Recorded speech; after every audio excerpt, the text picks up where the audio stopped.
Alrighty.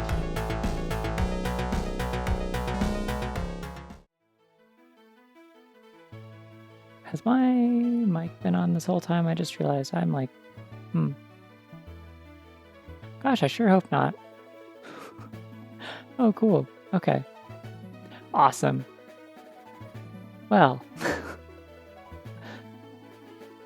that's embarrassing. I was doing like vocal warm-ups. Anyways. Hi. Hello. It's Pokemon time, but not in the same way that it was Pokemon time for like the last several weeks. Yeah, I just pulled up like a 5-hour Pokemon playlist. I figured that should be sufficient, but it also starts out with this, which is a very good startup. Anyways, okay, so I've joked about doing this for a while, but the question has come up several times while I've been playing other Pokemon games that like, is this a bunny? Could you consider this a bunny? About various Pokemon. And it's time to just like lay that to rest. We're going to definitively go through all, I think there's like 1,021 Pokemon or something like that. This list also has Megas, which is pointless. I don't think any of the Megas are bunnies, but like, you know, they're here. Well, actually, that's not true. Megalobunny. There's one Mega, exactly. But yeah, we're going to find out how many of the Pokemon are bunnies. It's for science. It's important. Yeah, it's too many, some would say, perhaps. But anyways. Yeah, so I don't expect this to be like a super long process. Oh, thank you, YouTube. I don't expect this to be a super long process because, like, even though there are 1,021 Pokemon, like, most of these are pretty binary choices. Like, I'm looking at Bulbasaur and it's like, well, that's not a bunny, and neither is Ivysaur, Venusaur, or Mega Venusaur, or Gigantamax Venusaur, which is also here. I forgot those were a thing. Like, we could pretty definitively... I might move this up, actually, so that I can keep them out of my frame at some point. It might be kind of hard to see the bunny pictures that come up. And so I hope you can still enjoy those. Yeah, I would say most of the starters in Gen 1 are not bunnies. That's pretty easy to say. You can just cruise right through all of these. Is Caterpie a bunny? I'm thinking no. I think there's some bug Pokemon that you could maybe argue have kind of bunny vibes.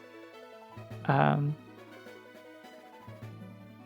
don't think Wartortle's a bunny. I think Wartortle just has like fins. I've never really read those as ears.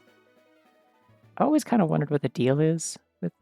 Oh, is it not capturing my cursor? Hold on. Let's fix that. Sorry, I never capture Firefox. I've like literally never had to do this before, I don't think, except for like a million years ago when I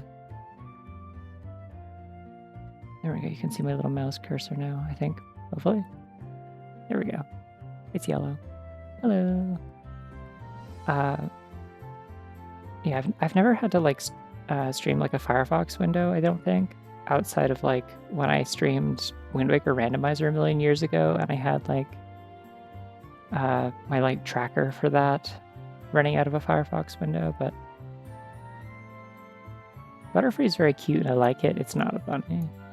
I don't think Weedle is either. No, okay, interesting. Could Kakuna be a bunny? It's kind of got like the bunny eyes, you know? Yeah, this is from Oras. Oras's music is super good. It's like they really just across the board. I feel like it's like arrangements of the Gen 3 Pokemon music that I just feel are like definitively like good arrangements, which is not something I can say for most of the other like remakes with HD music. Like, the Let's Go Pikachu and Eevee games have terrible arrangements. They're so flat and like just like, whoa, orchestral. And like they have no personality whatsoever. Yeah, I don't think any of these particular. Like I said, there's some bugs that might have bunny vibes. These ones don't. Those are birds.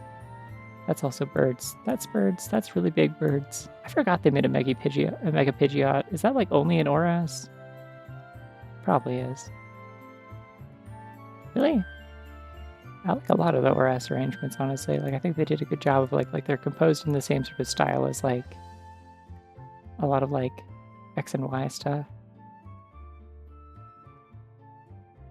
I don't know if I know that by name. I could see a couple of them falling flat though. Like there's definitely some of those in like some of the other games where I feel like that as well. Okay, I don't think Ekans is a bunny. Now here we go. Here's our first interesting one. Now Pikachu's Pokedex entry says that it is a mouse. You look at Pichu, that's a mouse. You look at Raichu, that's a mouse. For some reason, Pikachu kind of has bunny ears, kind of a bunny shape, kind of a bunny body. It's got like that, like, you know, like little nose, wide set eyes. Like, I'm like inclined to, at the very least, put this in bunny adjacent vibes. I could honestly see myself putting this in That's a Bunny.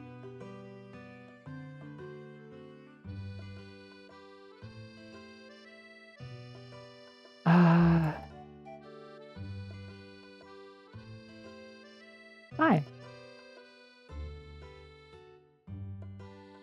Well, they're kind of like, okay, they look like baby bunny vibes, okay? Like if let me pull up my vast array of bunny images. Or like a really fat bunny, you know? Like bunnies, the thing about them is that they like kind of, they tuck their legs in a lot. Like you only really see the last little joint of them because the rest is just like covered by like, you know, like it kind of either is in like body fat or under their fur. But like,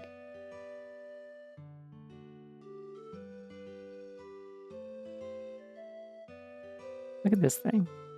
This thing has, I would say, a comparable amount of its legs sticking out compared to like it's just like sort of little like flour sack of a body as Pikachu. That's my argument on this one, is that like, yeah, sometimes when bunnies stretch their legs out, they don't look like that, but yeah. Raichu's adjacent. It looks like it could hop. It does have like the long feet that are kind of like bunny-like. I think... See, like, Alolan Raichu also has like the really long, like kind of like distinctly mousy tail and more rounded ears. But the way that it's kind of like round and like just sort of like cuddly looking, I feel like gives it like more... I'm almost going to say I'm going to put Raichu in not a bunny, but I'm going to put Alolan Raichu in kind of bunny adjacent. It feels like it like just kind of adds like 10% extra bunny. Enough to be bumped into that category. You can't find Explorers of Alpha? I can literally grab it for you if you want, actually. I have the forum page still open in a bookmark tab. Here you go. Anyways, okay. So I don't think Sandshrew is a bunny. Like it's got some of the shapes, but it's like, nah, that's too mousy, I think. Definitely not the Alolan one. These ones are very pointy. Okay, now here's another one that I want to make an interesting case for. I don't think any of like the female Nidoran line are particularly bunny. They're very distinctly like kind of like funny little rat creature.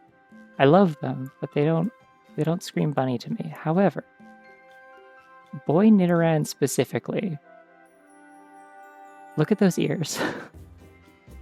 What's up with that? It's a bunny. But then it kind of loses it with Nidorino. Again, it's too pointy. But like this one specifically, it's just a very angry little bunny. Yeah, it got the teeth too. I mean, this could be a mouse thing too, but... You know what? I'm going to be nice. I'm going to put Girl Nidoran in bunny adjacent. Because it's like pretty close. It just doesn't quite have the long ears in quite the same way.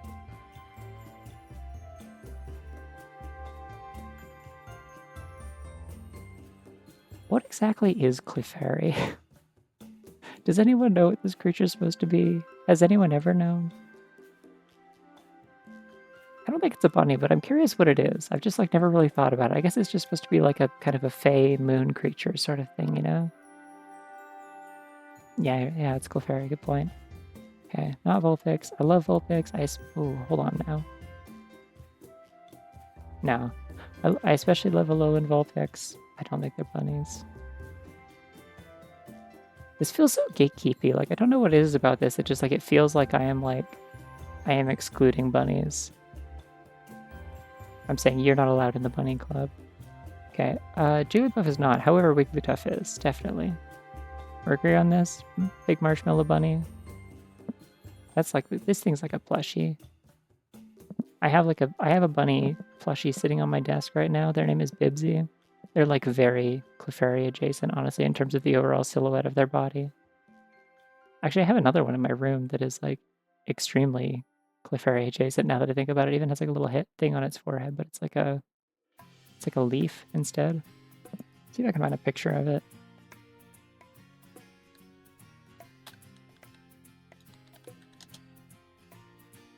Google Images, what do you got for me? Yeah.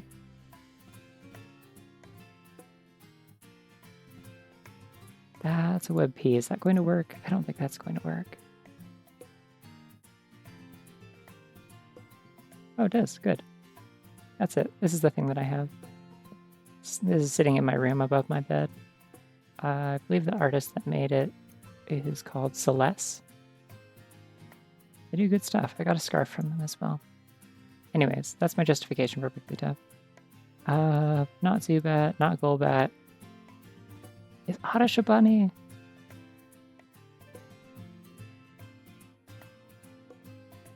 No.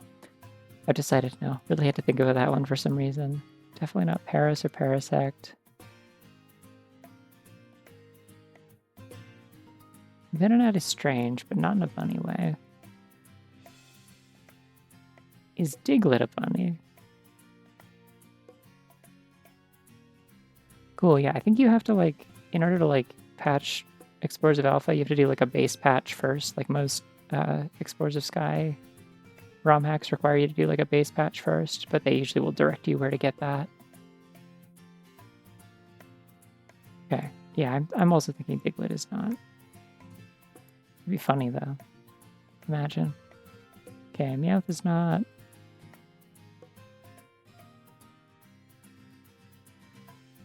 Like, these are very clearly cats. They do a good job of making them cats. I can't even, like, debate it.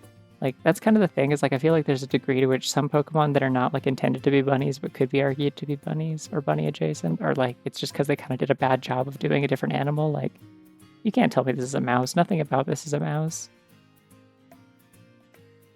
Like, yeah, that's a cat. These sure are all cats. Oh, I'm going in, like, in order of the gens. Like, they're all in just national dex order here, so that's why. I don't see, the thing is, I feel like Diglett's supposed to be more of a mole, if anything. It's like a mole or a worm. Oh my god. Those are those what are they called? It's they're like pygmy rabbits, but they're like there's a prefix to that, like they're from somewhere specifically.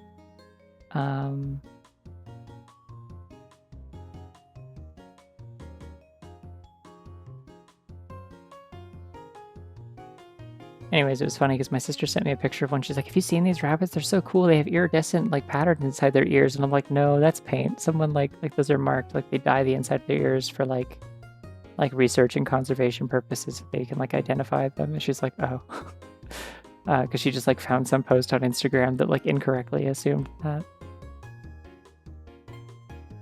Okay, not Mankey. I'm like so not focused on this. Growlithe is like some kind of dog, I'm pretty sure. It's like a tiger dog. I never really realized that it was supposed to be a dog as a kid, but like it is. He's puppy. Yeah, like they don't naturally have colored ears. They just look like they just look like that, but okay, I don't think these are frogs, which are like I think like cousins of rabbits in a way, you know? Sort of like a divergent evolution away from rabbits into a different kind of hopping creature that is whimsical and funny and small, but like, it's not quite the same.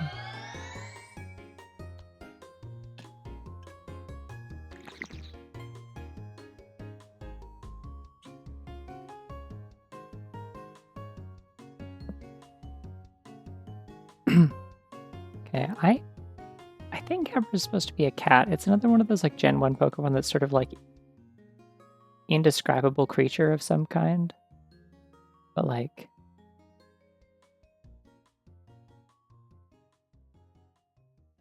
I think it's probably closest to being some kind of cat or some kind of lizard. It's like one of the two. Nobody really knows what Machop is. It's not a bunny though. Bellsprout, no. Certainly not Tentacool.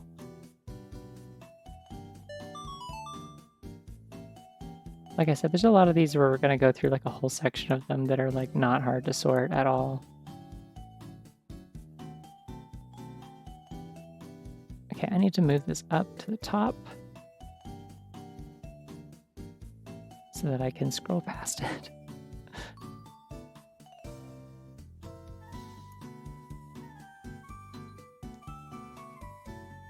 It's like, oh yeah, Alakazam could be like a fox. I could see that, yeah.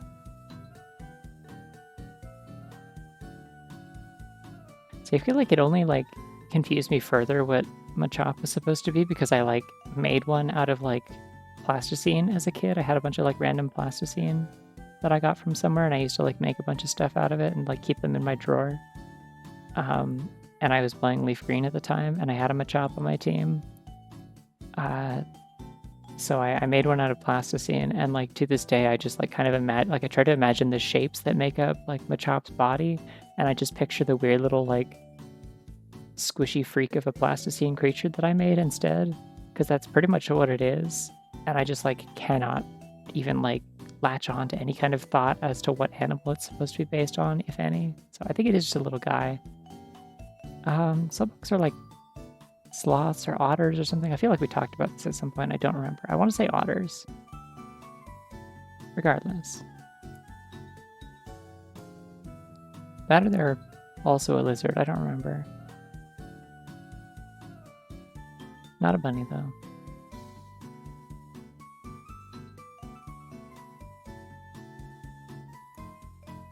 This is actually like hard because a lot of the time I'm looking at these and I'm like, I like you and I want you to be included. Like I should have like a tier here that's like separate from the kind of bunny adjacent. That's more like the more like subjective tier for just like honorary bunny, like the bunny equivalent of like that one like post that is probably not iconic to anyone except for me and my one specific friend. That's like is from like a sword lesbians Tumblr blog or something, and it was like, I think Carly Rae Jepsen should have a sword. She's not a lesbian, but she's just cool, and I think she should have one. It's like that sort of thing. It's like, I award you the title of honorary bunny, not because of like what you look like or what your vibes are, but just because I think you're neat. But I think if we did that, I would have like way too many things in that category. So I'm gonna really challenge myself to try and be like analytical about this. Dugong is not. I don't know what Grimer is, but it's not.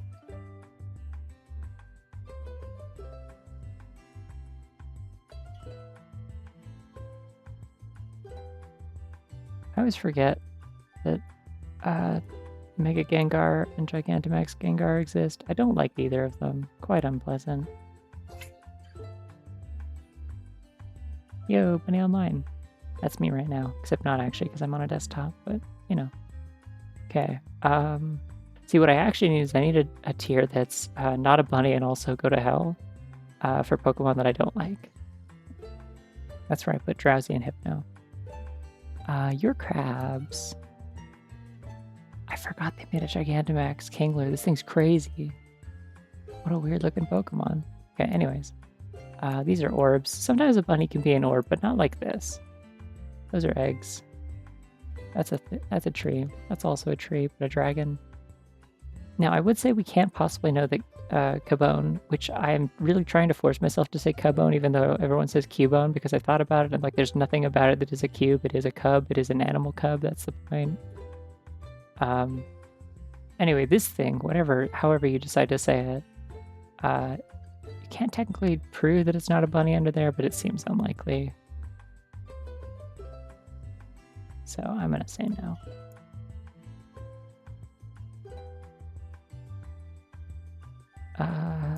Definitely not these. These are just guys.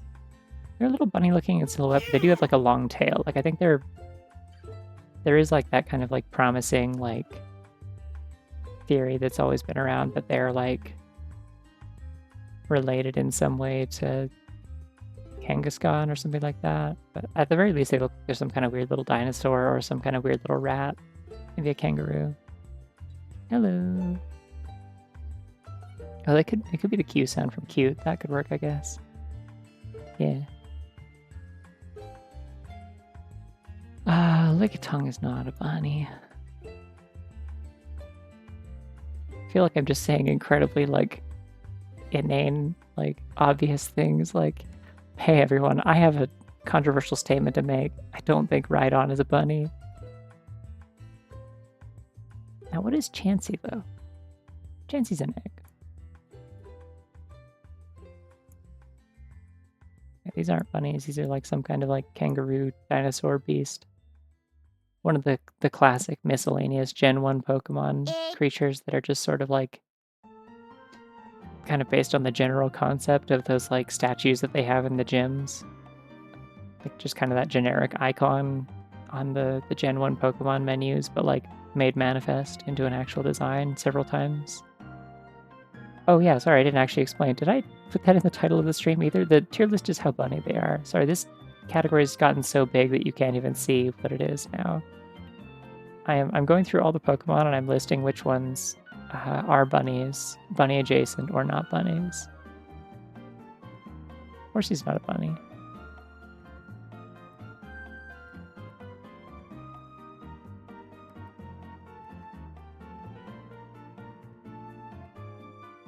I feel like you could try and make an argument that Mr. Mime has like ears. Those would still not be bunny ears. They'd be like some kind of weird creature with more like kind of droopy, like fluffy ears. Also, I don't like it. Also, it's a clown, which is a different kind of animal.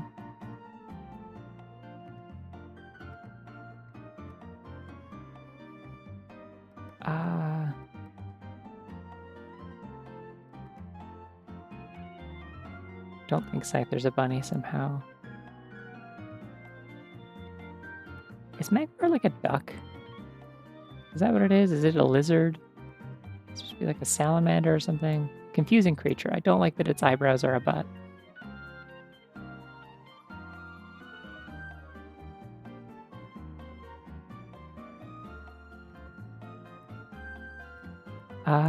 Pinsir's a bug. That's not the right tier. I forgot they made a Mega Pinsir. Good for Pinsir.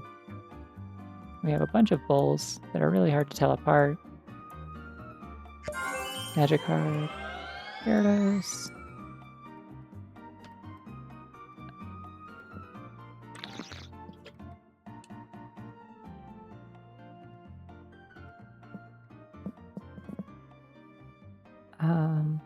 I like Lapras a lot. It's not a bunny. You know what? I'm gonna put Ditto in bunny adjacent vibes. Not because it can turn into a bunny technically, because like it could do that. I have my alert box in the wrong spot. Hold on. There we go. Yeah, hi, welcome. There's a lot of new people here. We've been doing this for 20 minutes. We're like almost through Gen 1. So polite, waiting for its turn on Webkins. Yeah, okay, so that was what I was gonna say is bunnies melt. Bunnies are liquid. You ever seen a bunny like sneak through like a grate or something? Like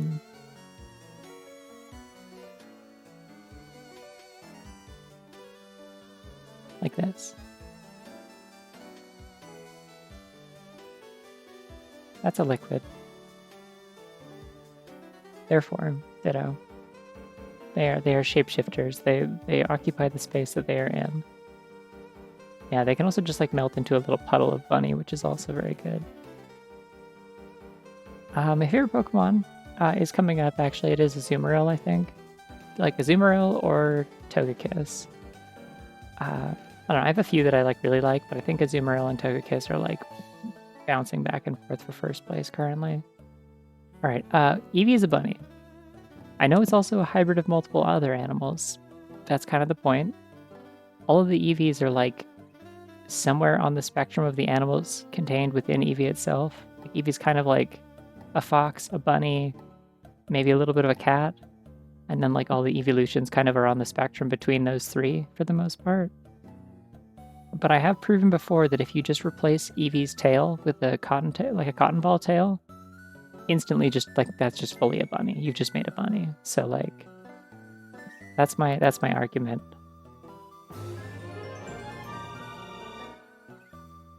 I'm snopping. Snopping. Happy Snopping Snatterday. Thank you for the Prime Gaming sub. Big lots of peanut butter. Okay, so if Eevee's a bunny, this one with a gigantic dewlap. That's also the other thing important about Eevee. Eevee has a dewlap. That is a bunny trait. Cats don't have those, foxes don't have those. That's a bunny thing. Yeah, it's technically Snopping Sunday for me as well. It's like 1 a.m., but... Oh yeah, I didn't actually say what the special occasion was, by the way, for why this was, but today, well, technically yesterday now, but Saturday, oh my god, that thing's so small. Saturday was my 1-year anniversary on starting HRT, which just feels like it should be like some kind of big deal. I'm like, I feel like I should celebrate this. This feels more important than a birthday, honestly. So I was like, I should come up with some kind of silly stream to do, and this is what I ended up doing. So, yay. Okay, Vaporeon is a cat, is the thing about it. Eevee's a bunny, but Vaporeon's a cat. Jolteon's really still kind of got the bunny ears going on, but it's like sort of indecipherable. It's a little too spiky. It's got a lot of a snout, like it feels a little more cat-like. I'm just gonna put it there to be safe. I think Vaporeon's bunny adjacent. I don't know if it's like, it's kind of in the same category as like Alolan Raichu, where it's like it's got some of the traits, but like I think it like the longer limbs really push it into being like, I'm not quite sure. Jolteon is a hare. Okay, yeah, I'm putting it back in. You've made it click for me, thank you. I've been excluding too many things based on them being angular. Let me make sure I didn't exclude anything else on that basis. Nah,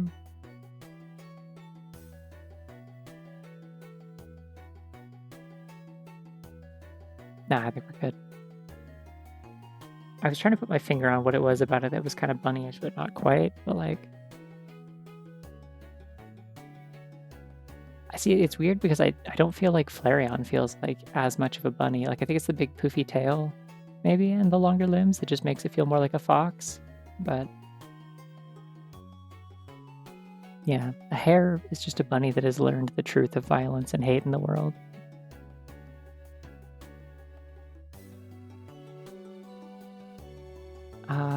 Porygon, I love you, but no.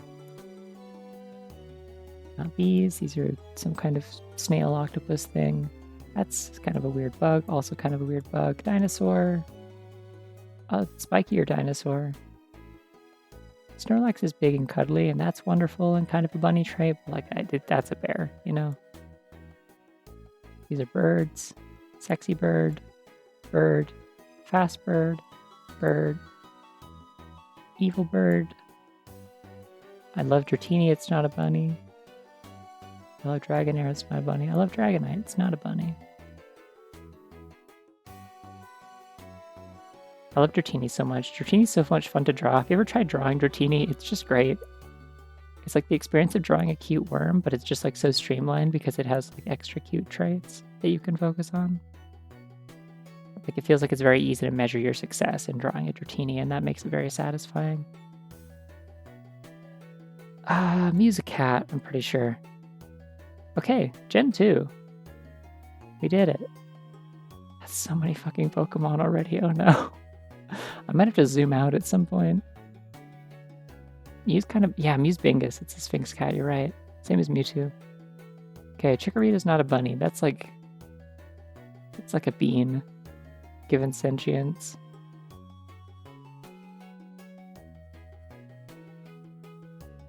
Cyndaquil is like a porcupine shrew thing, I think. And it becomes a badger for no reason. That's okay, we forgive it. Then it becomes a sexy badger, and that's okay, we also forgive it. These are crocodiles. Alright, now here we're cooking. Sentret. Sentret's a bunny. I don't know why Sentret's a bunny, but it's a bunny. If Chikorita had 2 leaves, absolutely, I would give it honorary bunny or even just bunny. But yeah, no, it's like it's plant dinosaur, unfortunately. I'm gonna ferret bunny adjacent vibes on account of the hopping. I know it's like it's a ferret, but like it evolves from a bunny, and I think it just like it moves in a bunny way, you know? It prances in a way that brings joy. It doesn't have to actually like look like a bunny. It's the vibes. I want to be Ferret's friend in the same way that I want to be a bunny's friend. Does that make sense? Alright, anyways, Hoothoot is not there. Neither is Noctowl. Now, hold on. Is Lydian bunny adjacent? I can like, if I squint, I can just see it, but no. Well, I mean, Sentret's like, it has like the raccoon tail that it stands on, but then it also has bunny ears, like very distinctly. Like they very deliberately gave it like a round little body and bunny ears. So I think it is supposed to be kind of like a hybrid, like thing of some kind. Don't know why they did that, but they did. Kind of the same sort of deal as like a Azumarill, which we're getting to soon.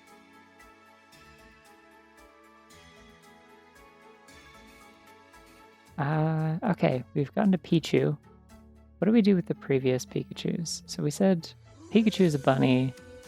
Gigantamax Pikachu isn't, somehow. Regular Raichu isn't a bunny. Alolan Raichu is bunny adjacent. What is Pichu? I don't think Pichu's super, like, mouse-ish either. But it's not, like, distinctly bunny. I'm gonna say it's bunny adjacent. It's got the funny little vibes, kind of, the funny little guy kind of vibes. It's got a short tail, big ears. I'm okay with this. Like, I think if it wasn't set out, you could probably make as strong of an argument for Pichu being a bunny as, like, you could a mouse. Also, it's, like, the same shape in almost every way as, like, Plusle and Minun, so it's got that going on, too. Okay, we still don't know what any of the Clefairy or anything, what any of those are supposed to be, but I don't think they're bunnies. They're like a bird.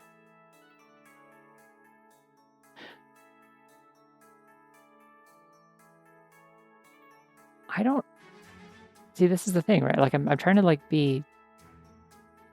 I'm trying to be sort of objective here to some extent, but, like... So I'm unsure if my feeling that Togetic is, like, kind of bunny adjacent is, like, simply because I like this Pokemon line and I enjoy this design and the shape that it is, or if it actually has any bunny traits. I don't know. I guess the kind of bunny adjacent vibes category really is just sort of like a still not a bunny, but I'm like putting it here because I like it kind of thing. Like this is the most subjective category on this list. So I'm allowing it. I'm putting it in there. This is my gimme line. This is where I'm allowed to put the gimmies. Mareep is a sheep. I like it very much, but it's a sheep. Now here's the thing. What is a Azumarill? Because it's like a dragon once it becomes mega, but like in between, it's like not really a sheep.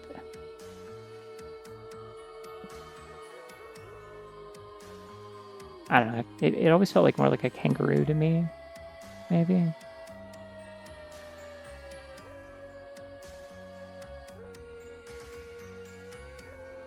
Like, if I put this in the bunny adjacent vibes, it would be just because I like it, realistically.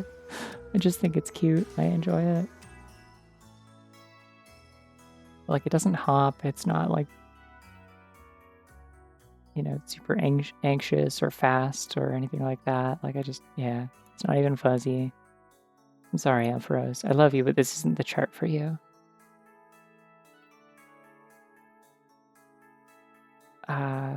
Meryl's very good, but it is a mouse. And then for some fucking reason, Azumarill's a bunny. And we love them for it. I love Azumarill. What if a bunny was shaped like an egg? And could beat your ass with its huge power?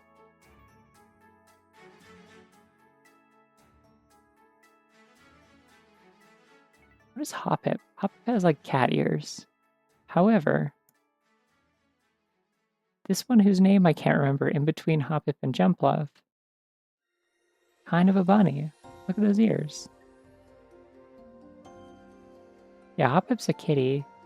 Jumplove is like an orb that honestly feels like it shouldn't be the final evolution of this line. Skiploom. I'm giving Skiploom bunny adjacent vibes. Not you though.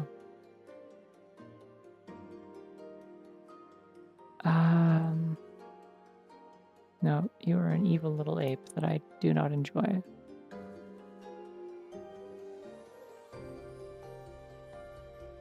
I forgot that a lot of these are Gen 2, to be honest.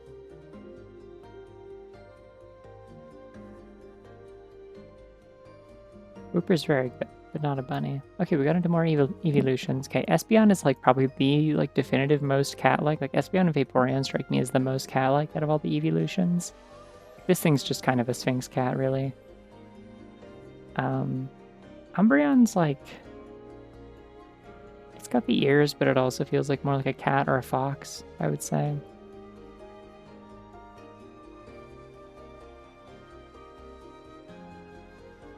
Murkrow's a bird. That's Slowking.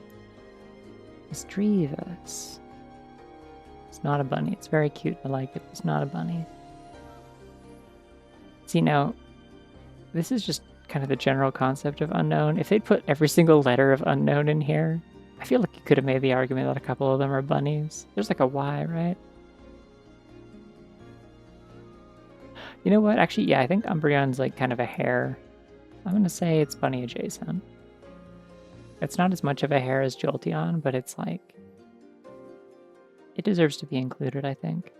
It's just the tail that kind of throws it off, so I'm putting it up here with Flareon.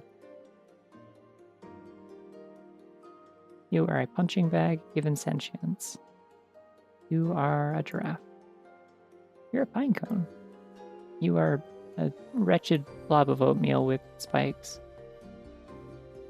Oh, spelling a bunny with unknown would have been really good, actually. Damn, yeah. Have every Mega Evolution in Gigantamax, but none of the other unknown forms. Unbelievable. Dunsparce isn't a bunny, but I'm glad it exists. And I hope it knows that. Now this is interesting. Something about this specific Gligar art. I enjoy its ears, however it's like probably not a bunny.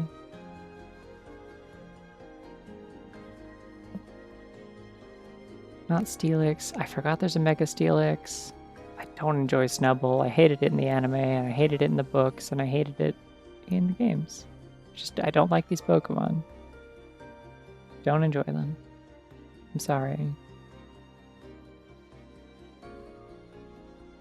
All I remember about Snubbull from the anime was that it was like just sort of like embodying what the design kind of already embodies, which is just like a bratty, spoiled dog that is kind of ugly, but people insist, oh, look at my dog, it's so cute. And it's like just sort of a Pokemon that represents an experience I don't enjoy. But like as a creature that exists. Anyways, Caesar's not a bunny.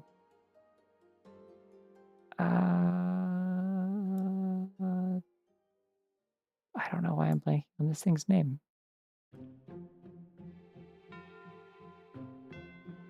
All I know about this thing, other than like its like ridiculous stats is that somebody at some point like sort of like assigned this to me as like if you were a Pokemon you'd be this.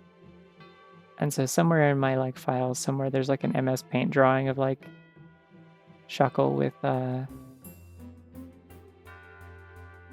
like glasses and I think a necktie that was determined to be my Pokesona at the time, which is funny to look back on. I don't know what it says about me that apparently my like pre-transition self had the vibes of a Shuckle, but yeah. All right, now we're into Sneasel. Now Sneasel is supposed to be some kind of weasel thing. A lot of people think it's a cat, but like I mean, it's in the name. It is some kind of mustelid.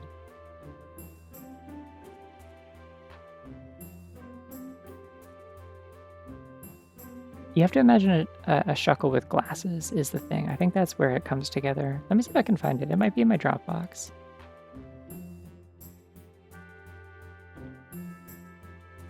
So I used to use Dropbox in college. Here we go. This was my vibe pre-transition. Apparently.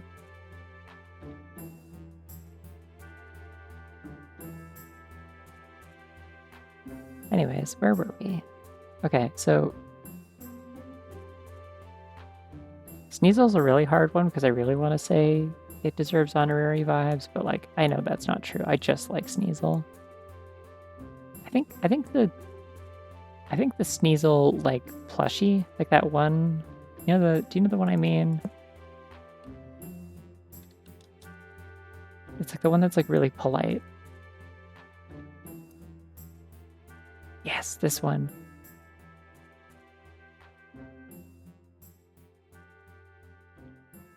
One second, pulling it up.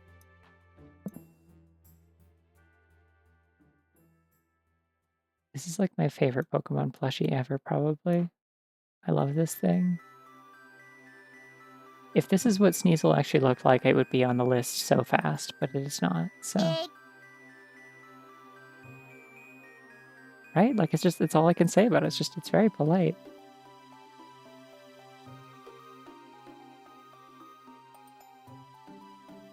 These are bears. That's a slug. It kind of has like ears, but not in like a bunny way. It doesn't have the vibe to match.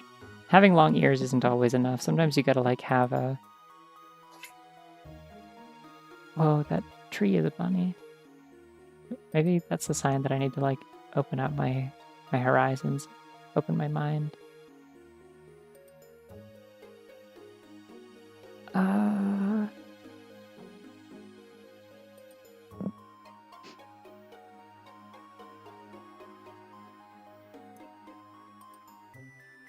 Swinub's like a little pig.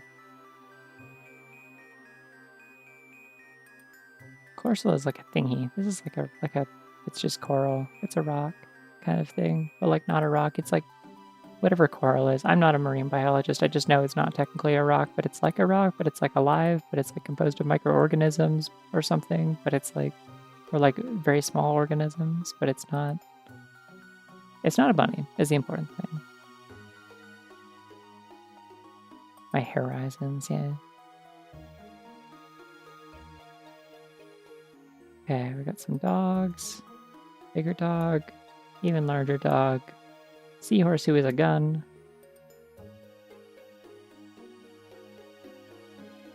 I'm gonna go wild here for a second. I think Phanpy's got bunny adjacent vibes. It's not a bunny. There's a vibe there, you know? The way it just kind of waddles around and its ears flop and it's silly. It reminds me of a lop-eared bunny. If it didn't have a trunk, that'd be a bunny. I'm glad you agree. Okay. Oregon 2, I love you dearly. You're not a bunny. Stantler, I hate you. Go to hell. I've tried exactly one Nuzlocke run in my entire life. And it was ended by a Stantler just like critting me repeatedly with Stomp and not letting me escape. So... like it was killing me with Stomp and wouldn't let me escape because of main look, I think. So, yeah. I already don't like Stantler because it looks stupid, but more points against it due to personal trauma. Anyways. Yeah, Stomp me to death by hooves, exactly. Tyrogue's a little guy. Don't like it. Upsetting. Now, is Elekid a bunny? I'm gonna say yes. I don't like Elekid, but I think Elekid's a bunny. And me not liking a Pokemon shouldn't disqualify it, I think. Otherwise, we're gonna run into problems when we run into whatever the hell this thing is in Gen 5. The thing that Bunnelby evolves into, Diggersby. I hate that thing.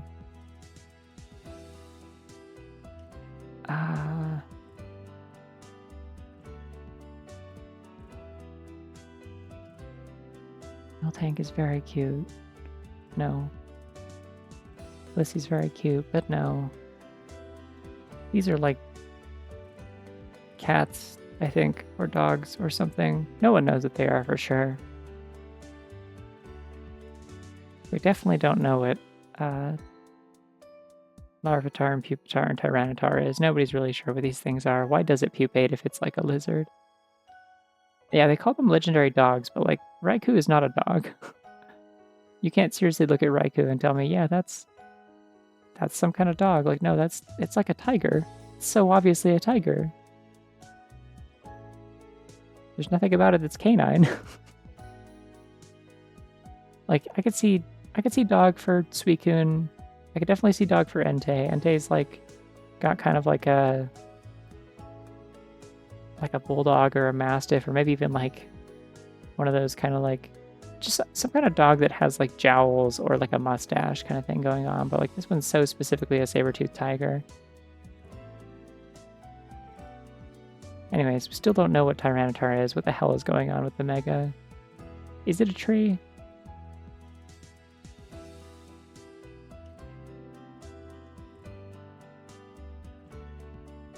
I don't like Suicune, but I think I've gotten into that before. I don't have a very good reason for not liking Suicune. It was just annoying to catch, and it made me miserable, and I was sick of it interrupting the story every 5 seconds and Heart Gold to prance across my screen and then leave, and then have some guy come up and lecture me about it. Celebi's not a bunny, I don't think. I think that would be a hard sell. It's like a fairy made of onion. You're lizard. You're lizard. You're lizard. You're weird lizard. I really don't like a lot of megas. I'm realizing that every time I look at megas, I'm like, why did they do this? There's like 4 of them that are cool, and then the rest of them are just like, you did not have enough good ideas when you committed to this gameplay mechanic. These designs are so all over the place. Torchic is a bird. Oh, this is a really cute Mudkip artwork. I don't know if I've seen this before. That might be newer than the other ones. Not a bunny, though. It's an axolotl.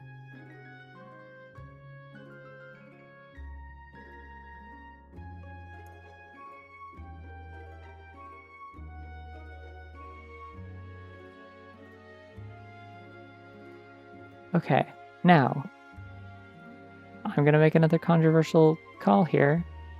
I think regular Hoenn Zigzagoon is bunny adjacent. It has the vibes. It's a little tiny polite little guy. It's very compact. Keeps its legs in. Waddles around.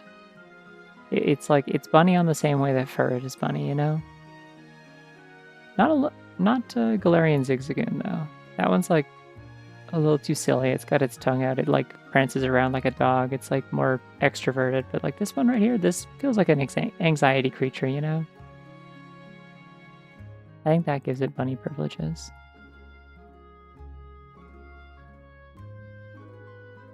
I feel like I've seen bunnies that kind of look like Wormhole, but yeah, no.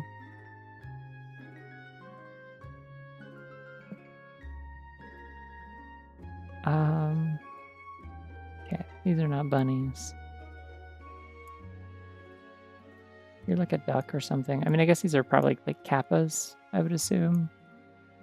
Or like vaguely inspired by kappas. I don't know, unless there's some kind of other like creature that is like specifically lily pad associated, but oh yeah, if Wormhole had like 2 spokes on its head, I think that could be enough justification for me to say it's kind of a bunny. Yeah, because it has a bunny snoot. Yeah, exactly. Like when you see like a close-up of like a bunny like munching something.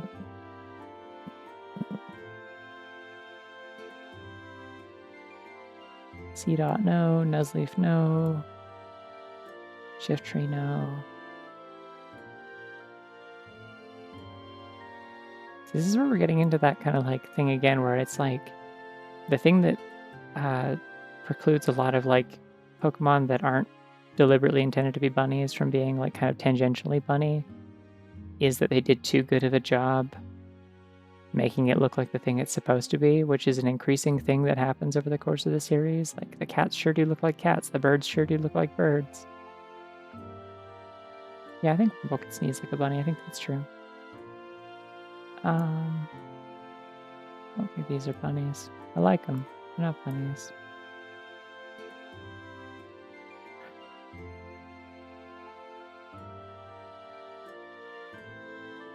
Now here's another weird one.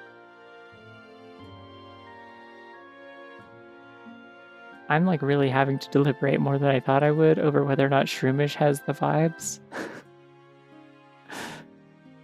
I don't think... I like Shroomish. I think it's funny. It is a compact, grumpy little creature, but like it couldn't like... I don't think it could like thump its feet. I feel like that's important, you know? And then like Brillium's like more of a kangaroo, if anything.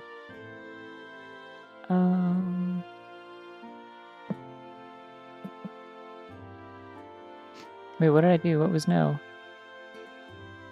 Oh yeah, Whismer is bunny. I always forget about Whismer. You're a sloth. You're a sloth. You are also a sloth. You are bugs. Alright, that's a bunny, definitely. That's a monstrosity. That's an extremely scary monstrosity.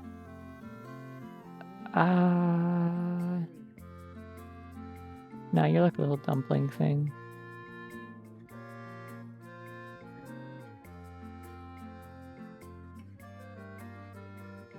I'm gonna put Azurill in bunny adjacent. I know it's like it doesn't have the ears. It's not really like shaped the same way, but there's something about it. Like, I mean, it bounces, and it is just an incredibly frail little creature that everyone has to be nice to or else.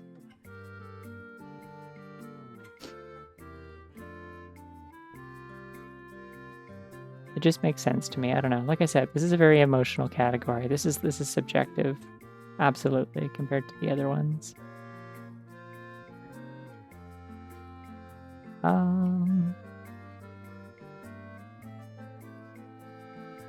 Nosepass is not a bunny. Skitty's a kitty. They got that one down. They just nailed that one. Skitty and Delcatty? Absolutely cats. I don't know what Saply is. I think it's just a goblin, to be honest. Okay, now here's an interesting thought. I don't think Mawile is a bunny. However, I think you could make a case for Mega Mawile, because it has two mouths, and they're like ears, and it's like, what if a bunny could bite you with its ears?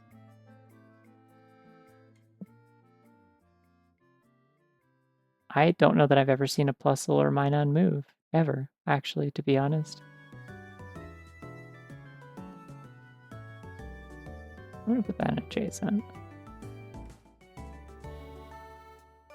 Yeah, I don't know if I can, well, I've never seen a Plusle and Minun outside of a 2D game where they don't have animations. Like, I've never seen them running around in, like, a 3D game. So, like, I don't know. I mean, they're very clearly bunnies in shape. Like, Spinda also doesn't move like a bunny, but it's a bunny to me. They made a very conscious decision to give it a squat little body and long ears. And also make them silly.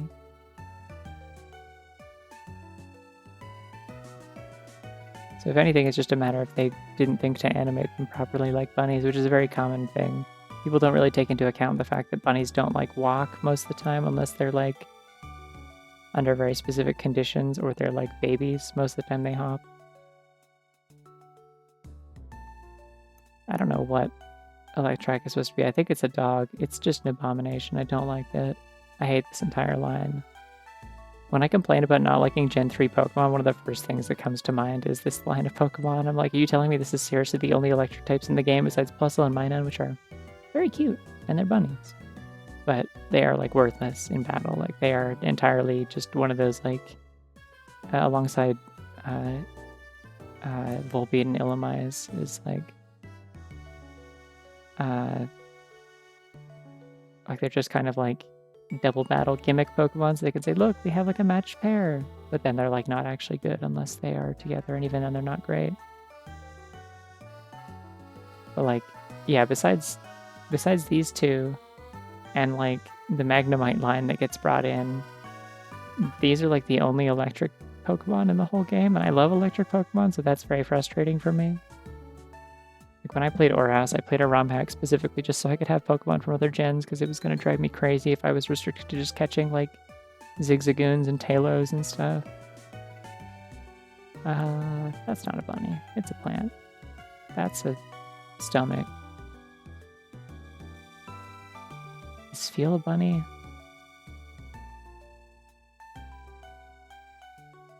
I'm gonna cross that bridge when I come to it, but I'll be thinking about that in the back of my head. These are sharks. Those are whales. I'm putting Numel in bunny adjacent. There's something about it. The way that it's shaped, the way that it moves. Can you see my vision at all? Okay. Like if you see like a baby bunny like stumbling around in a video, it feels like that's like the shape and the size and or like the shape and proportions and like general like cadence of it feels Numel adjacent. I forgot there was a mega camera up. Wow, that looks dumb.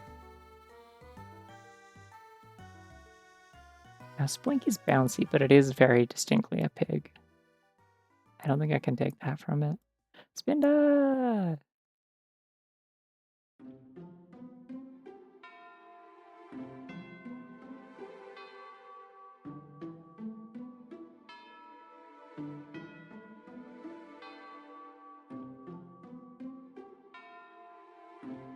Ooh, Mystery Dungeon music.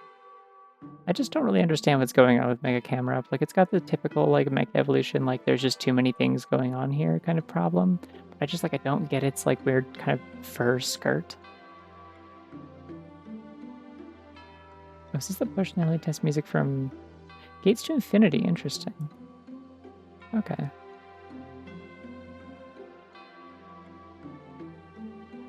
Like a little bit of an extra, like, melody added. I thought it might have been from Rescue Team DX.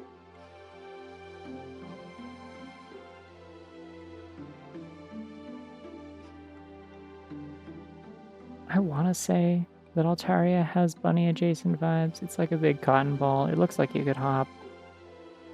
It has two things on its head. But like, I don't know. I know this thing has wings. I can't fool myself.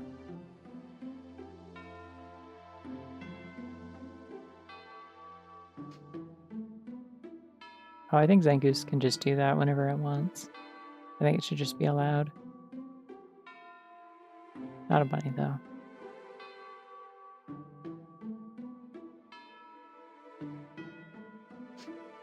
Yeah, one of these days I'll get back to playing Super, like I kept telling people while I was playing Sky or Alpha or whatever on stream, but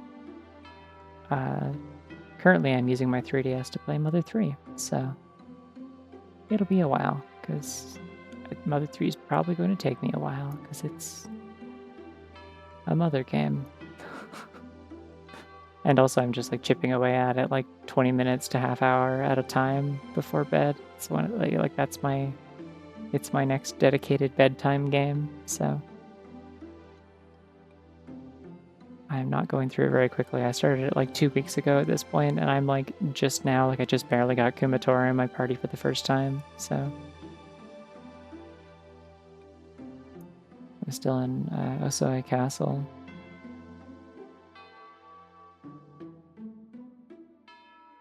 These are like objects. That's a plant. These are all like weird dinosaurs. Anomalocaris.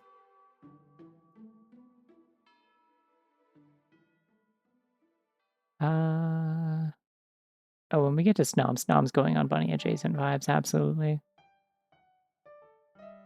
No, we're getting into lots of fish and See, now they show all the different forms of cast form, but they didn't have the entire alphabet of unknown. What are we doing here? Kecleon's not a bunny. Also, I know I said I was going to do haste this week, and obviously that got postponed because I realized, oh wait, hey, it's this like anniversary thing. I should do something special, and so I wanted to do this.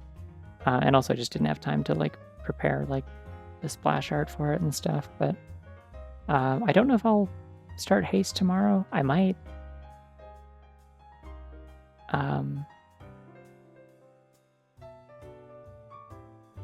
But that probably again depends on whether or not I have time to like put that stuff together. If not, maybe what I'll do is I'll play some more Mystery Dungeon. Just chip away at more post-game stuff for one stream. Oh yeah, no, Mew's like very much a Bingus. It's absolutely like a Sphinx cat. This thing's like a clown.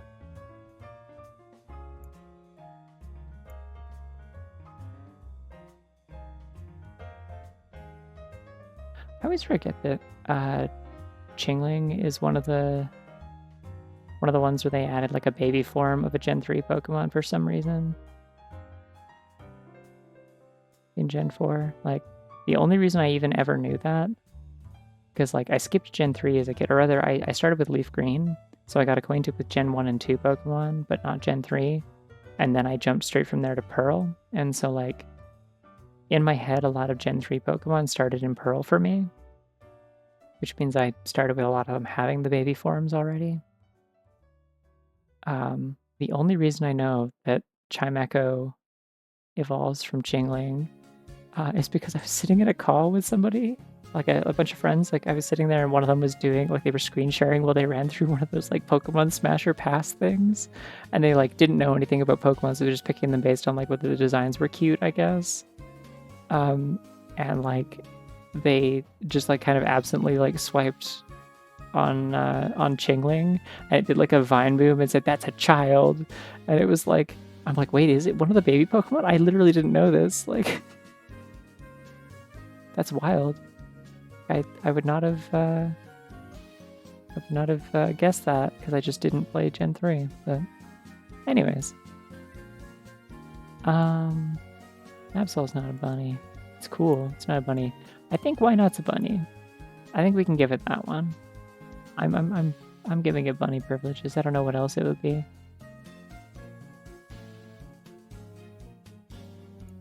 Glalie is disgusting. Okay, we're at Spheal. We've made it. You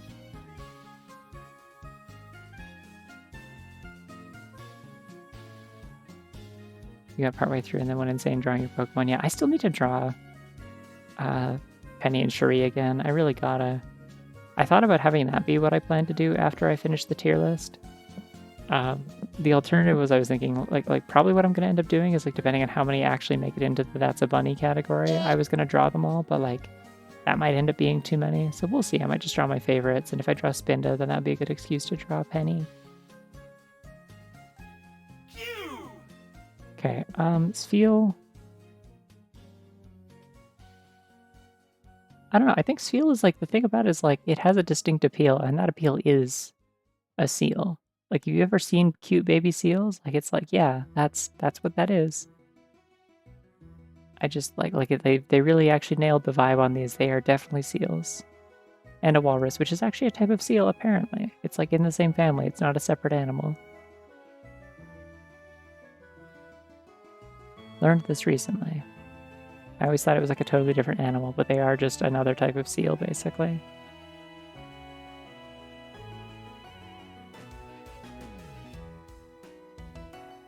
I don't know what Love Disc is. It's not a bunny, though. Is Bagon a bunny? Completely in isolation from Salamence, or sorry, is Shelgon a bunny, I mean. Completely in isolation from Bagon or Salamence.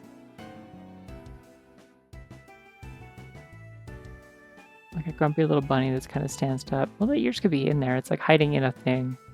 It's in its hole. I'm gonna say no. It'd be funny, though. I feel like I could have made that argument if I really wanted to. You are not bunnies because you are legs and arms and more legs and big arms. And you are incomprehensible noises.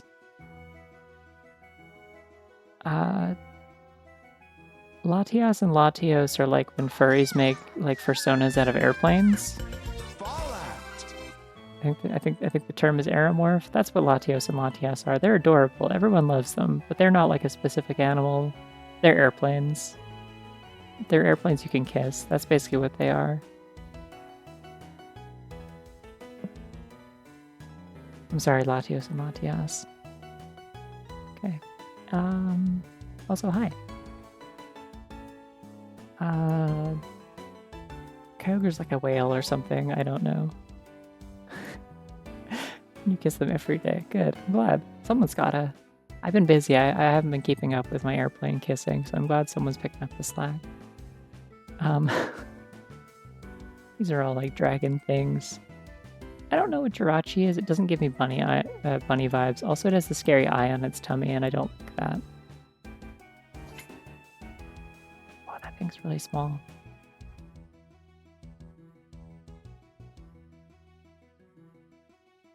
Oh yeah, that's the other reason that Latios and Latias are definitely not bunnies, is they're really loud. They will not stop going woo, woo, as they like crash across the screen and drive you insane in Brawl, yeah. Or in the movie for that matter, they just like never shut up. I don't think any of these are bunnies. They're weird aliens. Okay, Gen 4, we've made it. 3 down. That's a turtle. I know it has 2 things on its head, but as I've discussed, there are more things to having bunny vibes than just having 2 ear-shaped things on your head. What is this music? Oh. This is from Scarlet and Violet DLC, that's why I don't recognize it. Okay. Chimchar's a monkey. Inferno's a monkey. Infernape's a monkey. You're a bird. You're a bird. And you're a bird. Great, we got those out of the way. I think I do just have like a little bit of a grudge against Jirachi specifically because it's another one that like, it was when I was playing that, oh my god, that bunny's like, I love its facial expression. Hold on, can I like resize this in time? Look at it. It's really good.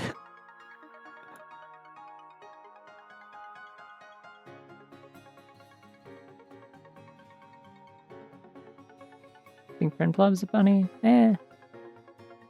Nah, it's just a bird. I don't know. What was I saying? Oh yeah, no. In the first of the 2 Oras hacks that I played, they kept making it so all the like fairy trainers that were added into the game were instead just like little freaks who had teams full of legendaries for some reason that would just wipe you. And one of them had a Jirachi that was just like really, really overpowered, and it's the only time I've ever had to fight a Jirachi outside of like Emerald Road, and I didn't enjoy it.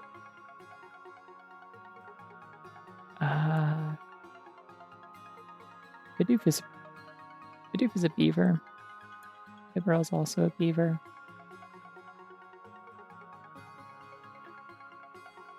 Like, I wouldn't say that Bidoof has bunny adjacent vibes. Bidoof feels like it has more like guinea pig adjacent vibes or hamster vibes, if anything, besides like the animal that it is.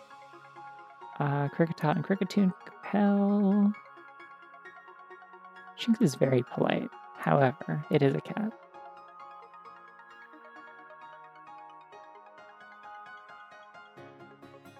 I think that Badoo has bunny adjacent vibes.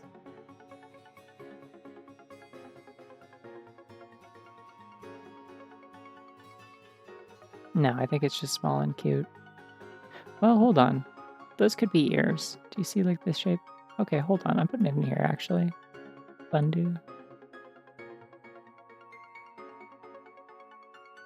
You are dinosaurs.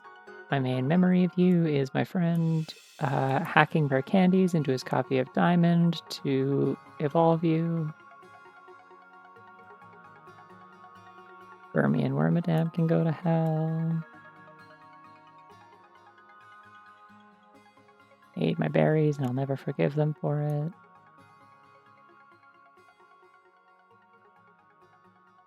Comby's very cute. Not a bunny. Oh, do they look bunny? Well, great. Oh yeah, yeah, they have like an attack do that, yeah. Oh yeah, hold on. Is Motham kind of bunny?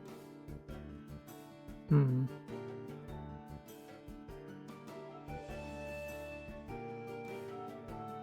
I have often said that moths are kind of like the bunnies of bugs, so I don't know. I don't know if this moth is a bunny though.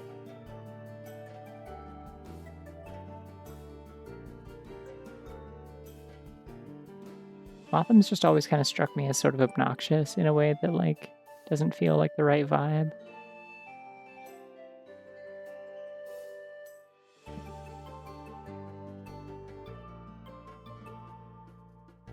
I don't think all moths are bunny adjacent is the thing. I just think that moths have the capacity to be the bunnies of bugs if they want.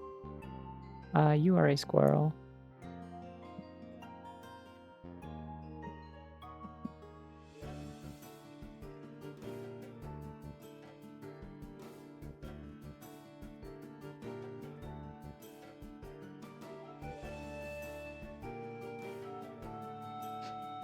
Now here's an interesting thing. I think this Shellos is bunny adjacent, but not this one.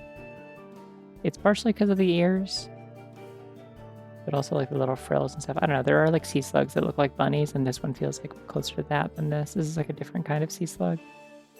Neither of these are bunnies though. But 3 eyes really throws it off. Squirrel's kind of a tree bunny, that's true. I don't know, it's just like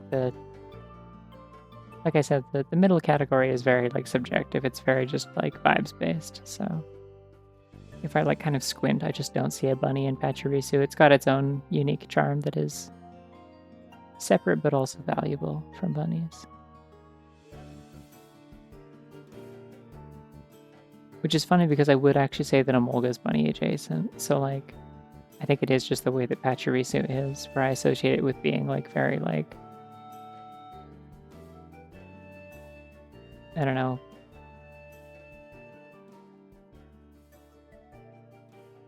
I don't know what the word I'm looking for is. I'm bad at describing. Yeah, have a good night. You are an ape of reprehensible nature. I don't know what Driftloon is. I think it's a balloon. It's not bunny. Here we go. One of the first actual definitive bunnies in the whole series. We are 4 gens in, and they finally made a Pokemon that is just actually straight up a bunny intentionally. To the point that they will just come out and put it in the description. Finally, real bunny unlocked. Miss Magius is not. I love Miss Magius, but no. You're a bird. You are funny cats. Love both of you, but you are cats. I'm gonna say Chingling is bunny adjacent. No, Stunky and Skuntank. Bronzor, Bronzong. Wansley. You are a clown, which was as we've just distinguished already, is just a different type of animal entirely. A different animal family from like mammals and fish and bugs and birds and stuff. Then there's just clowns as their own thing.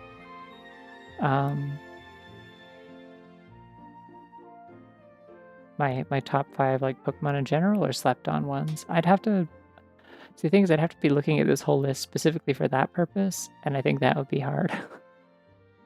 Like I'd have to go through all the Pokemon and like rank like which ones I think are like increasingly underrated, and then look at the top ones at the end to narrow it down. I love Porygon. I love Porygon 2 specifically. Not Chatot. Not Spiritomb. These are sharks. I forgot they made a Mega of this. It looks very silly. Now hold on. I think Munchlax might be bunny adjacent. Like I know Snorlax is obviously a bear, but this one's got long ears. It's just like a little guy. It walks around in the woods and it eats fruit. I don't know. I think there's something there.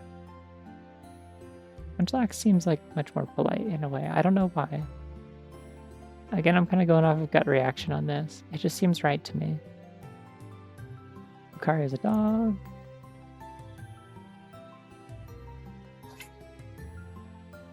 Bunny shopping. This is my special talent. I think I can convince anyone that things are bunnies if I really need to. I don't know what I'll use this talent for, but I have it.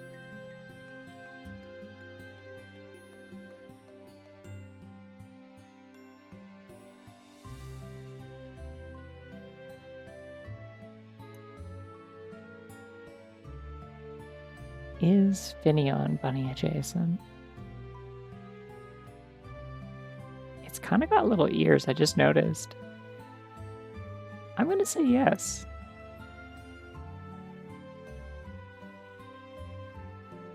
I'm legally not allowed to tell you if the Earth is a bunny. I'm not allowed to divulge that information. The council wouldn't like it. The bouncil, if you will. I know it's a fish. I said it's bunny adjacent vibes. It doesn't have to actually be a fish. I mean, this is a rat. That's a ferret. This is a plant. That's an elephant. They just have the vibe. I don't know. I don't know how to explain it definitively. I'm not trying to convince anyone on this middle category. Like, it is kind of an extension of the red category. They're just, I think they deserve honorable mentions.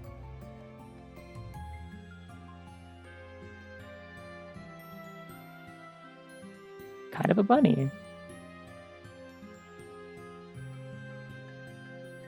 There's also no such thing as a fish. There was a whole podcast called this that actually doesn't really dive into that very much. It's just about random trivia and stuff, but I did used to listen to it, and it was called No Such Thing as a Fish. That's why I remember that there's no such thing as a fish.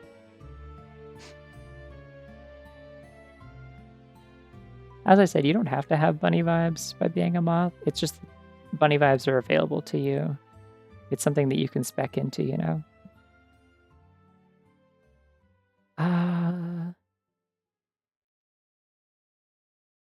I don't think Snover is bunny.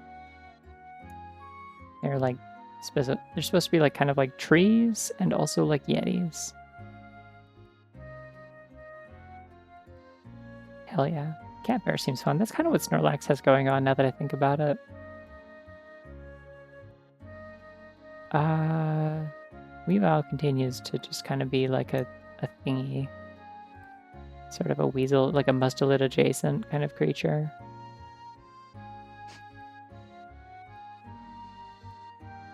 Yeah, that is one of the things that makes moths bunny a lot of the time, is if they have kind of the dewlap thing and they got like the wide, fluffy like antennae that look like bunny ears.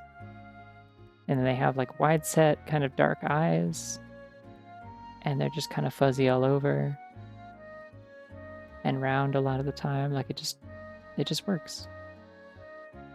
It's just kind of like, yeah, that's a bunny.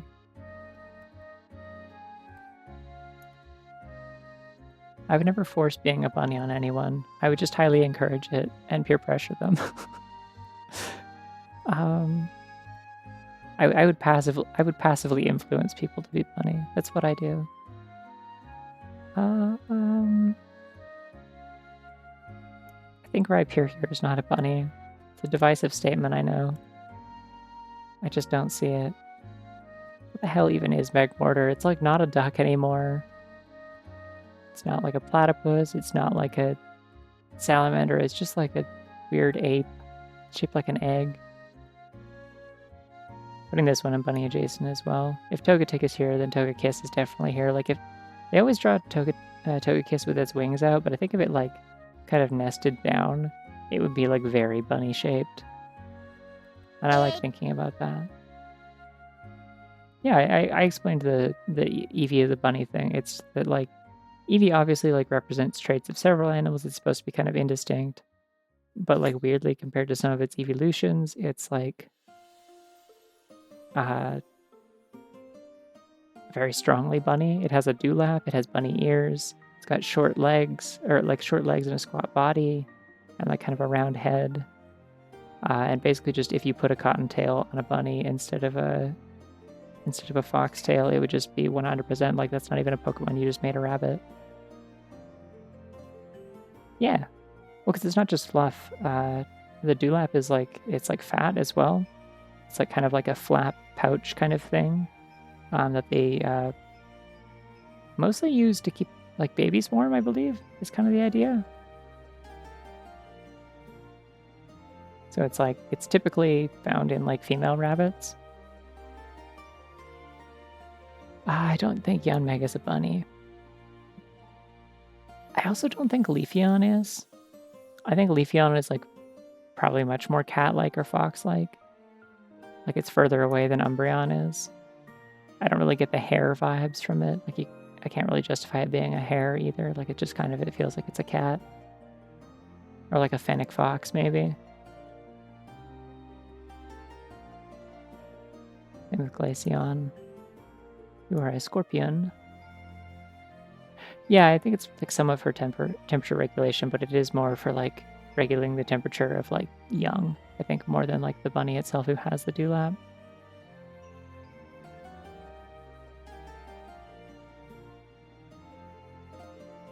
Oh yeah, if you have a lop-eared Eevee, that's very bunny. These are very good. This is cute.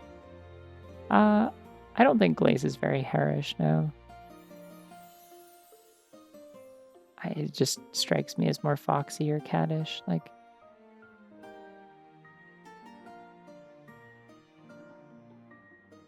I guess I could put it in adjacent. It's got pretty much the same shape going on as Umbreon. I just always have to like look at hairs again to kind of remember like, oh yeah, okay, no, that is the shape that they are. Gunzi, I'm so sorry. Yeah, like much more than Umbreon or Glaceon, I would say Jolteon is like, you are a hair.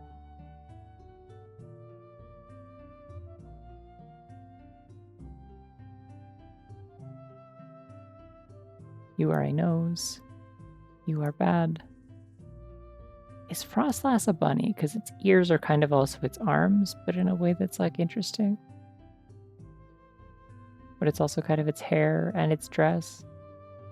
Confusing. I'm gonna say no, but I just want to know. I just want everyone to know that I think about it sometimes, and I wonder what it is and what it means for us, for our society, for the future. Hi, Rotom. Are any of the Rotoms bunnies? I don't think so. I think they should make more Rotoms and one of them should be a bunny. I don't know how that would work or what type it would be or what it would like, what technology it would be like possessing, but I think it could be. I guess they put Rotom into like phones and PC boxes and things like that. Pokedexes, like I'm sure they could have one of them that looks like it has bunny ears. I think that'd be possible. Uxie is not a bunny. I'm gonna say Mesprit is though. Not Azelf though. Not Dialga or Palkia. Definitely not Heatran. No one knows what a Heatran is. Closest I can figure out is it's like maybe a frog or a toad. Kind of reminds me of a toad, to be honest.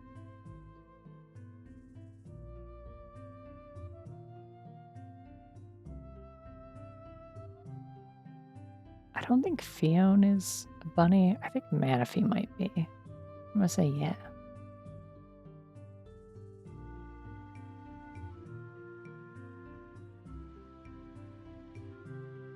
Okay, now, obviously, Shaman is a hedgehog, and then Skyform Shaman is whatever the fuck. It's like some kind of like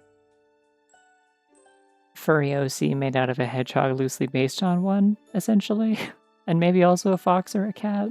It's just sort of a miscellaneous like middle schooler's OC. Like the fantasy creature of a kid who grew up watching Cardcaptor Sakura and like reading the Warrior Cats comics. And then they made Shaman Skyform.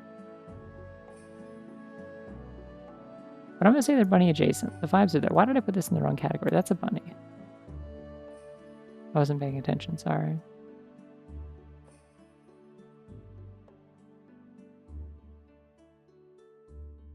Yeah, more of a Sonic the kind of hedgehog. That was the other direction I was thinking of going with that joke, and then I just didn't for some reason.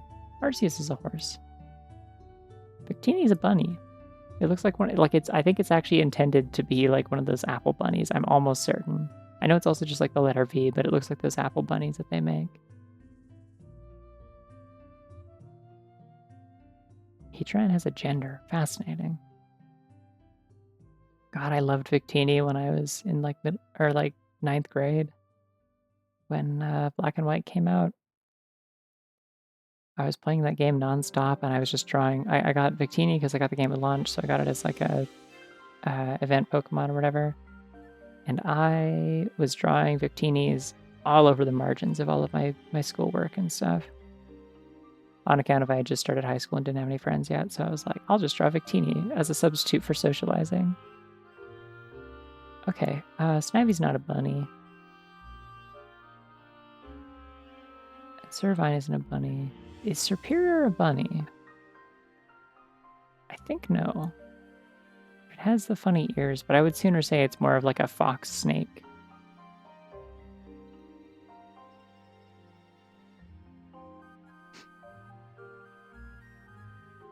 Okay, now hold on. Tepig is a pig, but it's got kind of a bunny shape and ears. I'm gonna... I like the Oshawott line. I don't like the final form, but I like the first two. Oshawott and Dewott are killer designs. They're fantastic. Yeah, I'm gonna let Tepig be here too. Or, yeah, Tepig and, what is it, Pignite? And then that's Ambor. Don't care for Ambor, but I think these two are kind of bunny. Big bunny pig, yeah. Yeah, I really like Dewott. I think they really dropped the ball with Samurott. And like Hisuian Samurot's a cool design, but it doesn't feel like it really naturally evolves from Dewott either, so it still kind of is a fail.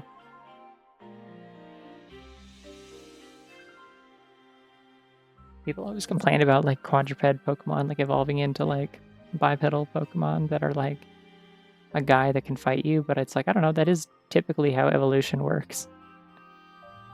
Like that is what happened to us in theory. So but most things that are on two legs didn't start out that way.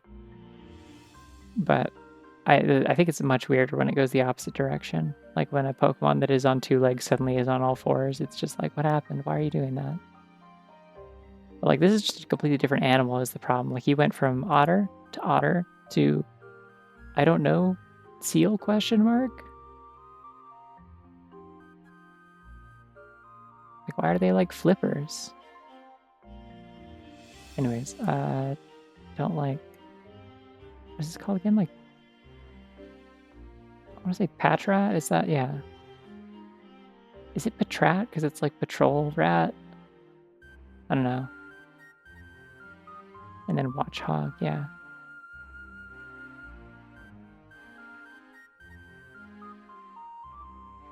Sea lion, yeah, okay. You are a dog. You are also a dog. You are extremely a dog. You are a cat, which they randomly decided gets to walk on two legs at some point mid-series. I will admit that's weird. That does feel weird to me, is that they like randomly shifted a Pokemon that already existed to suddenly having it walk on two legs in later games, and I don't know why. Because Shaman's a hedgehog?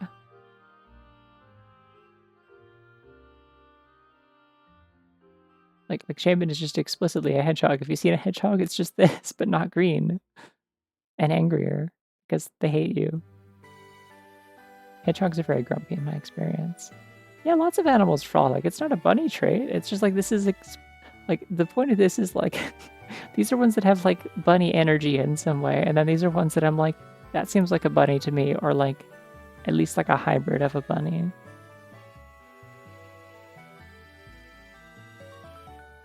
Oh, is Purrloin always is it like an animation thing or something? I don't know. I don't know, I just never saw it. So suddenly like Purrloin showed up again in like later games and it just suddenly was like on two legs and I'm like, what happened? When did you learn to do that?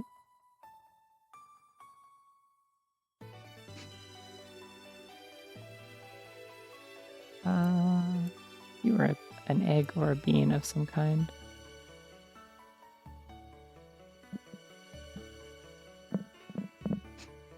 That's cool. It should just do that. They should have just made it a cool-ass samurai. I keep saying samurai. It should have made it a samurai otter. Like, it could have just been that from the start. It's, like, so disadvantageous for it to be on four legs at any point.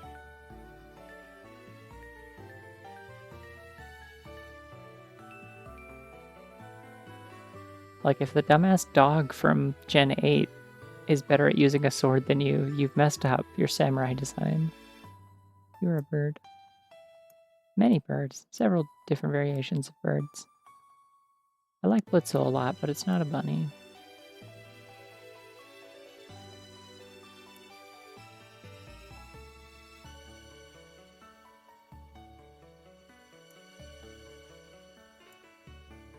Now, what is... I don't know, because, like...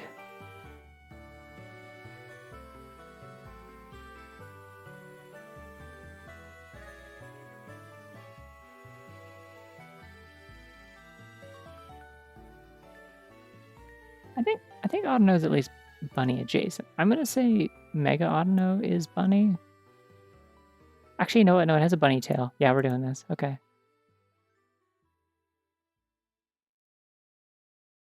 It has a bunny tail. It has lop ears.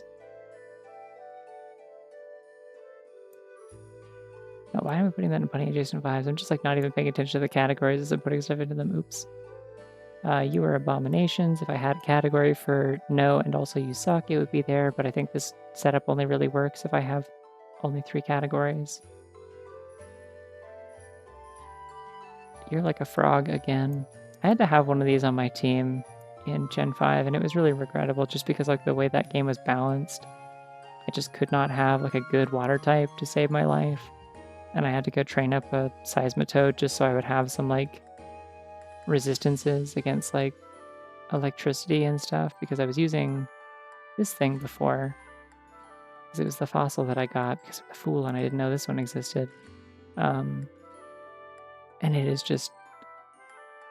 Caracosta is so slow. It's so bad to use just because you just... I mean, at least like in a single player game where you don't really want to do like a lot of strats with like specifically trying to be slow. It just gets you killed all the time. It's just like not good enough to justify it. You are Ernie and Bert from Sesame Street. You are Bugs, but this one's a bunny, kind of. Not this one. That one's like still very bug-like. The in-between one, that's like a bunny wrapped in a blanket, I think. Weirdly enough, I'm also going to say Venipede is kind of a bunny. Does that make sense? It's the shape, I think, to me.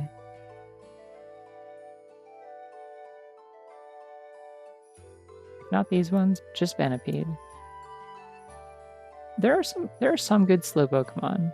Just Caracosta doesn't have enough other things to make up for it or to like strategize around it. It's just a slow Pokemon. Like Slacking kicks ass if you can strategize around it. Actually, I don't know if Slacking's actually slow or if it just has Truant, but like similar idea. But like there are Pokemon that like make use of moving last, where they get like huge boost to their attacks if they move last and stuff like that.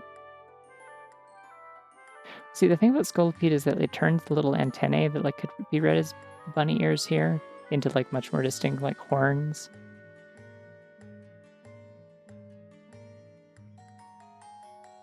Also, just Scolipede, the animal that it is based on, is kind of like the opposite vibe out of everything on Earth from bunnies because it's based on centipedes, and specifically, the name comes from like Scolopendra or whatever, which is the most terrifying kind of centipede ever made. It's my least favorite animal that's ever existed. I hate them. I don't hate Scolipede, but I hate the thing it's based on. There's nothing about it that gives me bunny vibes.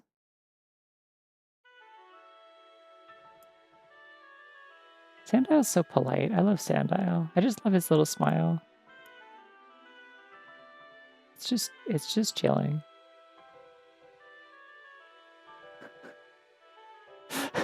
Scolipede is just like a miscellaneous bug horse that is prone to spinal issues. God, yeah.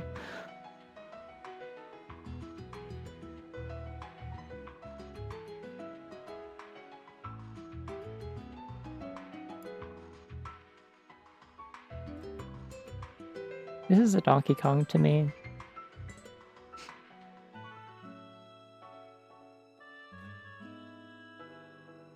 Those are snowmans.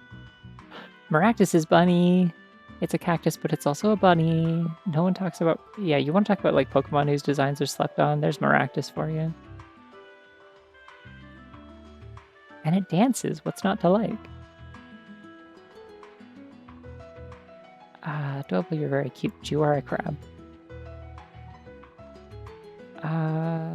Scraggy's a lizard, I'm pretty sure. I think that's the whole point, is it's like half shed its shell or shed its skin and it's wearing it as pants.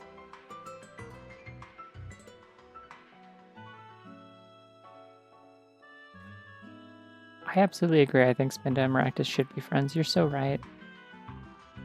If Maractus was in Explorers of Sky, like if it was like not... if it was not a Gen 5 Pokemon and therefore not in that game, I would absolutely have had one of those on my team. That would have been great. Just get in there, join the Polycule. Let's do it. You're a bird.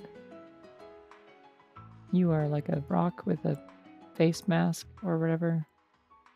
It's a ghost with a face mask or a rock is what I mean. Well, technically my Spinda's girlfriend is a Sneasel, but I'm just saying, if they had a third, I feel like a Maractus would be a really good fit to round out the vibes.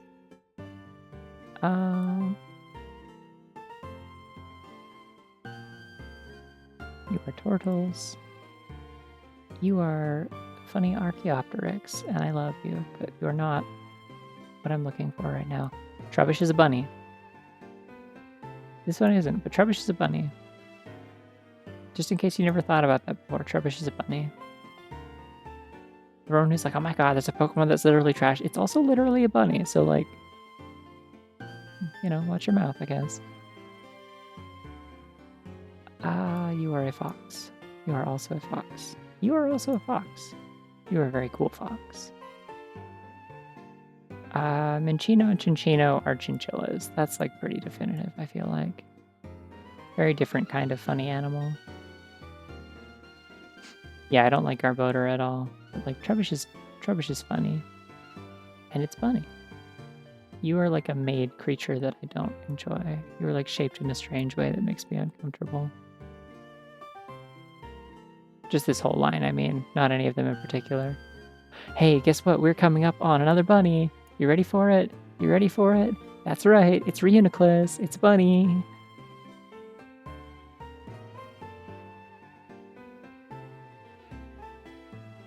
I'm not even gonna like explain myself on that one. I feel like you just have to understand that it's bunny. I feel like some art makes its ears look smaller than they are, but it's bunny to me. It's like a jelly bunny. I almost have 2 lines of bunnies. This is great. There's so many more bunnies in Pokemon than I had dreamed of. This is so worthwhile.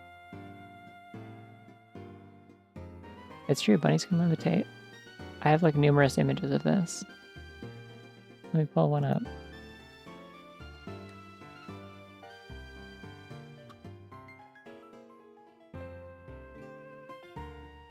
Here's one.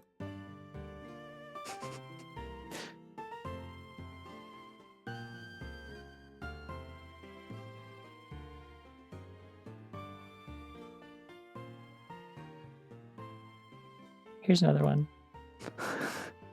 I never get sick of this. It's just so funny to me.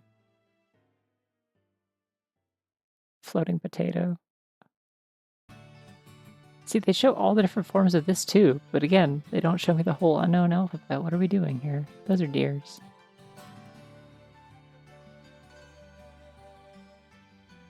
You are also deers.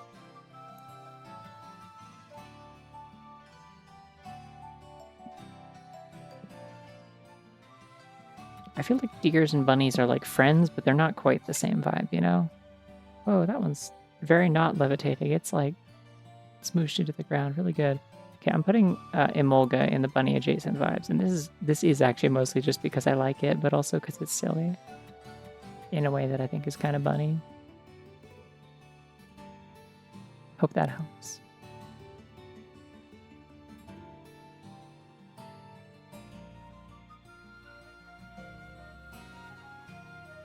I'm sorry, Joltik. I'm sure some people could argue for you being kind of bunny adjacent, but not me. I won't be doing this. know a shocking amount of Joltik fans. Not a pun, just...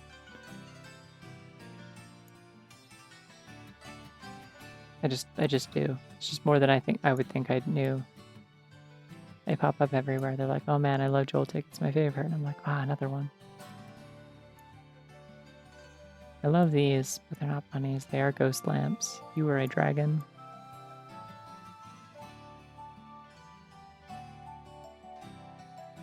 Bears, weird snowflake. A worm in a helmet. Stumpfisk is like a fish. I enjoyed Joltik specifically in the context of that one gif where like a door opens and then a really, really, really tiny Joltik walks in very politely. But also I don't like thinking about ticks, and I especially don't like that it turns into a tarantula. No thank you, I'm good. Not for me. Minfu and Minchao are not. You are a dragon. You are a stone robot. Buffalo. Birds. Horrible diaper bird. Anteater. Ant. God, this has got to be the funniest. Like, as far as like Pokemon that they designed to specifically have like kind of like a predetermined like ecological relationship or whatever, like these are so funny because it's just like it's not one where they like are like enemies. It's just like here's these like really angry like metal ants, and here's this thing that just completely fucks them up and does quad damage against them.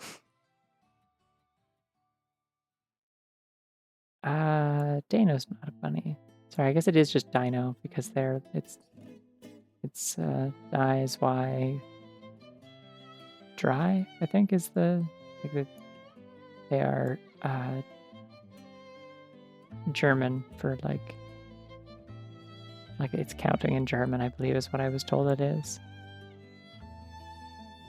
It's just upsetting because it does mean that this thing's name is literally just Dino. What the hell is this arrangement?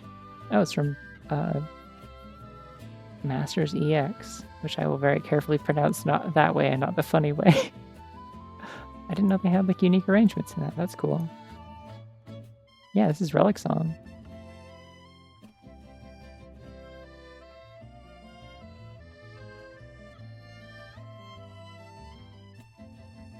Oh yeah, I forgot they did new... No, these are just the Therian forms. I just like never really looked at them.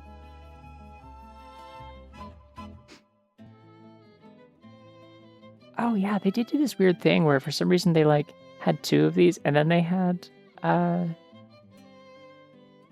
Reshiram and Zekrom, and then they're just like, anyway, here's another one, and back to legendaries. Why did they do it like that?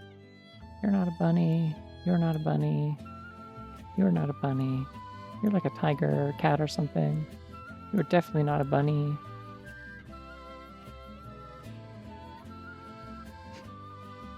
You're a horse. Kind of a My Little Pony, if you will.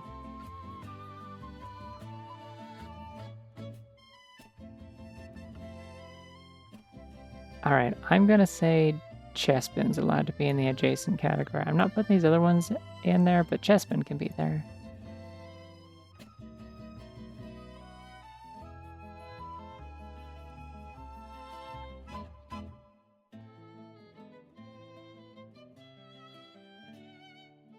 Oh yeah, Melowoda does kind of like... I don't know, it doesn't really feel like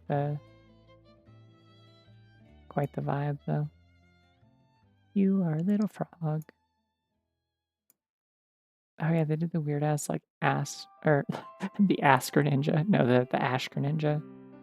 All right, here's some definitive bunnies for the first time in a few generations. Actually, that's not true. We had Victini, but I hate Diggersby, but I can't deny it is a rabbit.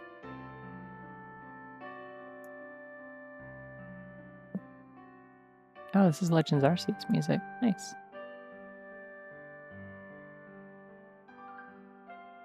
It's the professor's theme. God, the music in that game is so pretty.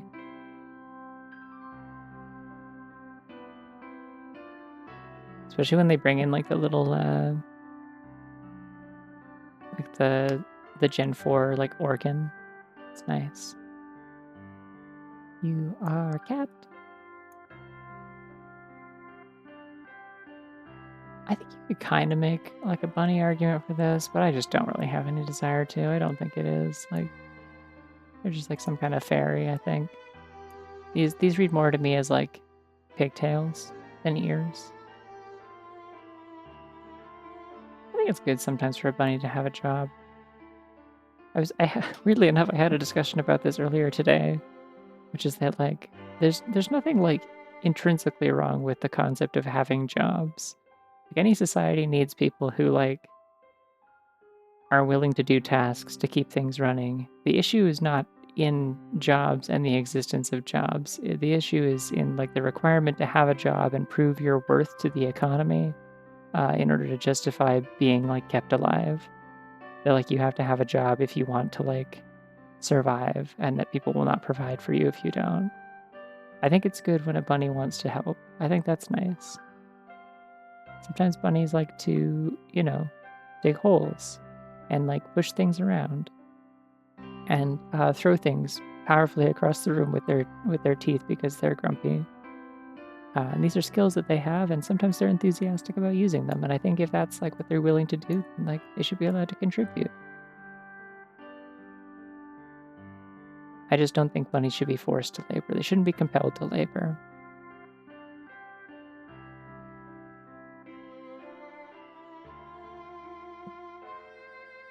Okay, so like Esper and Meowstick, obviously like purr and meow are like right in the name. It's supposed to be a cat. Their ears do fold out into bunny ears. Like they're very long, round ears. Bunnies are aspiring electrical engineers. Yeah, not a single one of them has ever been certified, but they do try sometimes. It's kind of their dream that like one day one of them will become an electrical engineer. I'm gonna say Meowstick gets to be in the adjacent category on account of the ear thing. I think bunnies should also be able to fire psychic blasts out of their ears. You're a sword, which is awesome, but not a bunny. Really can't stress enough how awesome it is that you're a sword, but just like not what I'm looking for right now.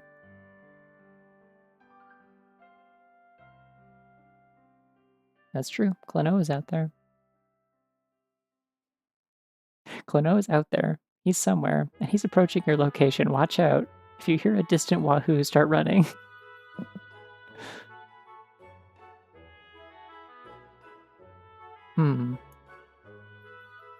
Is Slurpoff bunny adjacent?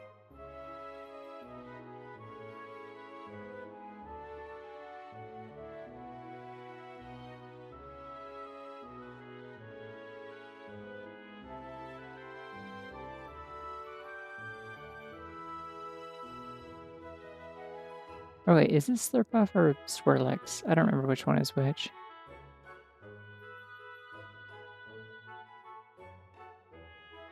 Nah, they read more like bears to me, weirdly enough. You are a squeed. You're also a squeed.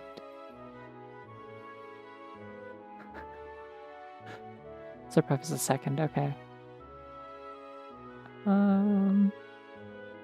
You're like a barnacle thing. You're a weird Common Rider-ass barnacle. Oh, or like a dog, yeah, that makes sense, okay. You are some kelp, and it's gross. You are a lobster. These are lizards, however. Bunny adjacent. Just for you, I think.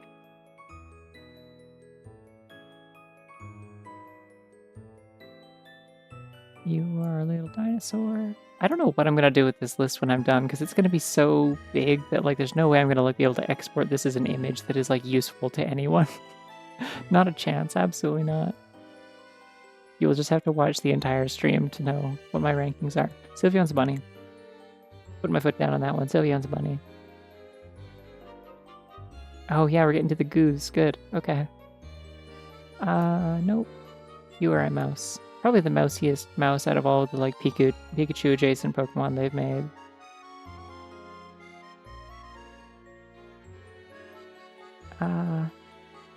Carbink is a bunny, I think. Okay. Gumi's not a bunny. I think you could make a strong argument that Sliggoo, both of its forms are bunny adjacent, and that Gudra is also bunny adjacent. Actually, yeah, I'm putting Gumi in there too. Fuck it. I'm in charge. I can do it if I want. Yeah, I don't know if I can actually justify Gudra, but I think the first two are definitely bunny. Thinking about it more. Yeah, it's definitely a little bit too dragon. I was thinking about it instinctively in terms of silliness, and also like silliness and cuddliness and bounciness, and also like just that I like it. But yeah, like I said, it's hard. I gotta like check my biases occasionally and just remember like, oh yeah, just because I like something doesn't mean it's a bunny.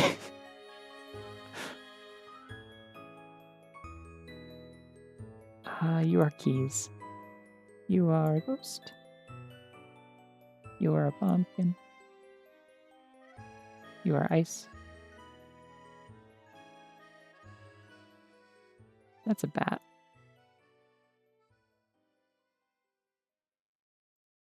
It's a pretty good bat, but it's a bat.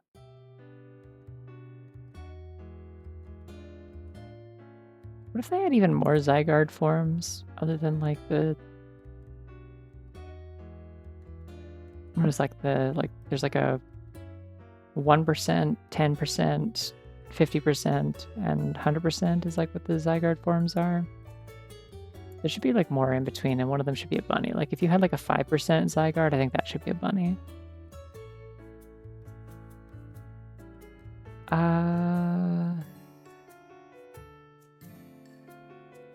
I think these are bunnies. I also think they should evolve from Carbink, or that you should be able to breed Carbinks from them. That's my hot take. But at the very least, I think they're bunnies. Koopa is not, though. Nobody knows what Volcanion is. It's a mistake, mostly. Hi, Rowlet. You're not a bunny, but I just wanted to say hi. I like Rowlet. Rowlet brings me joy. You are cats, and wrestler.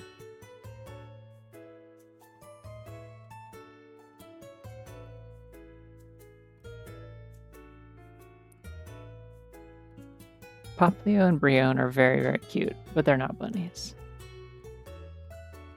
Yeah, Alola has really good starters.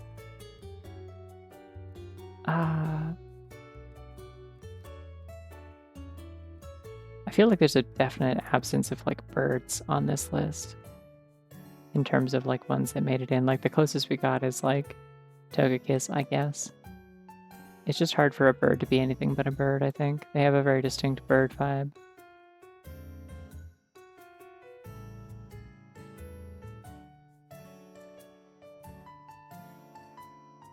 This one can go to hell, definitely. Really hate Crabominable.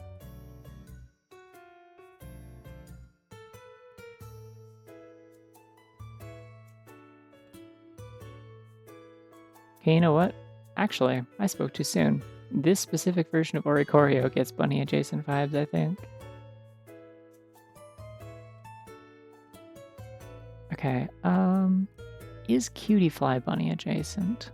I think no. It feels like a bug that is also a bird. I really like Cutiefly and Ribombee, but no. And then we have the furries.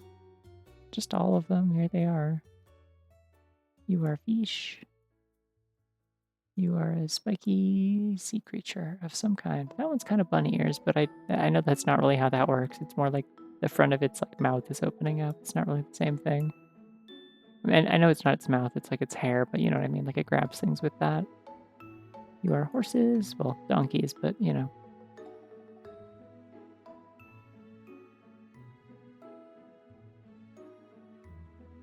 What on earth is Flamantis? I mean, I know it's just like, the shape is fascinating. Not a bunny, though.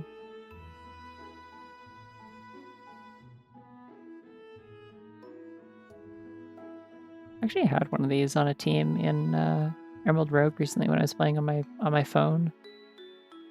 I think that was during the weekend that was at my sister's baby shower or something. That'd be funny, but no, I don't think I'd have the fortitude for that. I'm not particularly interested in trying an actual Pepper Nuzlocke again ever, I don't think. It's just not my thing. You are a bear and a bear. You are a fruit. This one specifically. Bunny vibes. Not the one after, but I don't know what it is about, like, there's a lot of times where, like, just one specific part of an evolutionary line has bunny vibes. Can't describe it. It's just what I feel in my heart. We're almost at Gen 8. Just gotta get through all the Ultra Beasts, which will probably just be all no's for the most part. I don't think most of them are bunnies. I really didn't think this would take this long to begin with. Like, we're coming up on 2 hours here. I figured this would be like 1 hour of this, and then I'd be drawing after that. But I forgot to mention, by the way, that was the plan, is I'm probably going to try and draw some amount of the... No, wait, I did mention this. I'm very scattered. There's like 1,000 Pokemon. You have to understand. My brain is all over the place. Okay, hold on. This one's another divisive one. I'm going to say Pikamuku is bunny adjacent. It has the tail. It is a strange creature that doesn't like it when you touch it without permission. I could. If there had been less of them, I thought it would have been funny to like take like photos of bunnies and edit them to be these Pokemon, but there's just too many. I'm not going to end up doing all of these. So I'll probably just grab a couple that I like that I haven't really drawn enough of before and do them. Yeah, well, I don't think I've ever tried to do a tier list that has this many items. Like, we still have a bunch to go. There are simply too many Pokemon. How did I put that in? I put that in the wrong category. Not paying attention again. A Lopspinda would be really good, actually. Ooh, I might have to try that. Because I still need to make, like, actual, like, character designs for Penny and Sheree. Like, I need to make, like, more, like, kind of, like, OC-ified designs that aren't just, like, on-model Pokemon. That could be fun. There's a Lopspinda.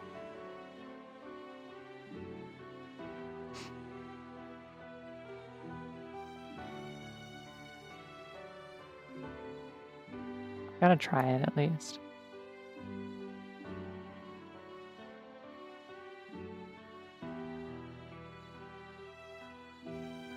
Is Mimikyu kind of a bunny? Also, hi.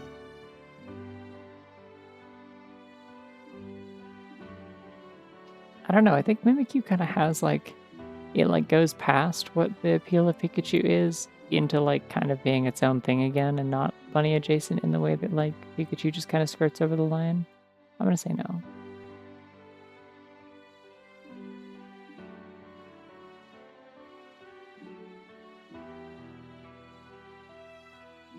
That's a My Little Pony again, by the way. Just saying. Don't think any of these are bunnies. That's a Kirby, kind of, if you think about it. And that's water, and I'm gonna drink it.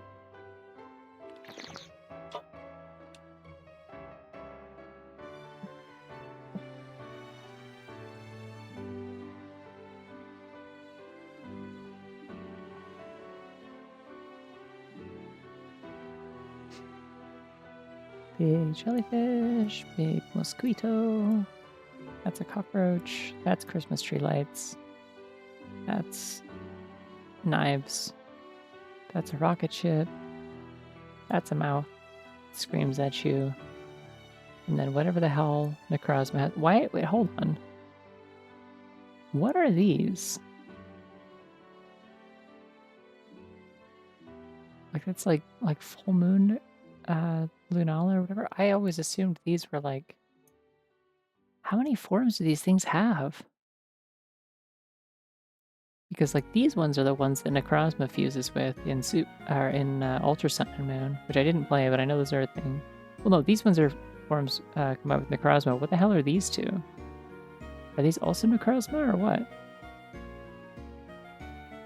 Or do they like transform into that when they use like a signature move or something? I just didn't realize they had another like alternate form. That's wild. This is a bunny.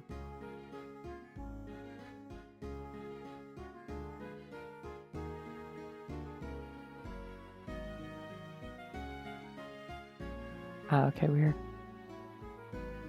It's Whipple.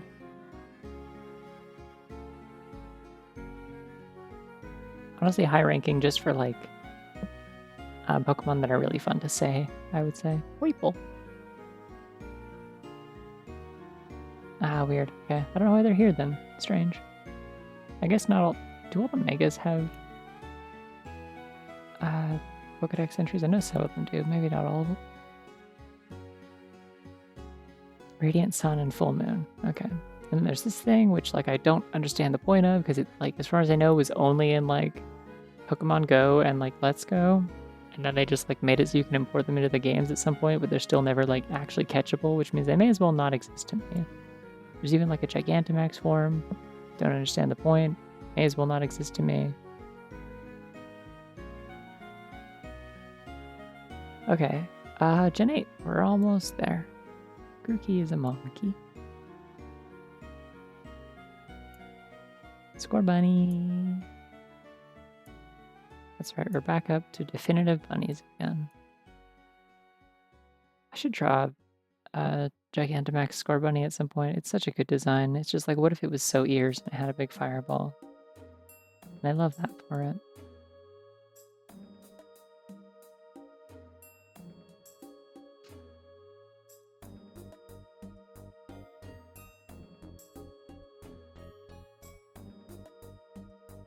These are all birds. And bugs. They made a Gigantamax version of this? That's cool. It's like a UFO. I've never seen that before, ever. That's neat.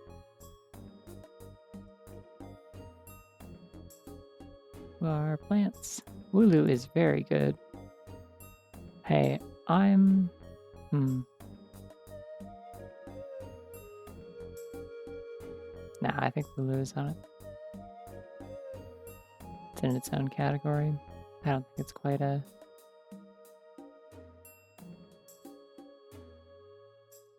I don't think it's quite bunny adjacent. If I put Wooloo in there, I'd have to go back and put Mareep in there for sure.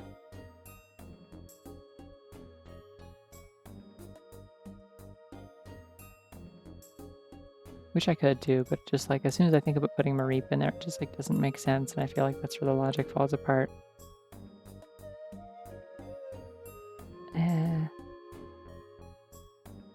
These are dragons. I want to say Appleton is very slightly bunny adjacent. It's kind of lop-eared, but like, I don't know, it feels more like a dog if it was anything besides a dragon. I mean, there's not a lot of other kinds of Lagomorphs is the thing. It's like bunnies, pikas, and like Viscashes, I think, and that's basically it. Which all look kind of bunny adjacent, so...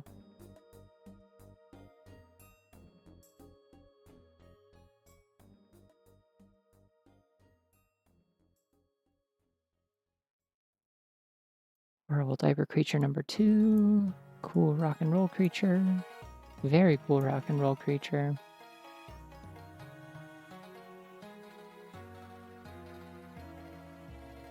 I do like Clavopus. I think Clavopus is a funny design. Don't really care that much about Graplock, but I always thought Clavopus is kind of fun. Yeah, those are its eyes. That's kind of what threw me off. You are a cup full of juice. Well, tea, but like, you know what I mean.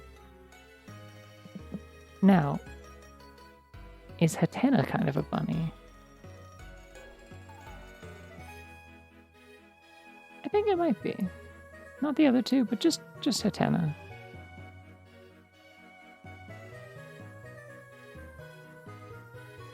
Hatena's a Kirby enemy, and that I think like almost like just sort of like pushes it further towards being bunny adjacent, just in the way that like Kirby enemies just have that kind of vibe a lot of the time. And the goblins. The wicked weasel. I mean, it's a badger, but like, you know what I mean. Bird with sword. Clown's dad. More rocks with ghosts in them. Milk. Is alchemy bunny adjacent, or do I just like it?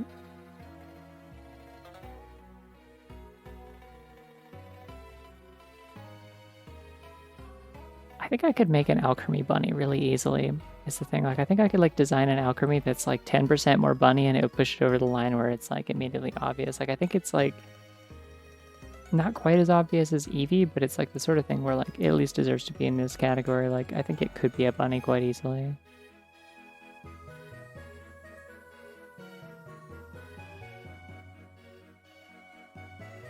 It also has a dewlap. There we go. That's my other point. It's got lop ears and a dewlap.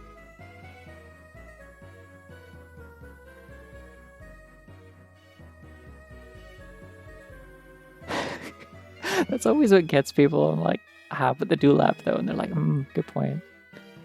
Snom! Get out of here, Pinkerton. I need to talk with Snom. I'm literally... I can't actually put Snom in the literally a bunny category, but it's definitely an adjacent, like, for sure.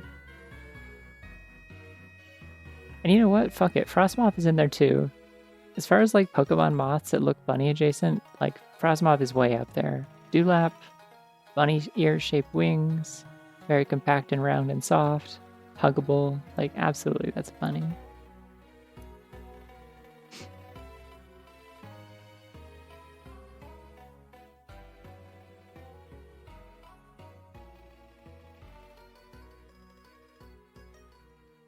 You are hamsters. It's an elephant, but not like Fampi. It doesn't have the vibes.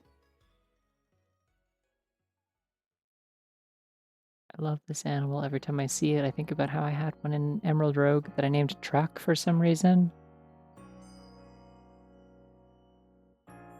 I just don't think about Ice-Q. Ice-Q's just one of those Pokemon I just like forget exists, which is weird because I do actually like a lot of Gen 8, but like I think Gen 8 has like a pretty high hit rate.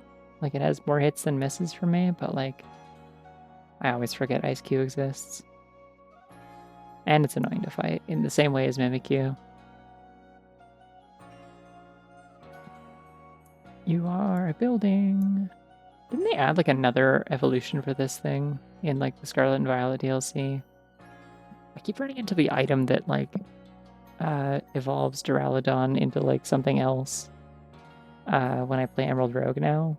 And it's like, what is this thing? Do I want this?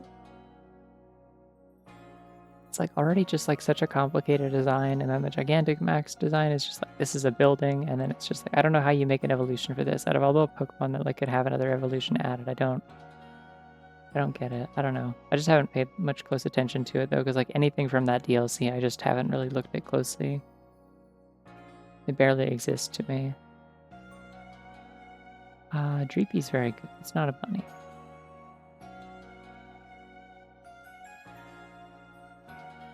You are dogs with weapons.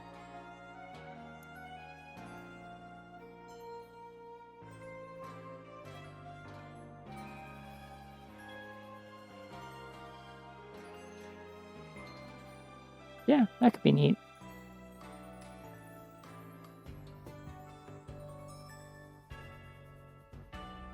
Wait, did they give this thing a Gigantamax? Why? This thing's already busted. Why does it need that? You can like solo the whole game with one of these things. I think Regieleku's kind of dumb. Regidrago is funny as a design, but I just like, I don't know why they needed to add more of these. It just like doesn't really do anything for me. I'm okay with cool horses, I guess. And this weird freak who works at the library. And works out of the library. It's both of these things. You know what, actually? I'm pretty sure this is a hare, unfortunately.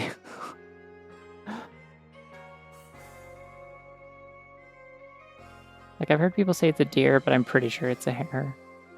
Let's pull up a bigger picture of, what is this thing called?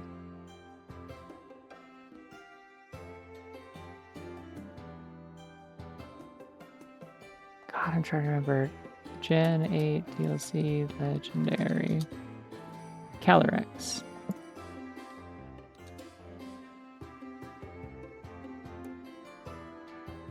Yeah, I'm really sorry, folks. I'm looking this closer. This is a bunny, unfortunately. It has four bunny ears that are holding up its like crown bulb thing. But like I'm looking at this face and it is explicitly a hare. I've like never really considered that those are ears. That's fucked up.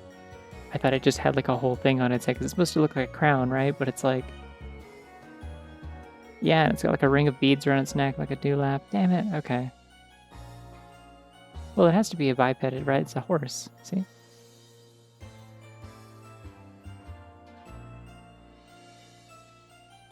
Then I have to put these on here too, I guess, since it is a bunny. Okay. None of you are bunnies. Cool game that you're from, but which I think this music is from. Oh yeah, this is the later game Jubilife Village music. Hell yeah. I don't think they've done a jackalope, no. Not explicitly.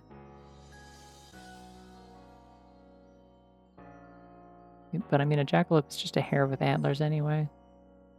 Is there any real difference between bunnies and hares? I mean, yeah, they are different animals, but they have like distinct like a few defining traits. Hares are usually like they have like longer limbs and more like kind of like lean like muscular bodies. They have like less body fat usually, and like sometimes like shorter fur, but not always. They tend to have longer ears overall that like are like longer and broader and flatter and like kind of like disperse heat depending on the species. That's a little tiny baby bunny. Please let it in and have your lettuce. Also, like hares have crazy eyes. They have eyes that like they have those kind of like golden eyes that look like they're like always kind of annoyed at you, and like have seen things. Whereas bunnies usually just have like little dark eyes. They're kind of beady. They look kind of expressionless. It's funny.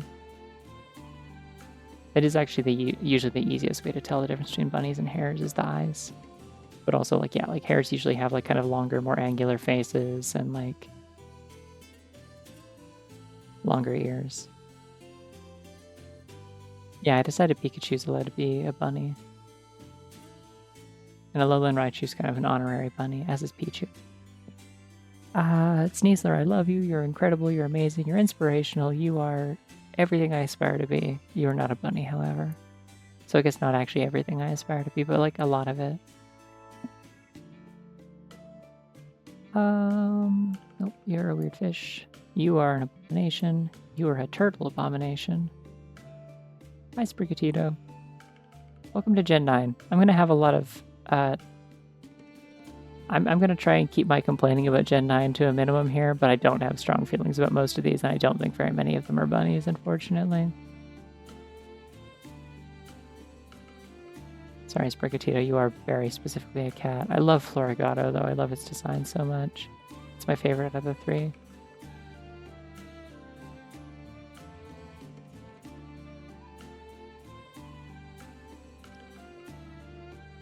I wish I could say that the lack of bunnies is my real reason for not being a big fan of Gen 9.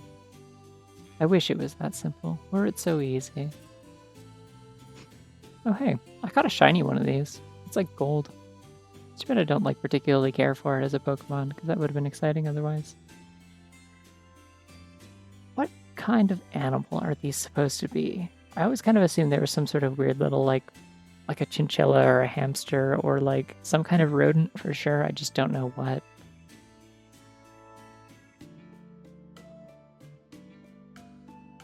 It mostly just annoys me that their design barely changes when they evolve. It bothers me so much.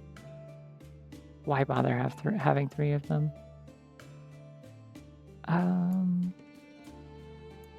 Yeah, I'm putting these in the list. I don't think they matter. Not for this, anyway. Dogs. Olive Pokemon with annoying pun names.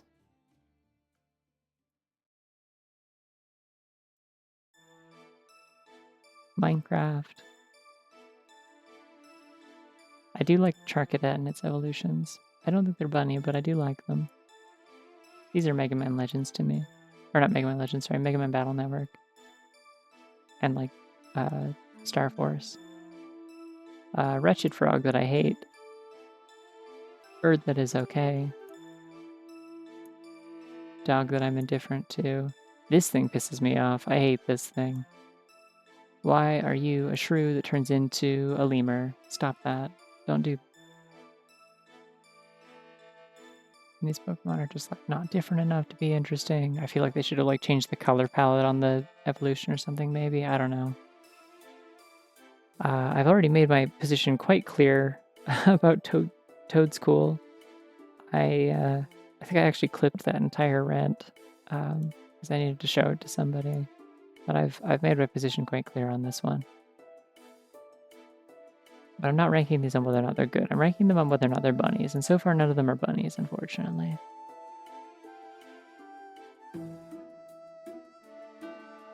This thing is so funny. I like could not for the life of me figure out what like animal this was supposed to be. I didn't realize it was supposed to be like a bird chick or whatever. I thought it was like a weird jellyfish, and then I was like so confused when it turned into this. Alright, I don't think... What's the name of this? I can remember the... I know one of them is Tinkatink. I don't remember which one, though.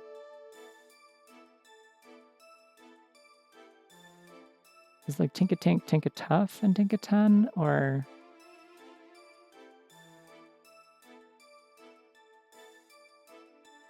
Okay, I was right. Okay, these ones aren't bunnies. I think Tinkatun gets like honorary bunny. It's got the bunny ears. In fact, it's got two sets of bunny ears, up ears and down ears. And it's got a big hammer, which is a thing that all bunnies have. And they just, like, if you haven't seen a bunny's hammer, that's good. It means you're on its good side. Keep it that way. Oh yeah, for making mochi, exactly. That's why they have them, definitely. And not any other reasons, don't worry about it. Wow, these two very different Pokemon.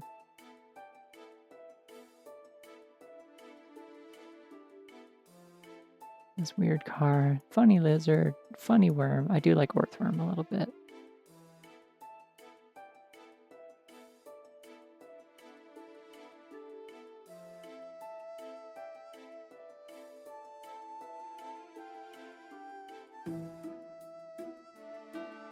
The dreaded Flamingo. The Pokemon whose name is so... I mean, it's Flamigo, but like the Pokemon whose name is so uninteresting that like if you read it too quickly, you won't even realize they like came up with a pun at all. And also it doesn't look like they even did anything with it besides just making a Pokemon, unless you pay really close attention to it. Yeah, Bugs Bunny has a hammer, exactly. And you only see it because people get on his bad side. I rest my case. Veluza is incredibly upsetting, and it is just kind of Clanker from Banjo-Kazooie. These things are funny. They're not bunnies, but they're pretty good. Wild thing to have made a Pokemon out of, honestly. Now, is Clodsire bunny adjacent? I think no, but I do enjoy it.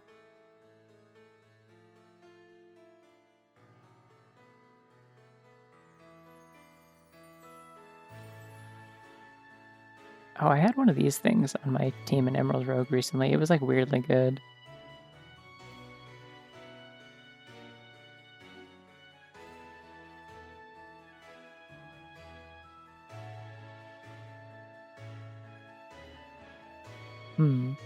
Is Fluttermane bunny adjacent? It's kind of so ears.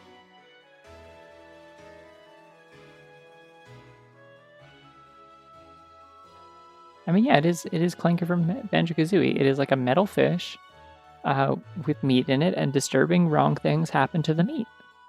Clanker from Banjo-Kazooie.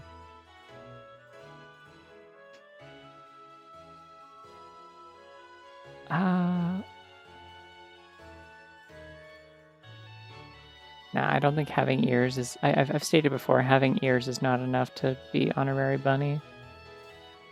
It's the vibe.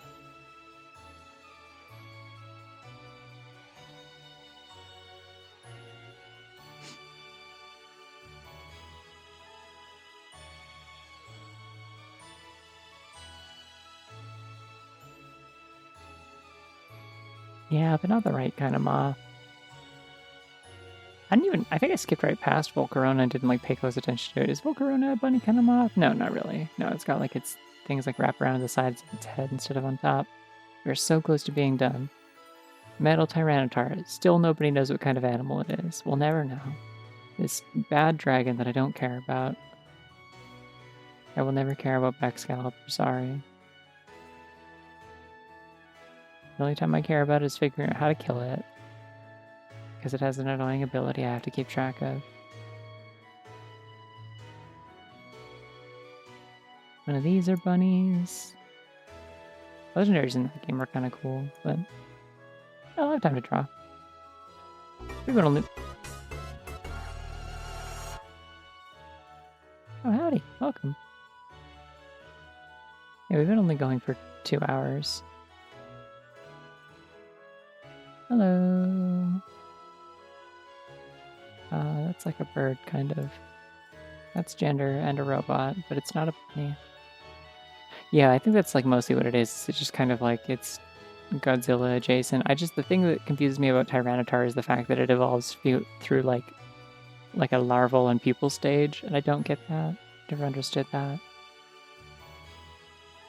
I don't understand what the point of that is.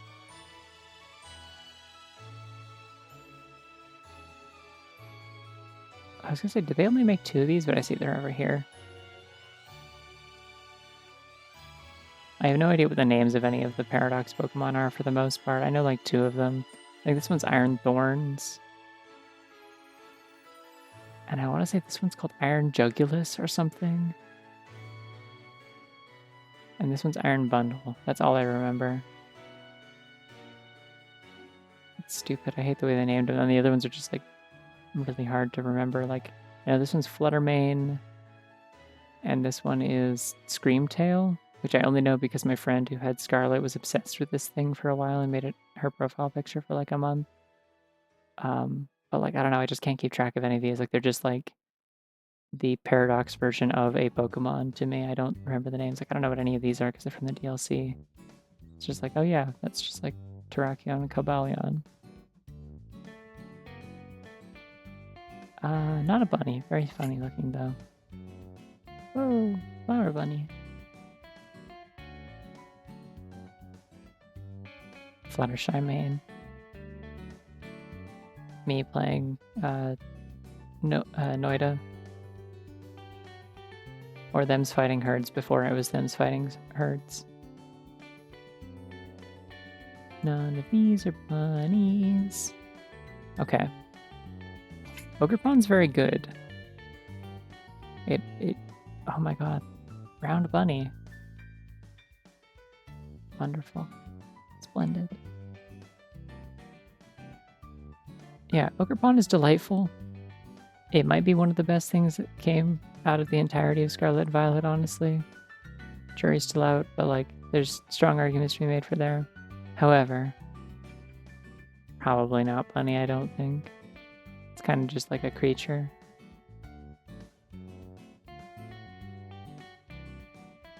You were a dragon. You were a dragon. You were like a dog thing. You are a dinosaur. You were a robot. And a robot. And a turtle. And a turtle. And whatever the hell this thing is. It's like Peacherunt or something like that, I think it's called. Alright, we did it. That's it. All the Pokemon have been sorted, and we've definitively decided which ones are and aren't bunnies, and also some ones that are kind of bunny, but not really.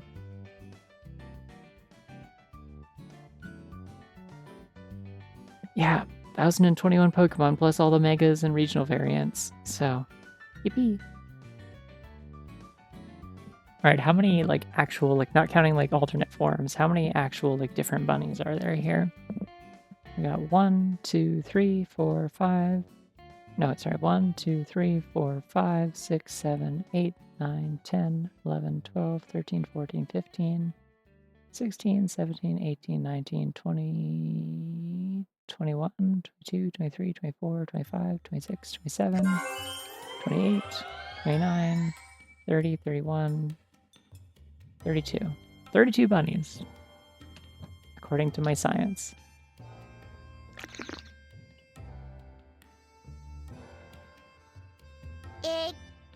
Okay, yeah, hold on. I have to look at Dolive again. No. No, that's a doll. It's like a person made out of plant. Oh! Yeehaw! Yeah, no one would ever accuse me of not being scientific in my methods. Wait, what's the percentage then of bunnies? Let me get my calculator real quick. Okay, so out of 1021, if that total is correct.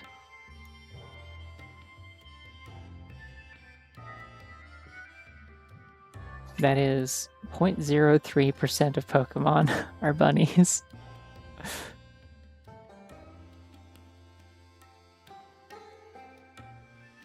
Whew, okay.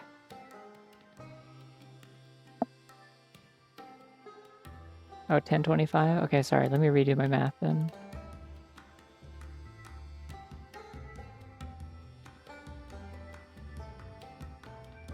Alright, it's still 0.03.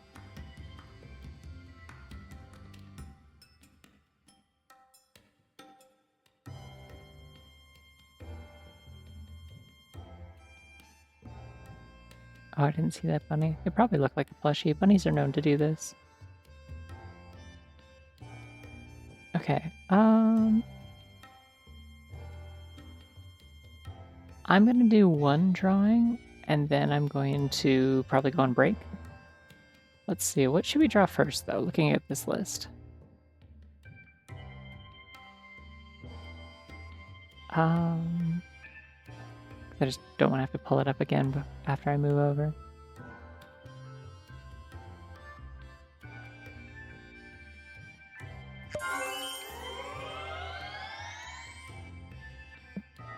I think I gotta draw Maractus, honestly.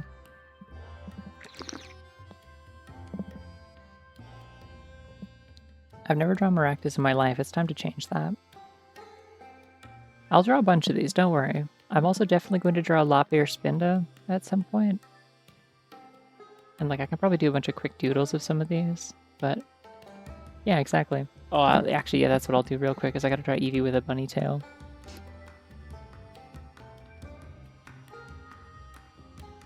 One sec, I'm just gonna screenshot this. And then I'm going to save it to my downloads so I can open it in my browser window and have it open as a reference.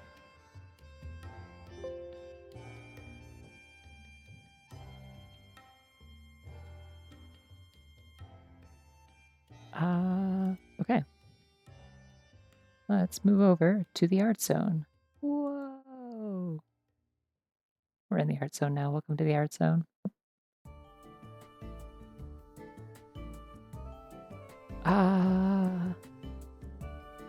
Oh yeah, hair Jolteon would also be really good. I'd love to do that.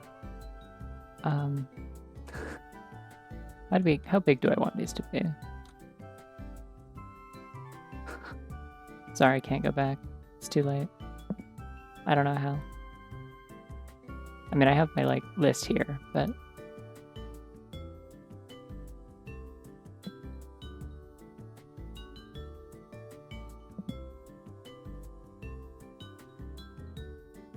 What? What do I have? This is Clip Studio.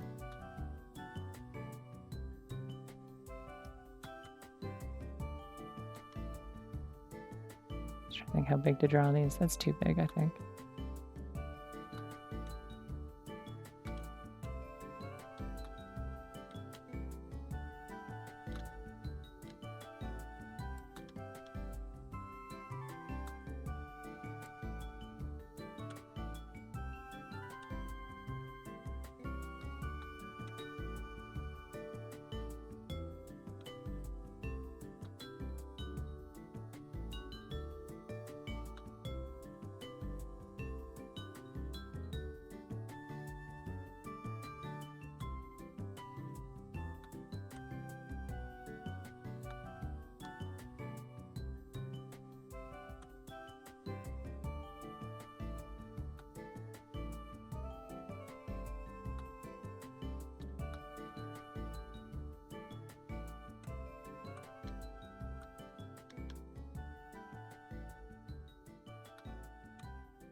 Thanks. It's easy to keep the stream cool because I live in a basement apartment. It's well insulated, so it doesn't get hot in the summer, you see.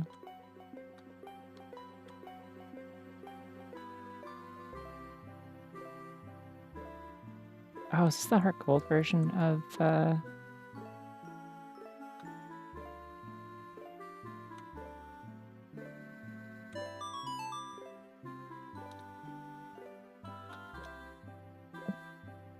Lavender Town? I really love what they did with it in this game. It's so nice. It's just like they turned it into like something that's like kind of like bittersweet but like comforting.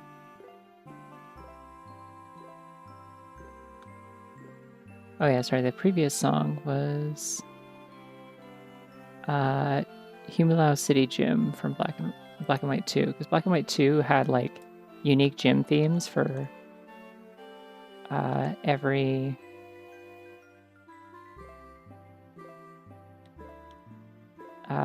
like gym and city and stuff. Like they were all themed and stuff. There's one that sounds like it's like runway music, because like the electric gym leader is like a fashion model. The one in I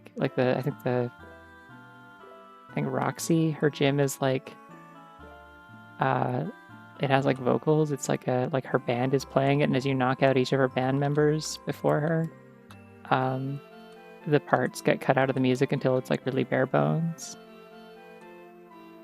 Black and White 2 is a really fucking good game if you haven't played it. Very worth a replay. Thank you. I'm like weirdly feeling like I'm on a roll with this.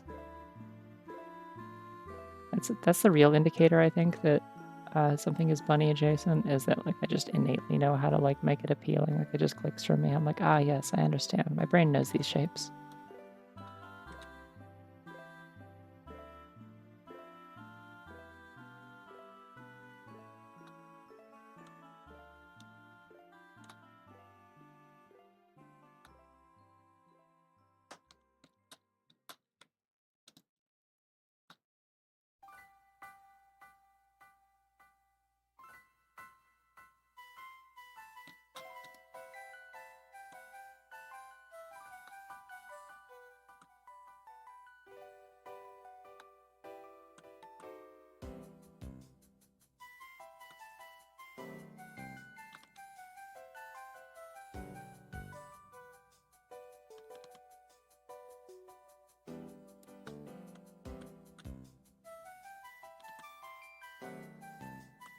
See, what I should have done is reference this off of like an actual bunny picture, and then it would have been perfect.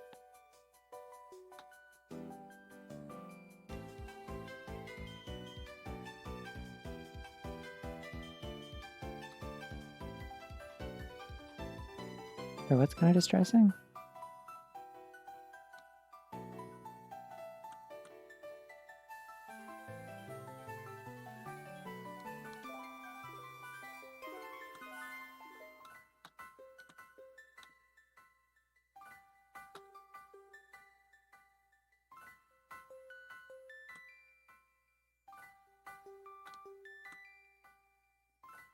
I think I'm making the legs too long, weirdly enough, if that's believable. If you can imagine the legs being even shorter than this. I'm looking at the like image on my ref, and it is actually even stubbier than this.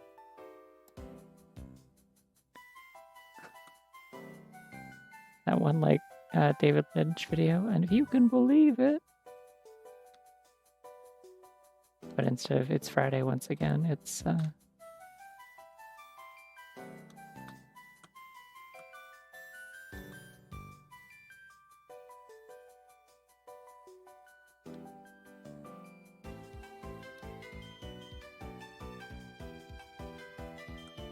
oh, it's not like you're not like literally knocking them out. It's just they stop playing, so it kind of builds the tension until it's like just building up to the band leader like playing a solo when you challenge her.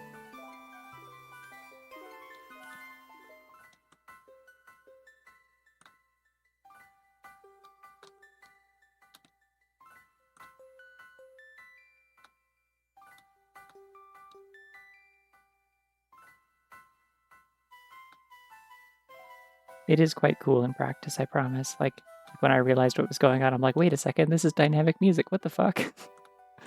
That's crazy. And it's like, it feels cool. Yeah, see, okay, so here's the thing, right? So at this point, if I was being accurate technically, then I would do like a big tail that's like this. And that'd be like an accurate EV tail. However, consider, if you will,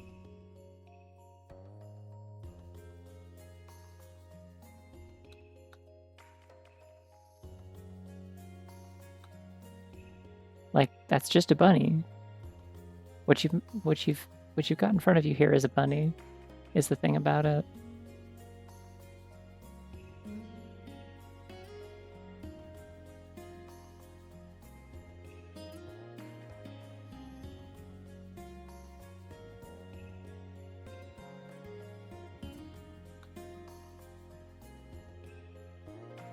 Anyways, now that that's there and I can screenshot it later. Oh wait, no, I actually did this. Specifically erased it so that I could undo back to it. You want to see the trick to drawing like really fluffy, nice tails? Do a lot of S-curves and like make it a little bit angular, and then you kind of leave parts of your lines open. Like you have like points, and then you have like lines that you just like don't quite close.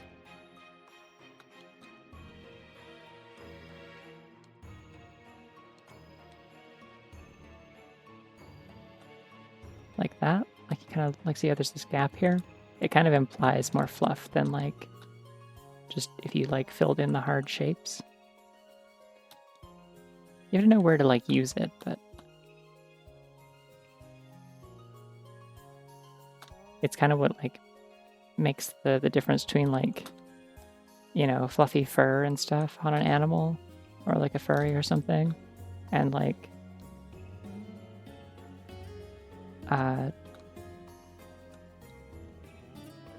and like drawing anime hair.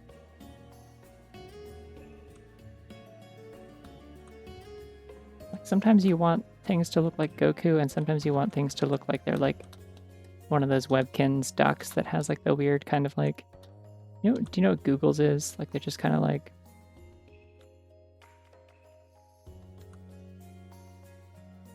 these like ducks that don't have like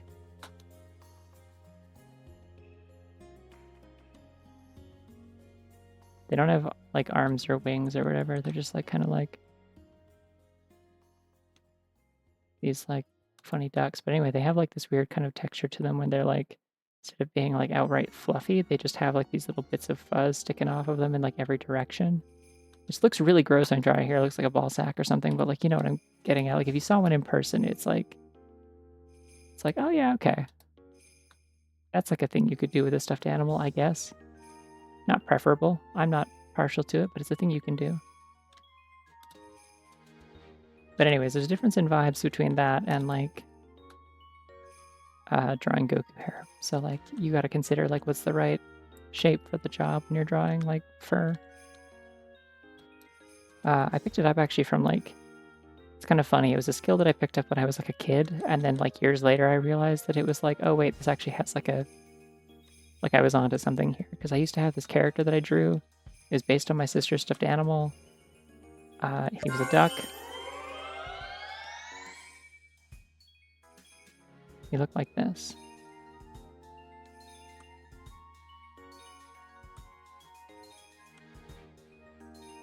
And I would just represent, like he had this little patch of white fluff on his head on the plushie, and I would represent it by doing these little like 5 lines that I just kind of left open, and it like, I think I may have actually picked it up from Calvin and Hobbes. Hold on, I'll take a drink.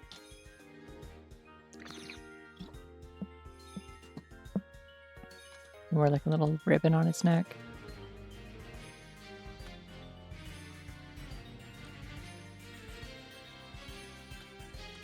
Kind of a Pikachu-ass body. Where it's just kind of like sort of a beanbag. But yeah, I would draw little cartoons about him, little comics and stuff. And then at some point I was doing like comics of him in my school, like my middle school newsletter or whatever. There's like a student newspaper that was done by the journalism class. and one of my teachers was like, "Hey, do you want to do comics for it?" And I was like, "Sure." And then I just did them, and people kept asking me like, "Are they paying you for it?" I'm like, "No, it's just a student newsletter." And they're like, "Oh, okay. You're putting a lot of work into these for just that." And I'm like, "Yeah, it's fun." It didn't occur to me until like high school that I could be paid for drawing.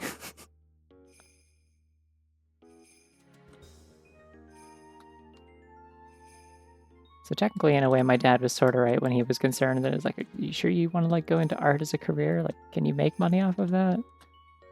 Because at the rate I was going, I certainly wouldn't have. Anyways, there's my Eevee. I think it's pretty good.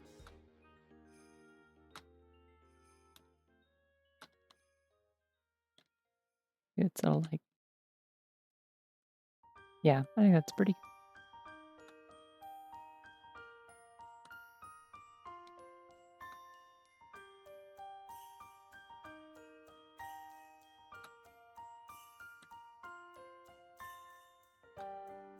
I don't know what's happening in here. I'm just gonna like fill this all in actually. Try to do like kind of a gradient to have it like have like a fluffy underbelly, but like it just kind of like is distracting. I either just gotta like imply the shapes like that.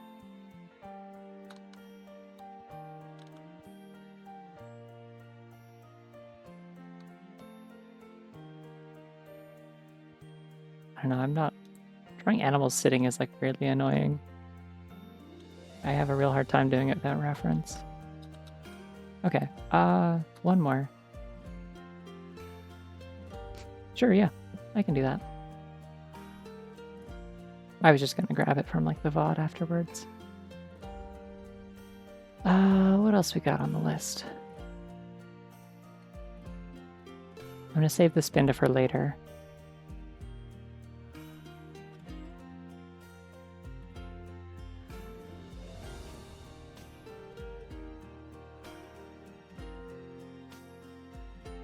Hi, Mrs. Edgewick.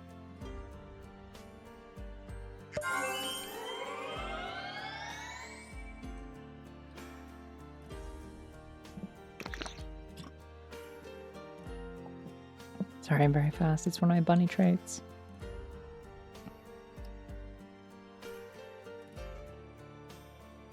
Alright,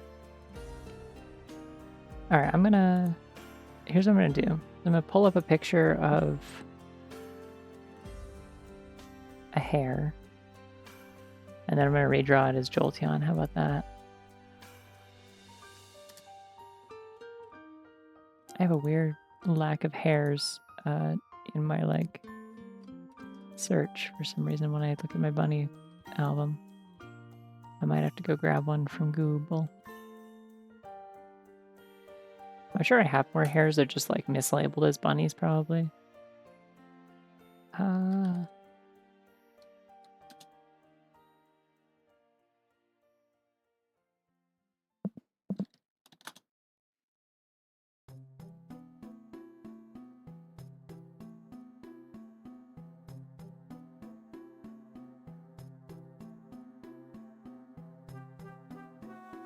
See, they keep showing me when I Google hares. They keep showing me pictures of Arctic hares and snowshoe hares, and they're so fucking cute because they're just kind of. I think one of those species might actually be just like bunnies that are misnamed. I don't remember. I want to say the Arctic hare is the one.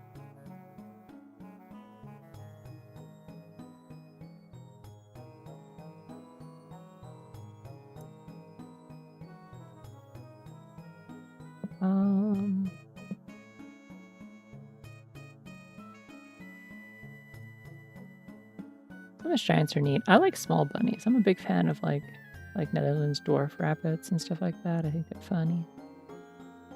Just trying to find a good hare picture right now. A lot of them, they're like sitting or they're like half obscured by grass, and I want one where I can really see its proportions.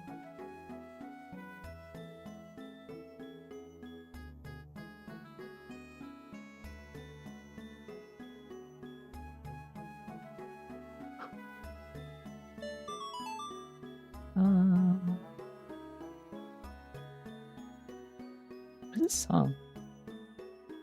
Sky Peak Snowfield from Explorers of Sky. I've never heard this. Must be a post-game dungeon or something.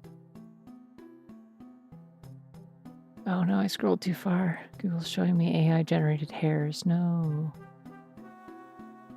I've done a pretty good job of like blacklisting most of the sites that like post stuff like that, so I don't get them anymore, but every once in a while they sneak in and it's annoying. Especially if they're like from like Pinterest or something. Alright, now they're showing me dead hairs and taxidermied hairs. No, come on, show me wild ones. I specifically put wild in the parameters.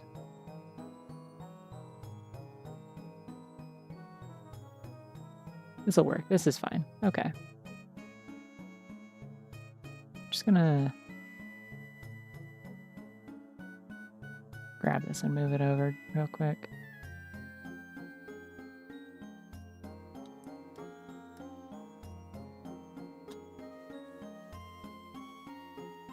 I'm gonna sketch out the general shape of the hair that I'm looking at real quick. Right now you can see the behind the scenes of how I do those like funny sketches that I post sometimes.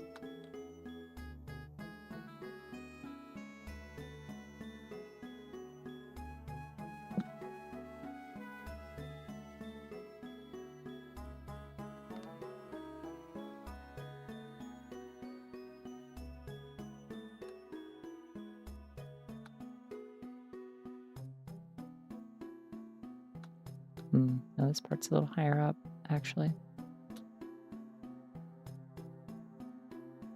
Because the body kind of dips down in between.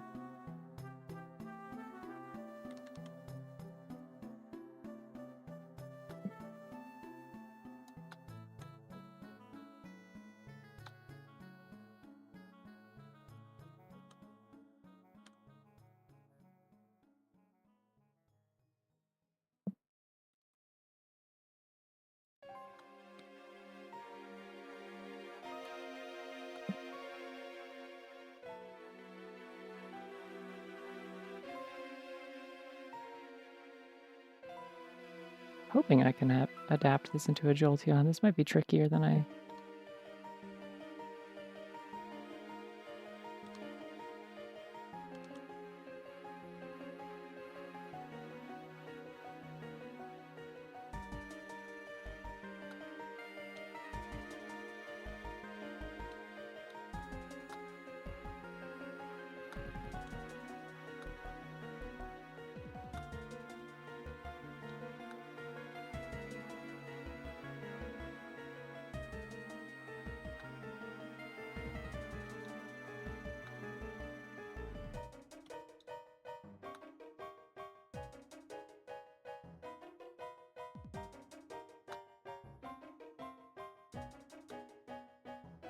Oh, night cat trinket.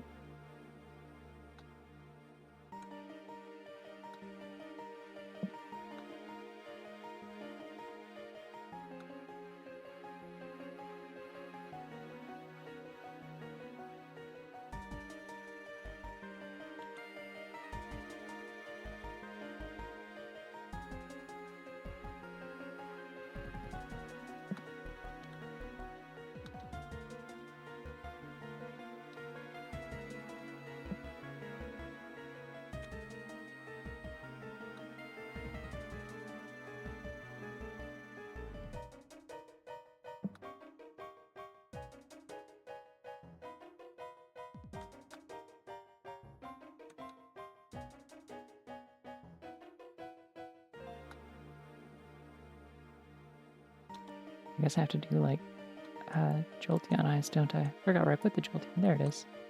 This looks scary with just plain black eyes. I gotta get rid of that.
I made the head a little too big.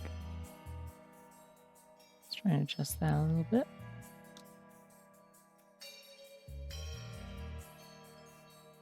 Maybe not, actually. I just have the head too high is the thing. It's kind of like hunkered down. I think also this like line that implies a shoulder is just weird. It doesn't have that.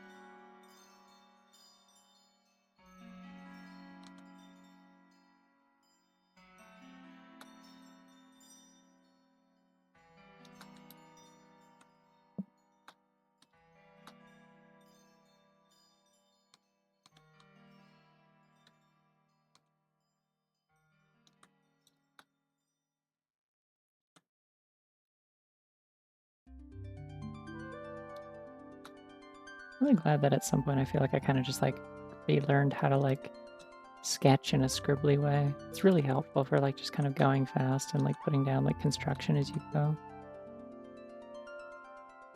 'Cause I don't really have to figure out how the net construction here works because it's just like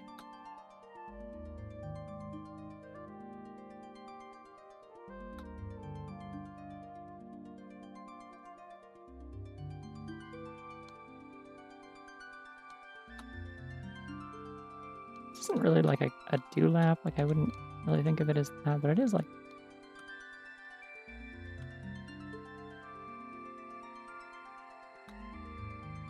it's certainly something.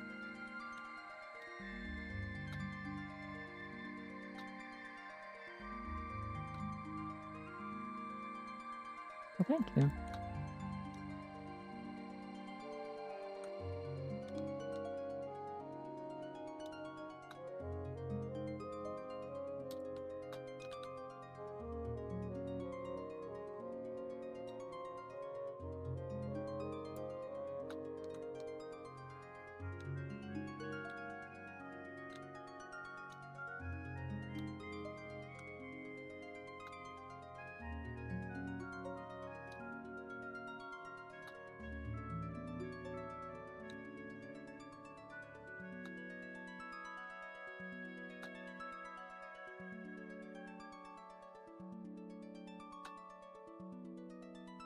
Maybe I won't like take a break tonight. What I'll do is I'll just like, hmm. So here's a tricky thing. Yeah, realistically, I think I started a little later than I wanted to, and so like I'll probably just have to go to bed after I finish streaming tonight. So I may as well just go for the full length, I guess, but I really need to get back to finishing Deltarune so I can stop like hiding from the gradual increase of spoilers and things for that. I have not had time to do it yet. And I was thinking, oh, I'll do a shorter stream tonight, and then I can do a little bit of that, like chip away at that afterwards. But like realistically, probably what I'll do is I think I'll play a bunch of that tomorrow afternoon, and then I will stream Mystery Dungeon tomorrow night. So don't need like extra prep time for like starting a new game yet. This looks really weird. What is up with this thing's like?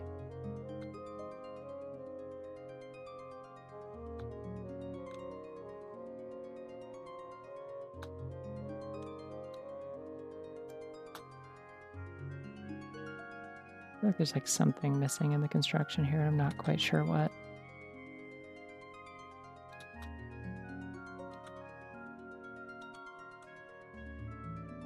It is looking like a Jolteon though, and also like a hair, so mission accomplished there at least. Yeah.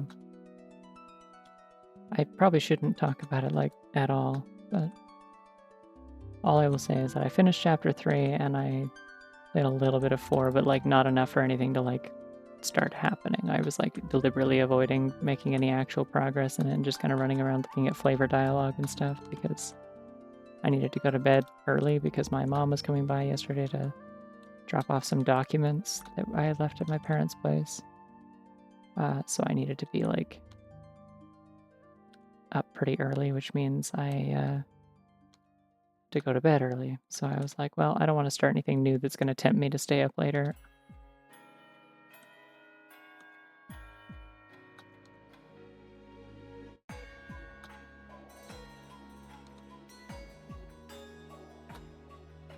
That is the thing about it. It's like, I'm like so amazed. Like, it's like, listen, I know like a lot of people I know are like unemployed, but even then, like, I don't know how people like had like already finished both chapters before I even had time to start on Wednesday. I'm like I didn't even work today. I took the day off, but I just like wasn't like rushing like crazy to like, I have to beat this game the moment it comes out immediately. Like, I was just like, I'll get to it. I'll take my time.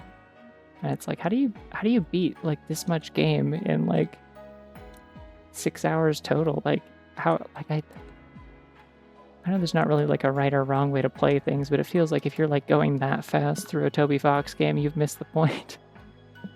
Just a little bit. We are here for the flavor dialogue. It's the point. It does, doesn't it? It sounds like Skyward Sword. It's not though. It's Anastar City from X and Y.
Yeah, I'm really enjoying the new Deltarune stuff so far. I'm just like really taking my time to savor it. You know, as the developers strongly recommended, like, hey, don't rush, savor it, enjoy it. Like, don't feel like you need to like beat everything in 5 seconds. I'm like, already on it, boss. Don't you worry. I will take my sweet damn time, and then I did. I played for like 7 hours on Wednesday night after I finally did get around to starting it, and I beat the entirety of chapter 3, plus like spending way too much time scouring everything for a secret that wasn't there because I was doing it wrong. And then I went back the next night and figured out what I was supposed to do to go do the secret boss or whatever, and spent an hour and a half on that. And then I started a little bit of chapter 4, and then I didn't have any time at all to play yesterday because I was working, because I do unfortunately have a job and people to not disappoint, so I cannot just drop everything to play video games for a week. Oh yeah, no, I'm probably gonna have to do that at some point. I just like threw together like I fucked around in a save editor briefly and just kind of threw together a chapter 2 save file that had like, you know, some basic items and had like specifically just had like the flags for like side quests and like outcomes of things set, just in case they carried over, which several of them have, so that was like worthwhile. But my save is a little fucked, so I will have to like actually go back and play the other. No, wait, I'm doing the dark markings. This is a Jolteon. It doesn't have these, does it? Unless I wanted it to, I could. Yeah, I'm gonna have to like replay those eventually. I just like, again, didn't have time to like devote like 2 extra days to scraping up all the stuff in the early chapters. in preparation for a new game coming out, I was busy trying to get as much work as done as possible so that I could like justify to my sense of responsibility that I was going to take a day off to play a new video game.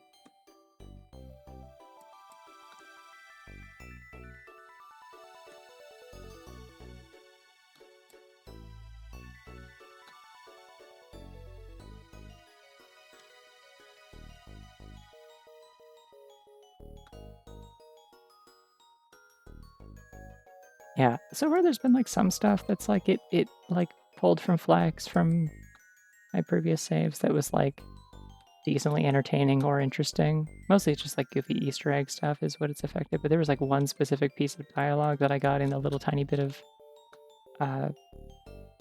4 that I played before I had to go to bed the other night that I had screenshot or I clipped that shit so fast, like funniest shit in the world. It is like so good, and I only got it because it like carried over a decision that I had made in chapter 2. So I'm glad I did it just for that, honestly. But it sounds like people have had a pretty good time with it, regardless of whether or not they had an existing save. So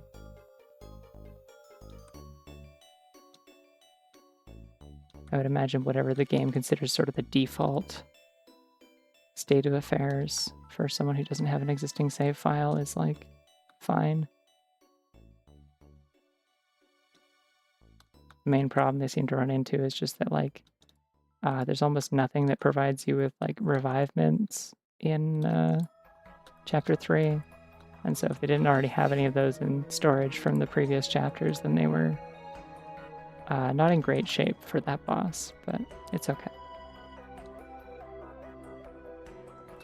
Because yeah, like I had to do the save editing thing. I looked everywhere. The problem with Deltarune taking like so long in between chapters to release a new one is that it has come out conveniently when I've had a different computer every single time an update has come out. Like, first one came out, I was still on my college laptop. Second one came out and I was on like my old like kind of pre-built like tower PC that I used to have that I got in 2019. And then I got this computer, like I saved up and got like an actual proper like gaming PC that can like actually handle things and doesn't like scream at you when you try to play any current gen thing or stream.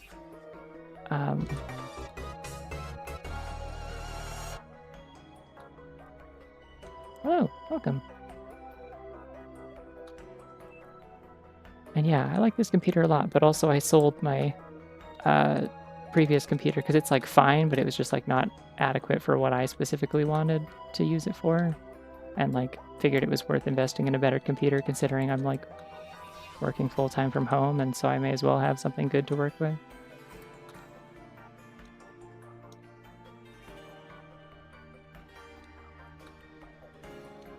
Yeah, I'm kind of dancing around talking about anything about the actual game for that reason. I just don't, there's not a good way to like talk about it without like accidentally slipping. Trust me, I've tried several times with various friend groups and it's like, hey, stop talking, stop talking, stop talking. I don't know about that yet. I don't know what that is. Sometimes your reactions just being like, ooh, you'll see, is like, that is also an answer. That is not obfuscating information to me at all. Hello.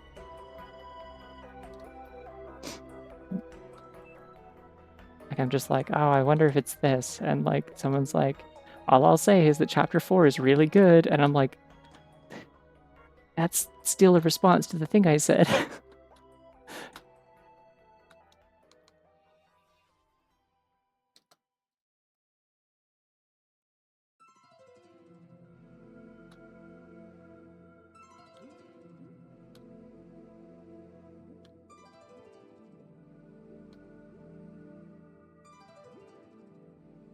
Hey, it's all good.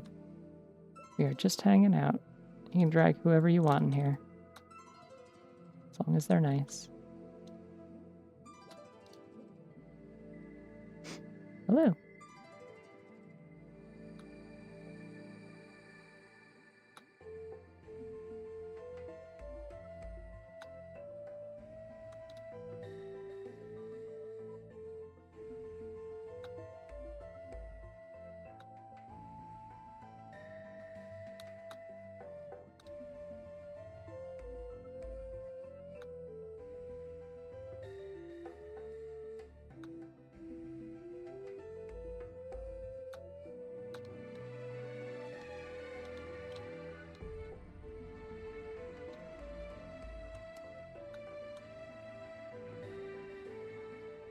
I feel like I gotta color this one or it's not gonna read entirely as Jolteon.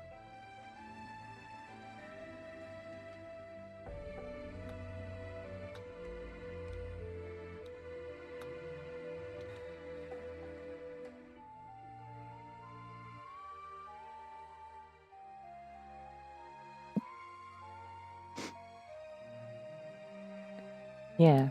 Well, because, like, okay, so this was the final list of all the Pokemon that made the cut for, like, yes, this is a bunny in some way, and, like, not a bunny, but, like, it has a vibe in some way that I think is, like, it feels like a bunny to me. But some of the ones that made the cut were ones that I kind of didn't expect to. Like, originally this was going to be in the sort of list and not the, like, yes list, and then somebody was like, hares, and I'm like, oh, yeah, I forgot hares also exist. And then it just, like, kind of clicked for me, like, oh, yeah, that does actually make this make a lot of sense. I always wondered why it didn't have, like, a big tail, but, like, if it's a hare, it makes sense.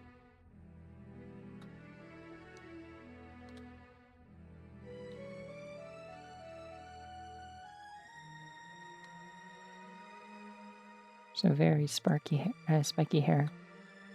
I'm gonna put line for that layer. I'm gonna make this one color. Check out this cool tool that I have. I picked this up somewhere at some point. I'm gonna make this a little bit darker and more like kind of natural color, just a little bit. The icon looks like ice cream. I don't remember why. I don't know if I ever have known why. I think it's just ice cream in like all the examples on the Clip Studio store. But it's like a quick like autofill thing, like with a lasso tool, it just like fills in all the closed lines. And then you just gotta like fix the edge bits that it misses. But like it'll obviously fill in like these parts and you gotta get those yourself. But it's very convenient, especially for like more clean art. Like it's not ideal for something like this necessarily, but this line is bugging me. It is a tangent. Get out of here.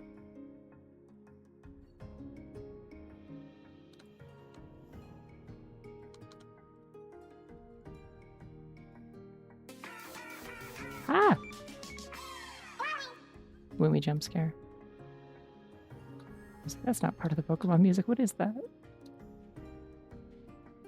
Yeah, I don't know. I used to have a method for like blocking in my flats, and this is just like, depending on the piece, it's anywhere from like 30 seconds to like 10 minutes faster. So it's definitely nice. It was Splatoon, yeah. It's just like a sound alert that I haven't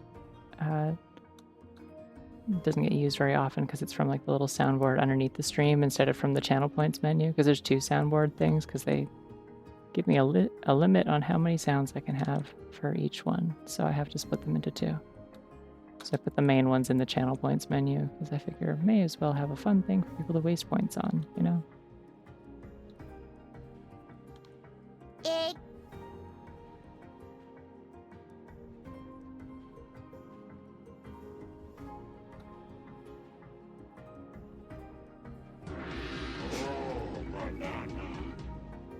There's also that.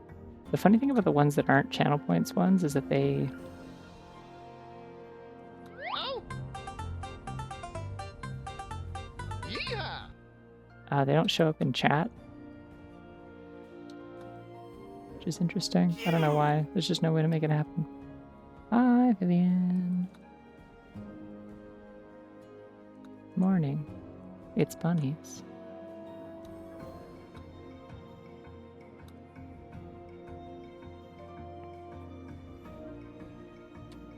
I'll use my famous pencil tool that everyone's like, wow, I love that pencil tool. How do you get your textures? And I'm like, it's this pencil tool. And I tell them every time, and I just tell them to go look it up because it's free.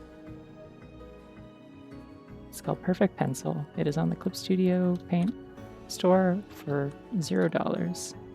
You can have it and use it, and you will have this texture. It's great because like I can use it for line art at like small sizes, and it'll have this nice like textured line. Or actually, it'd be better if I used a darker color to show that. Like I use this for like line art on all my like commissions and stuff. But then like if you increase the size of the brush, you can use it as like a texture brush, and you can keep like changing the size and switching between colors, and like This is how I get my like fur gradients a lot of the time, is I kind of like cut back and forth in and out of like two colors. And then I can kind of have like a fade from like, see, I can have like the dark color into the light or something like that.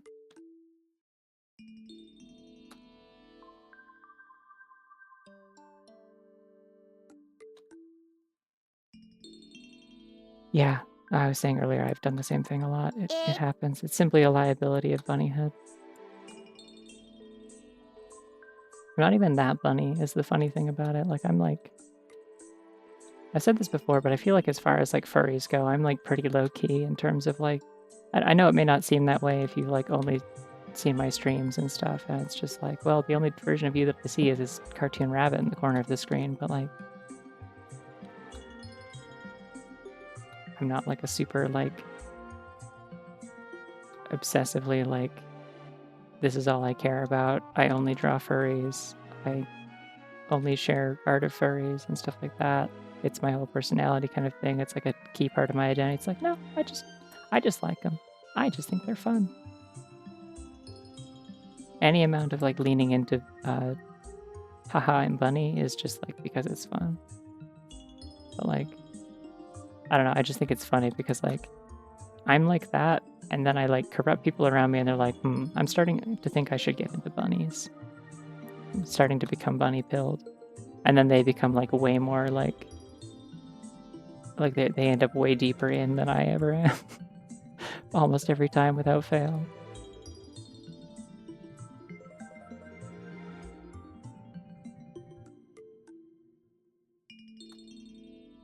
Right, now I'm gonna give it some more like slightly realistic like hair markings and stuff.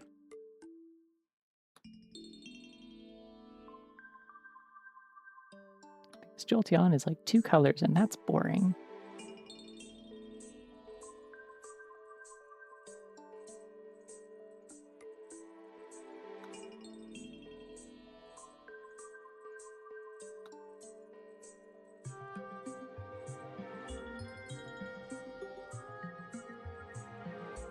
Yeah, this brush is like really nice for fur colors. I find it quite useful.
I didn't like rank them like that. It was like, here, actually, I can just switch back over to, hold on. I didn't actually like rank them based on like entirety, like on an actual scale of like who is like most or least bunny. It was just decisively not a bunny, which is most of them. And then like ones that are definitely a bunny or like have some sort of like very clear bunny traits or inspiration. And then like ones that are like not a bunny, but I think they deserve some sort of like honorary recognition for having bunny vibes or bunny energy or kind of a bunny shape to them.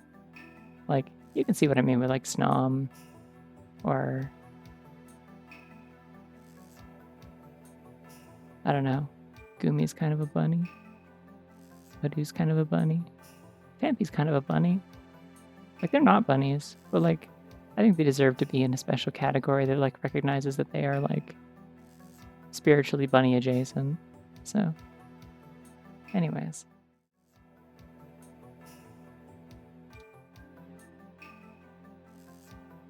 Yeah, like I have a bunch of bunny plushies in my bed, and then I have one Snom plushie.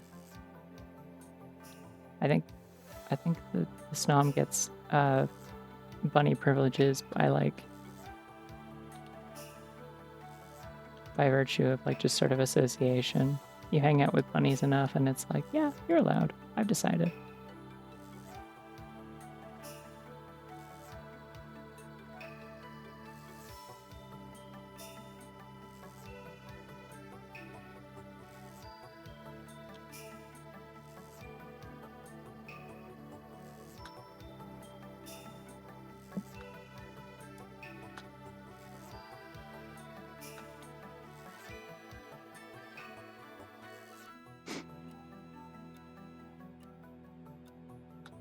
Having bunny friends is important.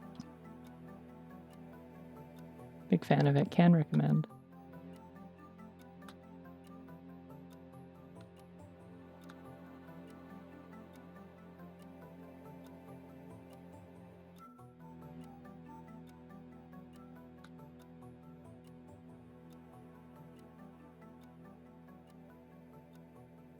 Oop. Messed up my whole dang layout.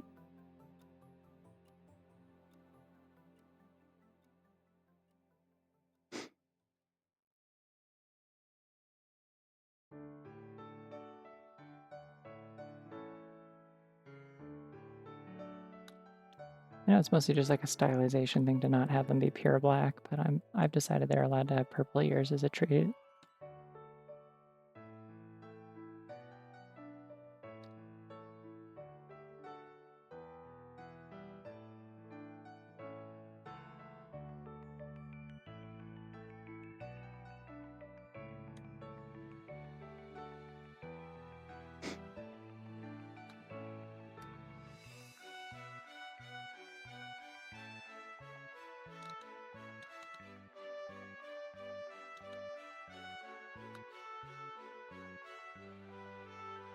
All right, this is a song that I think is not necessarily improved in ORS. I think these trumpets are too trumpety, but at the same time, the original might not have been that good for being trumpety either.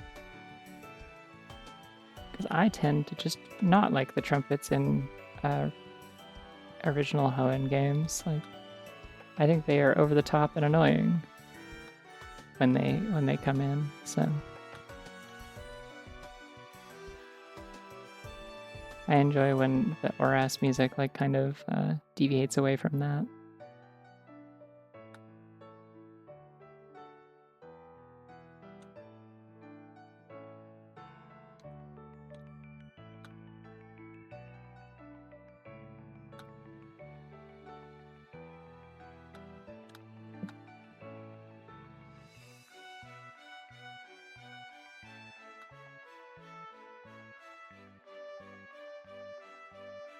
Yeah, probably same.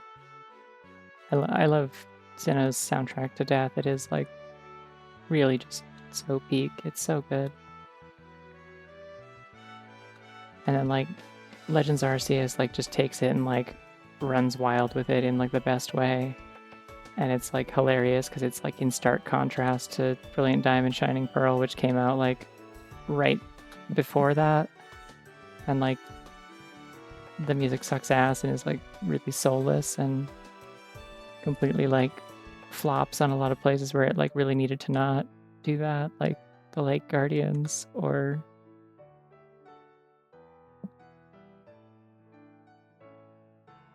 I mean, I would say usually the best thing about RPGs is the music, even if you don't enjoy them. I mean, that's my entire relationship with Final Fantasies. I know things about it enough to catch when people are referencing it, and I like the music. I can't stand actually playing Final Fantasy.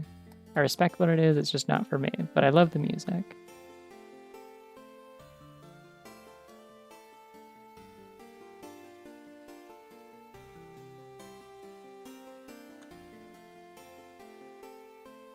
Yeah, you should keep it that way. It's not worth your money. Don't do what I did. It was one of my few impulse purchase Switch games, and I can't recommend it. Like, they are fine. If you have never played Diamond and Pearl, then I guess they are an adequate way to play it. They've got some, like, nice accessibility features. They have fairy types and, like, updated balancing and stuff, but it's just, like, they're a lot uglier than the originals and are missing a lot of features that were just straight up removed.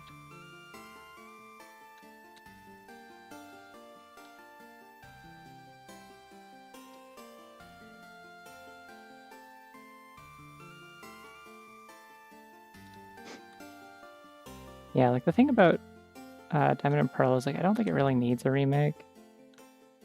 Like, they could have just ported it, honestly. Just bring it forward and give it, like, new online functionality or something. Just, like, Diamond and Pearl HD or some shit like that. I don't know. Like, still keep the sprite work. Because it's, like...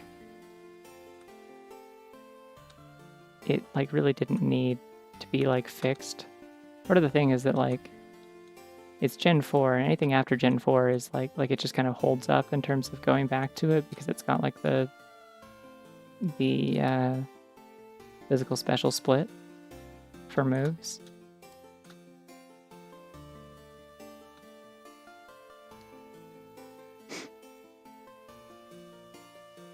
I mean, yeah, but, like, why would you not emulate it? It's a DS game. It's, like, incredibly easy. Like, famously, it's, like, extremely easy to emulate DS and Game Boy Advance games. You can play them on your phone.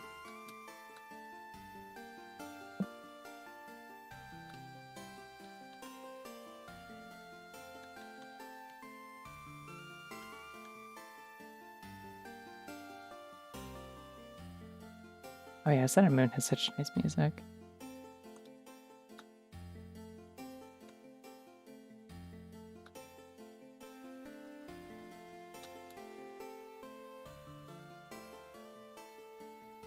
This is a pretty cool Jolteon, I think. I want to add a little more of the light color. Oh my god. So many bunny raids tonight. Hello. Welcome, bunny raiders.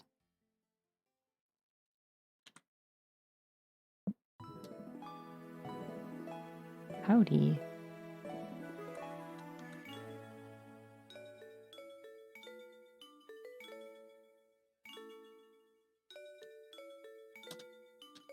Yeah, I like that a lot. That's a good fit. The bunnies congregate.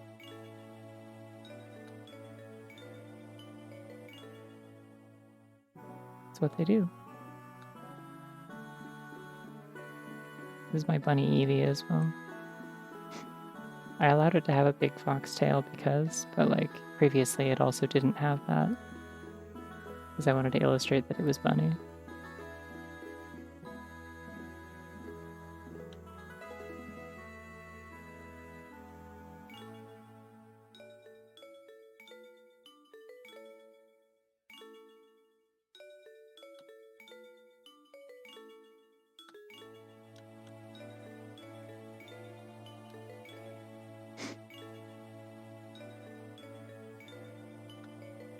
I think I'm going to do a little bit of grass underneath this just so the...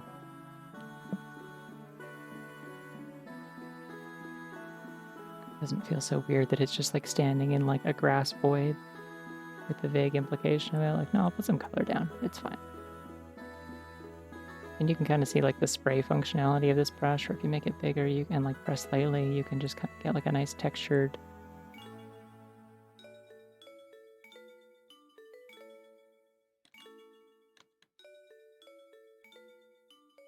Nice textured spray. Feels nice and fuzzy and kind of chalky.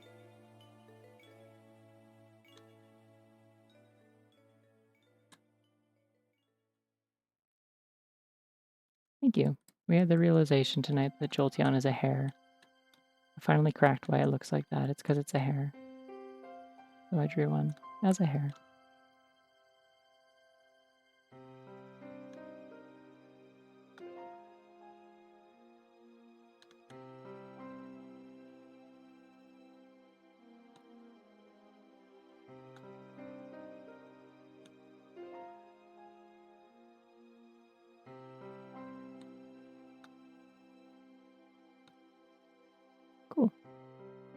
That grass looks nice.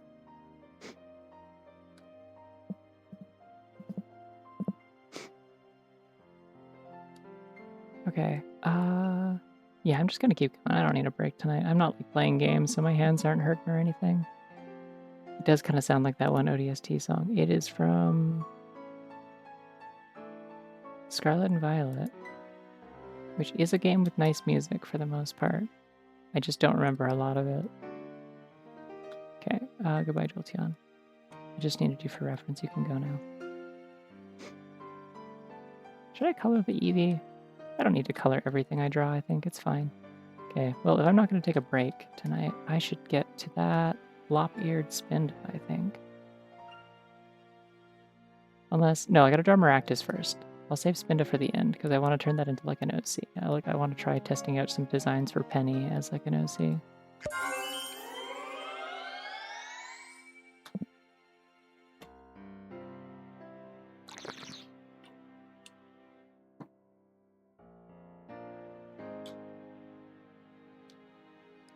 Oh, it's okay. Here, let me show you.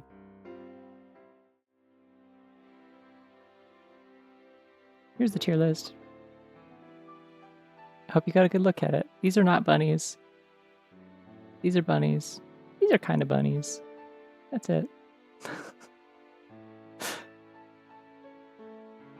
Yeah, it's a little bit Renamon as well. I think if you try to do a realistic Renamon and a realistic Jolteon, you're going to get kind of similar results a lot of the time. Okay. Oh, these hairs are so cute.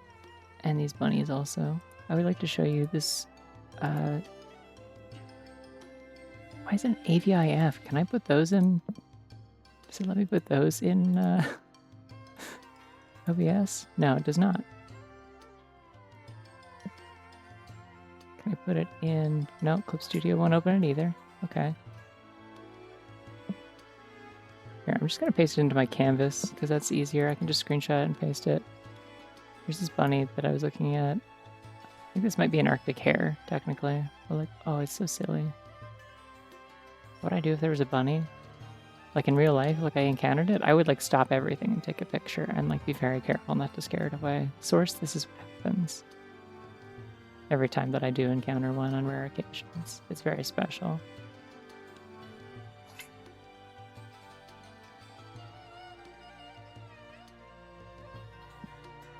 If there was a bunny in my house, though, like this, and it was on my desk on my computer, I would just kind of let it take my stuff, I think, because I think it would be here to steal. And I'd be like, well, I respect that.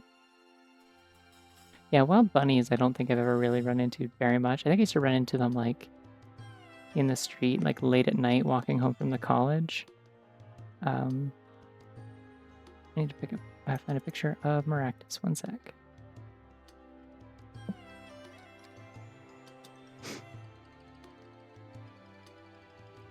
I found several pictures of Maractus. It's very cute. Big fan of Maractus.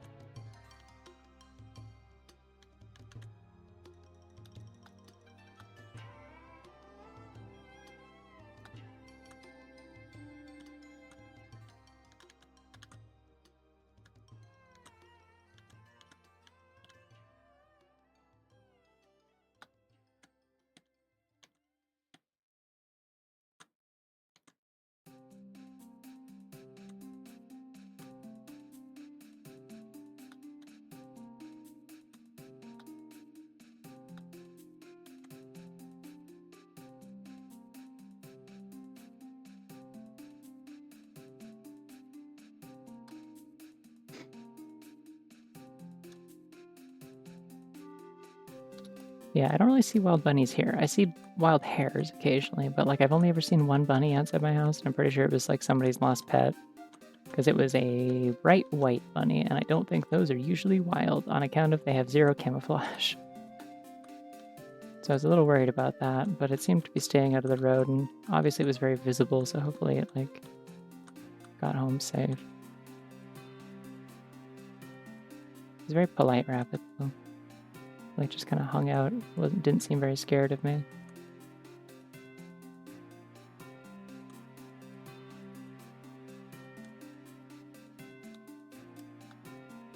it had a bunny nose, I think this would just really complete the bunniness of it. Like, not that it needs it, but I think it's like, if I put it there, it's good.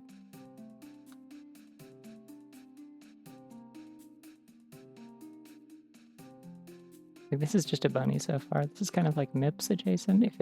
If like Mips was like awake, not having a miserable time of it.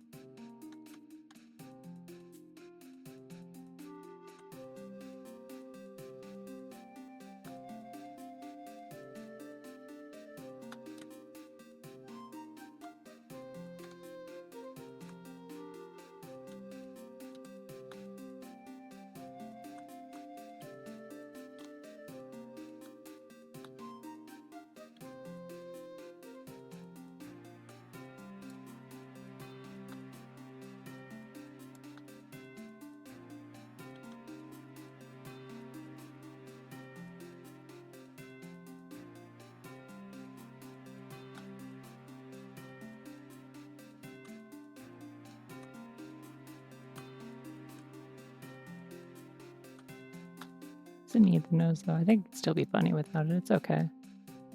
Yeah, it's kind of what I was going for. I like drawing little creatures with sandbag bodies. That's why I enjoy drawing Pikachu a lot. Like, Pikachu is so literally just like you just kind of draw like a fucking little flower sack. Like they have you do for like animation practice or whatever kind of thing. And then you're just like, what if instead of it being that, it was maybe a little more upright, but like,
you see it? Do you see my vision of Flower Sack Pikachu? I think its legs and feet are technically closer together, but these are supposed to be more like kind of haunches, I think. It's supposed to be the idea. Rodent-like in nature, but...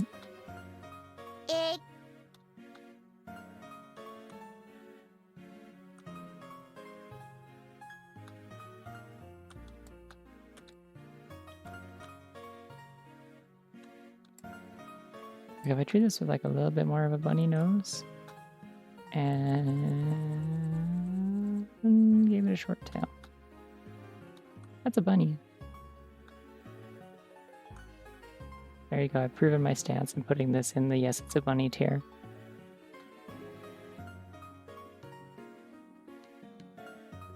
Still kind of a bunny even without it though. Oh, a little cup of thing. I drink this in the morning to get me going.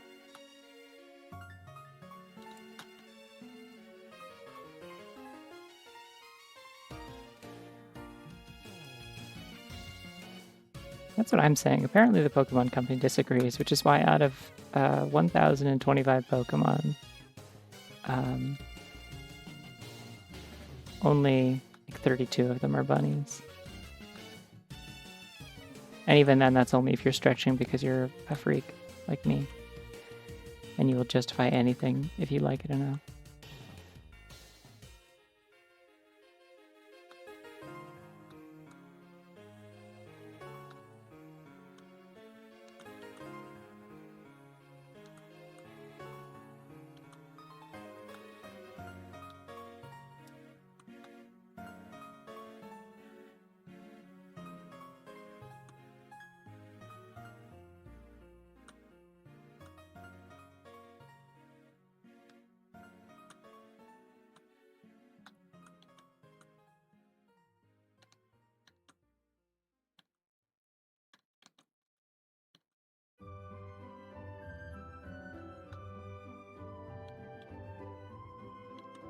Oh hey, here's some of that Let's Go music I was talking about that has no personality.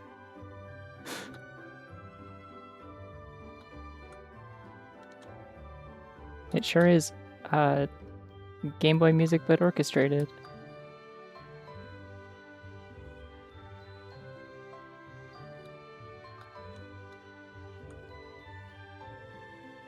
Which is honestly the main thing that I will actually be a hater about for Let's Go, because like I don't have like strong feelings about it otherwise. Like I'm not the target audience for it, definitely. I do not play Pokemon Go. I do not want to use Pokemon Go catch mechanics. I also just don't really want to play a remake of Pokemon Yellow, which is like arguably one of the worst Pokemon games ever made, if you ask me. Because it has all of the bullshit that is bad and unbalanced and busted and glitchy about Red and Blue, but then just like also you can only have a Pikachu that's stapled to you and is terrible. And then in Let's Go, they just like overcorrect and they're like, what if the Pikachu was a god and was unkillable and could learn every move?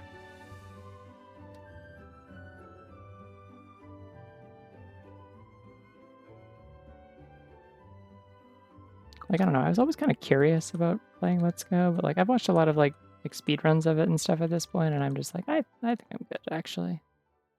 I don't think I need to play this one.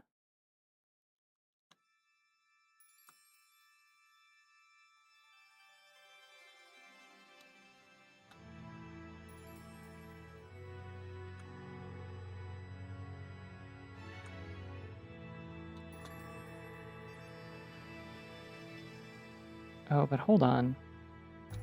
What if this ear was going forward and it was a funny rabbit?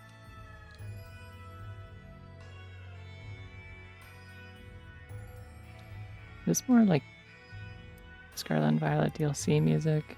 No, it's X and Y. Interesting. I don't recognize this at all. Shaller City.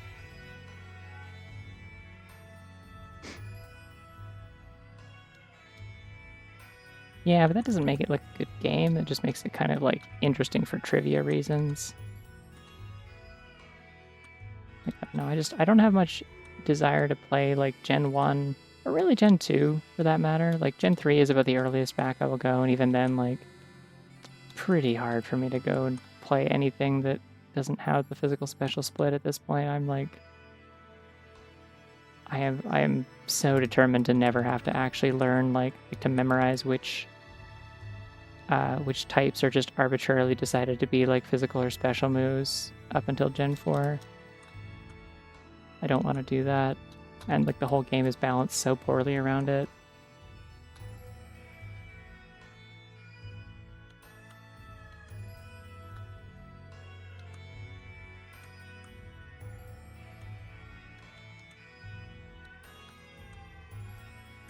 But like Gen 1 doesn't even have a sprint button. Like it's like, come on. It doesn't have a sprint button, half the moves don't work, nobody has abilities or held items, like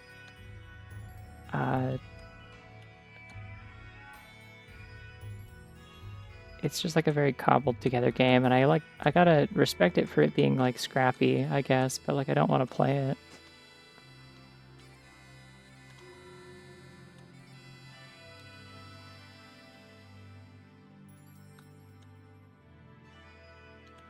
I think I started playing Yellow at one point, actually, because I had a inexplicable Gen 1er friend in high school who, like, same age as me, but, like, so, like, we were born the year that, like, Red and Blue came out. There's no reason he would have been nostalgic for Red and Blue, but he just I guess, picked up the opinion that Gen 1 was the best from like some like 30-year-old YouTuber at the time or something, and like decided this was true, and then he had to spread the good word. And so yeah, he went around talking about how like new Pokemon was trash, hop on Pokemon Yellow. And so I played it on an emulator, and I'm like, wow, this is really hard, but not in a way where it's challenging. It's just like obtuse and nothing makes any sense, and stuff doesn't do what it says it should. And there's no run button.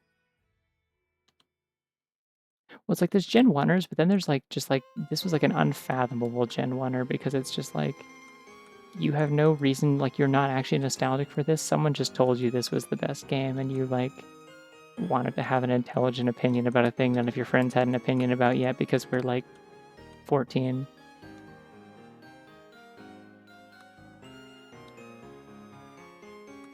So you can walk up to all your friends who are just like, I don't know, I just like Pokemon. I just think they're fun. And be like, let me tell you about the real ones, the good ones. If you're not doing it like this, you're wrong. Because like that's what you do in middle school, right?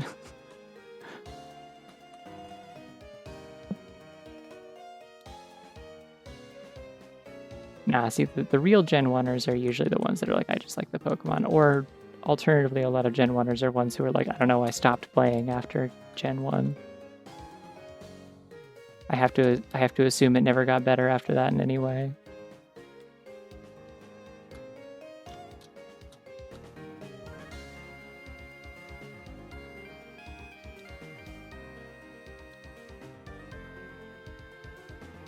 I feel like I'm succeeding in making this thing kind of bunny.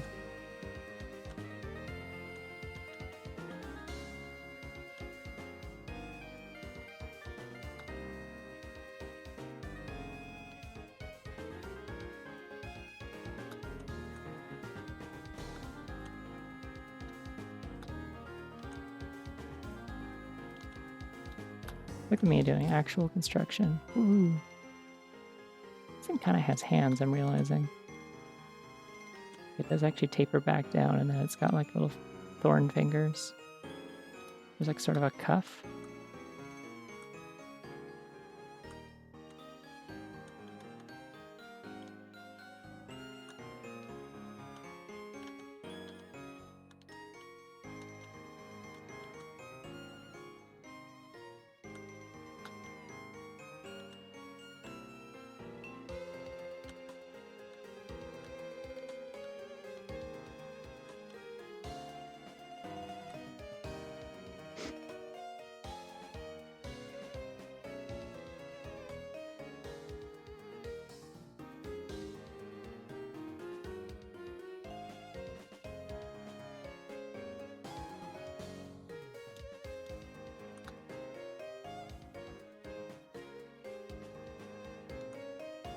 I'm in a weird place with like modern Pokemon now because I'm interested in Legends ZA. I want to see how that goes. I want to see how that works out with like Game Freak finally having like more than a year to make a game for the first time in like a decade.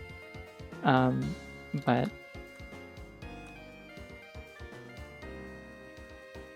I'm also like not buying a Switch 2 anytime soon. So it's like, do I just like depending on when this game comes out, because I don't know if it has like an actual release date or not. I'm assuming late this year or something like that. Like it's just like, do I just buy the regular Switch version and play it in dog shit frame rate? Because I know they're like only releasing it out of like a sense of like obligation or whatever, that like they said they would put it on the Switch because they hadn't announced the Switch 2 yet. Like there's no way it's gonna run good on there. Yeah, that's kind of part of the thing, right? Is like I've talked about this before, but like it's like deeply frustrating to talk to people who just like don't like Pokemon, or alternately people who just have like very gamer opinions about like Pokemon the same way they do about lots of games, where they're like you know, complain about like, those lazy game devs, that's why these games are bad because they're not even trying anymore. Like it's because it's like Game Freak is like they are the game studio that makes the actual like video games, but they are like not in control of the entire IP. That is the Pokemon company, and that's who runs like all the merch and the anime and make sure it all like syncs up for like profitability and marketing and stuff. And so like Game Freak basically has been on like a nonstop crunch cycle to like keep pumping out new games for a like pump out games for like a big 3D like home console when they've been making like handheld games for their entire careers. And like they're not being given adequate time to do it. They're like a relatively small studio compared to like most other studios that are expected to do similar things on a similar timeline. And it just like it shows. Like the games are just like you can feel that there's still ambition there, that there's still passion. These are still the people who like created Pokemon and they give a shit about what they're making and they want it to be good, but they're limited by like they have to kind of pick their battles. So you see like some stuff gets more polished than others because it's like just really all they can do. This claw is in the wrong place. And so it's just like, yeah, I don't know. It's like a little bit heartening to see like, oh, hey, like they've actually had like 2 or 3 years to make this one. And it's a sequel to the one that everyone really liked. Or not a sequel, but like it's like a kind of a follow-up to the other Legends game, like Legends Arceus, which was like arguably one of the most like refreshing and creative and like well-made games in the series in like a really long time, even if it still was like very much like made on a tight budget and with like half a dev team because the other half was working on Scarlet and Violet. Like it was just like a really neat game with like cool ideas and shook up the gameplay a lot and stuff.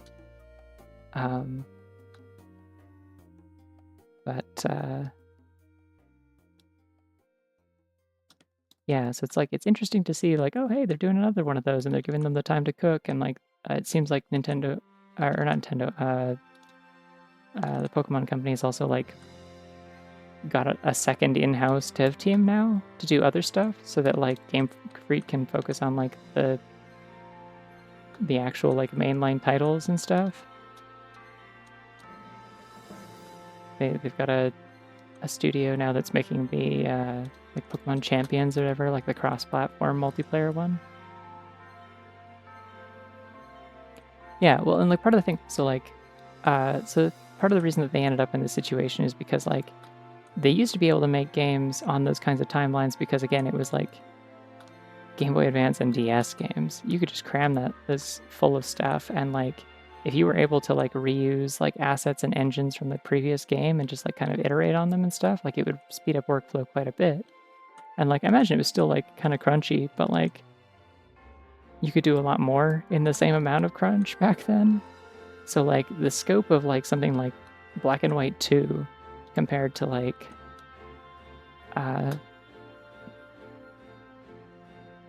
Scarlet and Violet is like they're just two very different kinds of games to try and make, and it's like barely comparable. And it was like already getting a little bit tight on the 3DS with like working with 3D and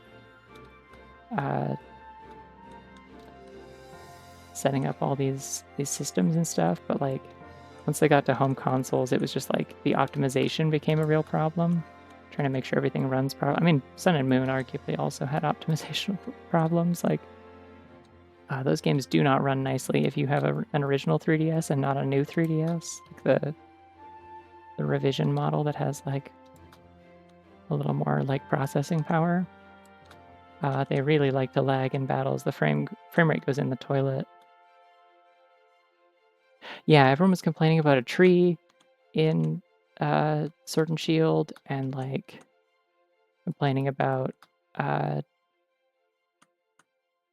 like, oh, they're not putting all the Pokemon in the game. It's because they personally hate me, guy who really likes Venusaur, I guess, or something.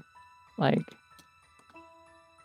they just don't even care anymore. They're so lazy they can't even put all the Pokemon in the game. And it's like, it's not that. It's like they made the game smaller because there's too many damn Pokemon and like nobody be able to catch them all. They want them to be like obtainable within the game. It was great. It's the only game I've ever finished the Pokedex in, actually. Like, and then like in updates they added compatibility for like importing Pokemon forward, but it's like you don't need all of them. There's like 800 of them at the time of Sword and Shield's release. And it's just like, it was like stuff like that, and it was like people complaining about like battle animations, like, oh, look how lazy they are. When they use Tail Whip, they just like turn around and the model swings back and forth and an effect happens. I'm like, that's always what it's been like. Like, they're not going to make unique move animations for every single move for every single Pokemon. That's like, there's like a couple thousand moves and like 800 Pokemon. You can't do that. That's not possible for any size of team without like people dying. Yeah, well, it'll probably happen eventually because TPC is very money hungry. So, I mean, they've already got live service games that are just like, or not live service games, I guess, but like microtransaction driven ones. Like, I mean, Pokemon Go, I'm sure, is somehow very profitable for them. I don't know what the monetization is for that, but I'm sure they've got people that they're really like milking for that. And like whatever the hell Pokemon Sleep is. Pokemon Unite, they've got their own League of Legends, basically. So they can sell skins and stuff, like...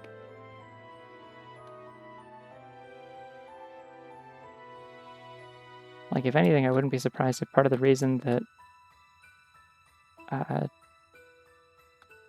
TPC has been like so unwilling to invest like time and budget and extra manpower in Game Freak and in like the mainline games has been because like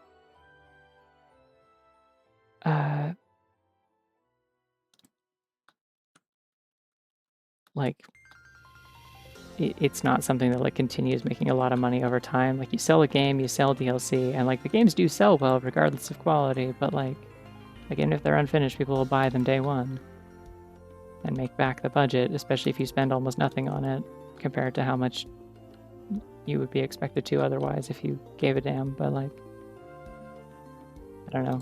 It's just like the games kind of exist to like establish new Pokemon, and then they can just like put them in the anime, they can sell merch of them, etc., etc. It doesn't really matter if the games are good or finished, or if the devs are happy with what they're making.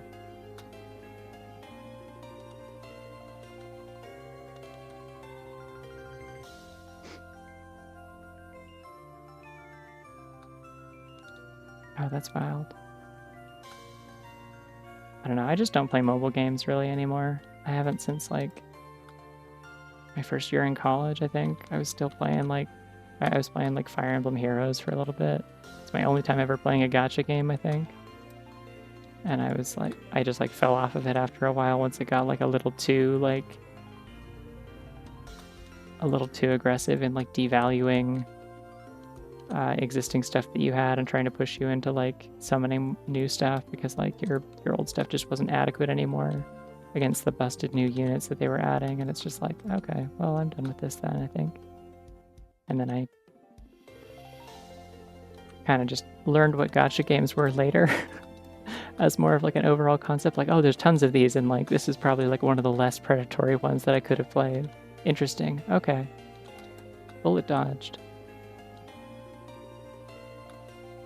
Yeah, I think gacha sucks and people shouldn't play them. Like, just straight up, like, if you can get out, get out. It is like, they exist to create and prey on gambling addictions. Part of the point of them is the idea that you can, like, it is to get around gambling laws in a lot of cases, because it's like, well, technically, we're not selling you the chance of getting something. You will always get something. There's never a chance that you can spend money on nothing. It's just that the thing that you get isn't what you want. And that's like kind of the core principle of it. It's kind of like a trading card game, except that like you don't even get to keep the cardboard at the end. Like, when those games shut down, your money is gone and everything in it, and all you have is you can just go look up the PNGs on Wikipedia like you always could. Or on like the wiki, I guess. Not Wikipedia literally, but you know what I mean.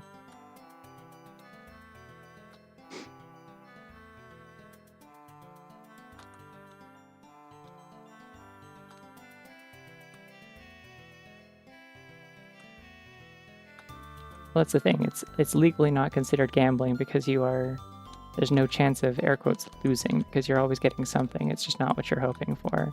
You're not winning as big as you could be, but you're always getting something for your tokens or your orbs or whatever that you're spending.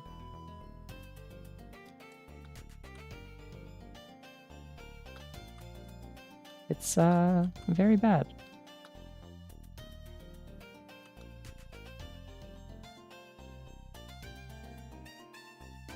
The thing that was frustrating though was like I actually legitimately liked the game. Like I never spent a cent on Fire Emblem Heroes. I just like legitimately really liked the gameplay. Like it was just like kind of like a lightweight, like kind of it was like a puzzle game, kind of like it was a little brain teaser. You play like little mini chess. You just play a mini tactical RPG, but like each team only has 4 units, and you're just kind of navigating the terrain and like keeping track of like which like passive skills and like weapon types your opponents have, and trying to like avoid getting screwed by them, and like end the battle as quickly as possible. And it was like neat because like I think part of the thing was that they took the RNG out of it, so it's all like deterministic from the start of the fight. Like things will always play the same way if you they'll play out the same way if you make the same moves. And so you can try over and over again. There's like an actual story mode, which you can also play against like other people's like teams that they'd like uploaded to the servers or whatever.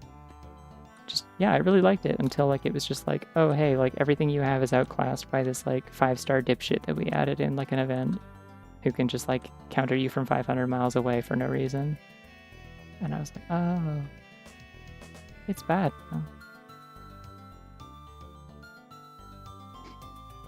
But it's just like, I don't know, I guess I just do not have like an addictive personality or whatever. Like I am just not prone to that. And so like, when they put that friction up against me, I'm like, all right, well, I'll just stop playing. Sounds good. I've had my fun. We're done here. But like, I am the outlier on that. And so I'm safe from Genshin Impact. Lots of people aren't.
Yeah, I don't know. Like I think I would take a game that requires like paying for like battle passes or something over like an actual like gacha game any day. Like, I don't really like battle passes either.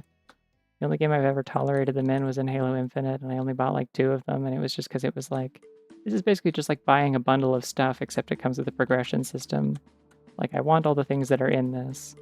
And also like in a lot of cases the Halo Infinite packs, like or the battle passes or whatever in that, like they actually just pay for themselves if you finish them all the way through. Like the paid passes, like a lot of the time they like actually give you credits back for finishing them. Like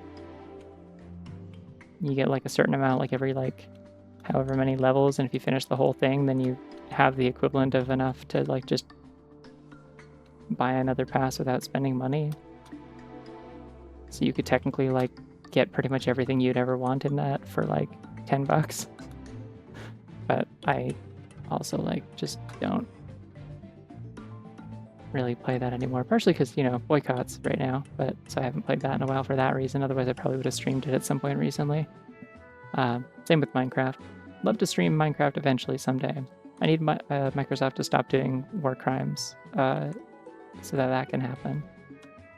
If you'd like to see my funny bunny Minecraft skin, get at Microsoft, I guess. But yeah, the Halo battle passes were permanent. It was like you get them and then you just keep them, and in a lot of cases it'd be like I think the way it works now is they do like smaller ones, and they are accessible for free during the time that they are like an event is active, and then like afterwards or during it you can pay. and the paid version like sticks around in your account forever, so you can like progress it whenever you feel like it. So if you've like run out of stuff to do in the current event one, you can like it'll automatically switch you over to like one that you were working on progressing.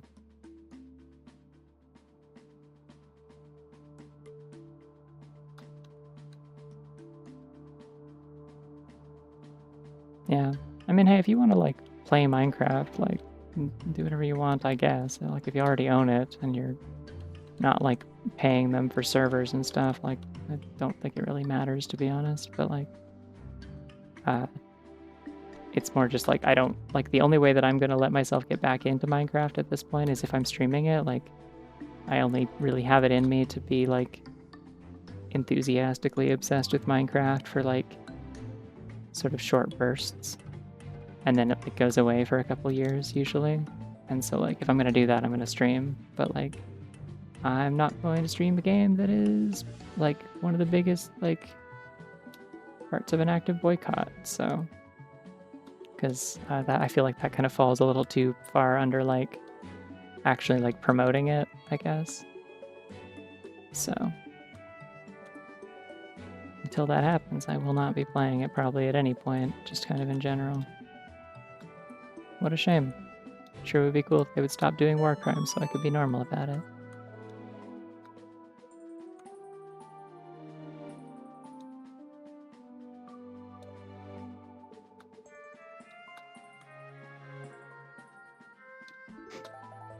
Yeah, I think the more important parts of the boycott are largely like keeping people from like buying new stuff. Like, hey, don't buy the new Doom.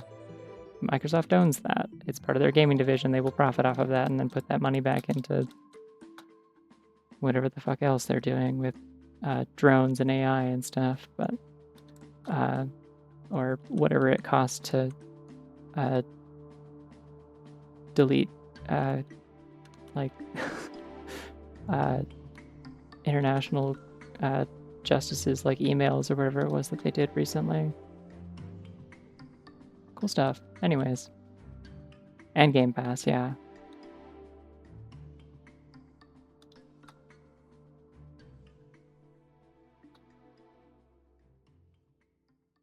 Oh, the PNG tuber is called Honk. It's a thing I got on itch.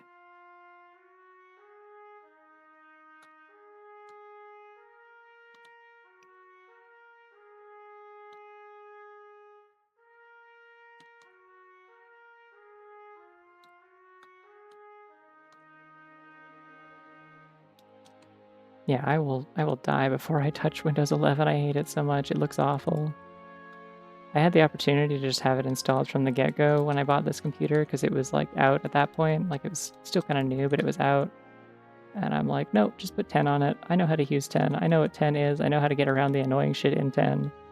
Like, let's just stick with that, please. And they're like, you sure? It's free. And I'm like, no, I'm good. I can upgrade later. And they're like, yeah, I suppose you can. And I'm like, cool, great. I want 10.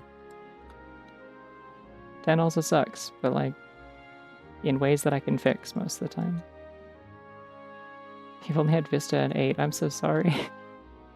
Those are the worst ones. Those are both the worst ones. Supposedly there's ways to remove the AI stuff from 10.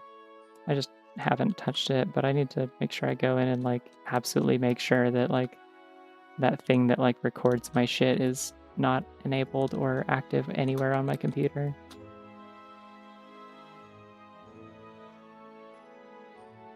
Bill Gates is not under any circumstances allowed to see the funny lesbians I draw. Or the rabbits.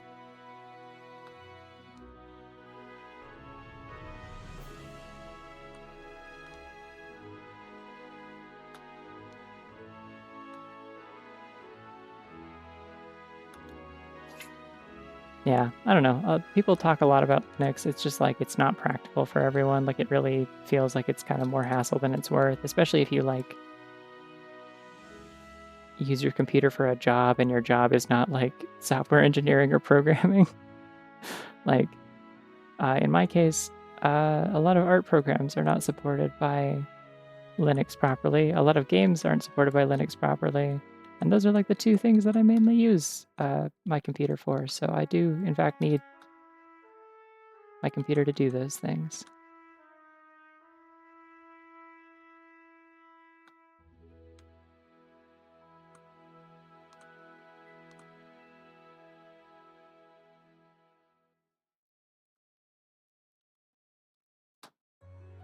Is there any kind of computer that is good? I'm a big fan of calculators. I think they're nice.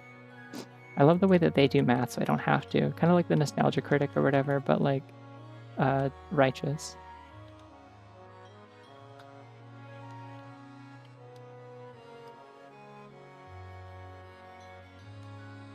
If you can even conceive of such a thing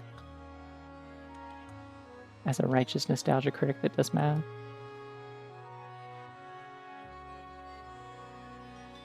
Yeah, like I feel like part of the appeal of, like, I don't know, some people are fine with it, but I feel like part of the appeal of Linux is fundamentally that you need to be the sort of person who likes troubleshooting computer problems. Like, ah man, this doesn't work again. I get to spend my day doing it, rubs my hands together gleefully. And it's like, no, I want my shit to work and I panic if it doesn't. So like I'm not above like tinkering with stuff and messing with like command line things if I need to, but I need to like know what I'm doing and why I'm doing it and like tangibly understand the benefits of what I want out of it before I start it. And there's just like, in all the years of people explaining it to me, there is no outcome I can see where Linux is more beneficial than harmful to me. Specifically, if it works for you, more power to you. It just would not benefit me at all. Other than like the basic level of like not having to use Windows anymore.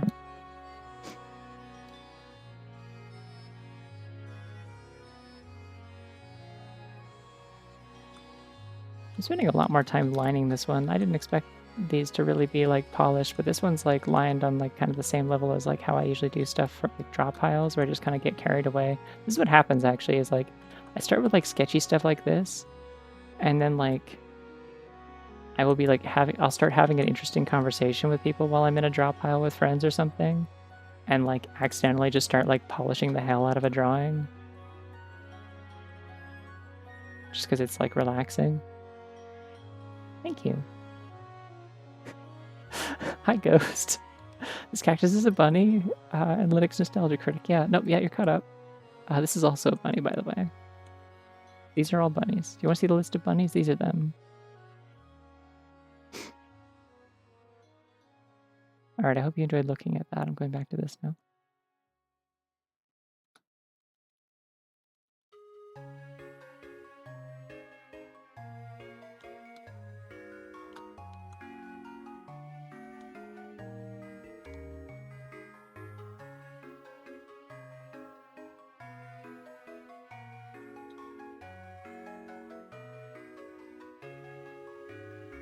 This base is extending out a little too far. I gotta fix the perspective on it just a little bit.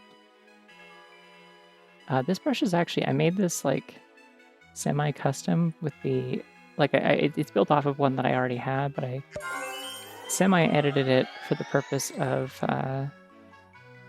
specifically like replicating the brush that I had in Drawpile, which is just like one of the like default like pixel brushes, but with the pixel effect turned off. So it's just like a nice pen that I find comfortable to use.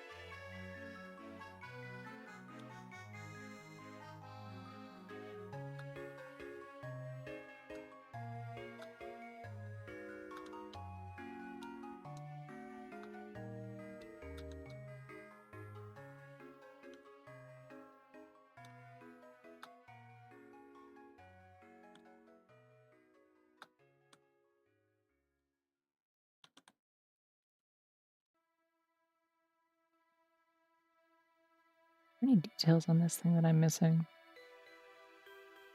Seems to be most of it.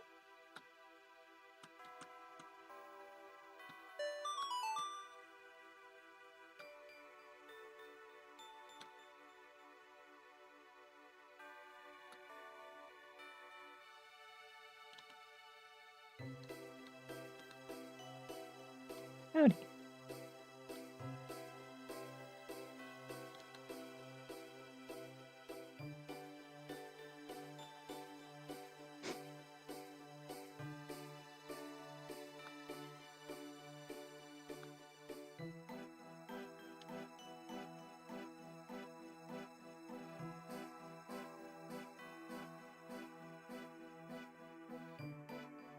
Oh, I didn't say goodbye to Meg. Dang.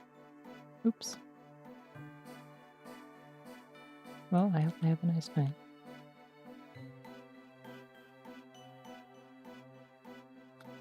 There's so much stuff happening in chat, and I'm talking so much agitatedly about various subjects and things. Linux, and gacha games, and the Nostalgia Critic, apparently. Hello.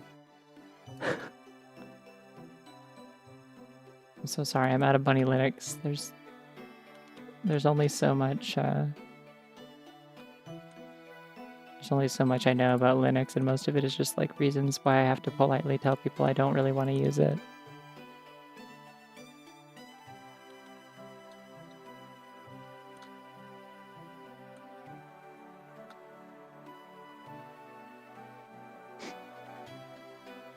I think it might, depending on how you touched it. You know?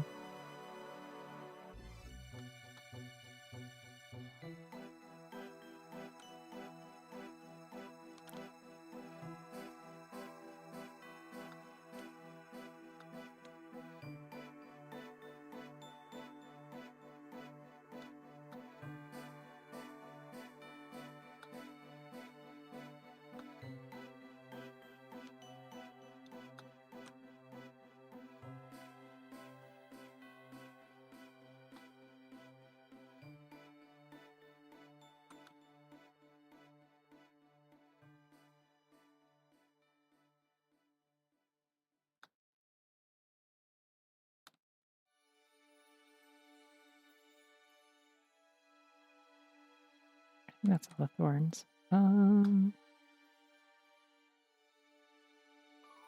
gonna bust out my cool tool that I have again. I'm not gonna bother color picking this, I'm just gonna...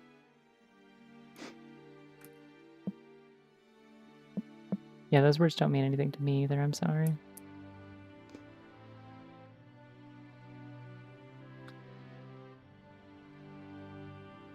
Whee! It's green. Not quite the green I wanted a little more blue, I think.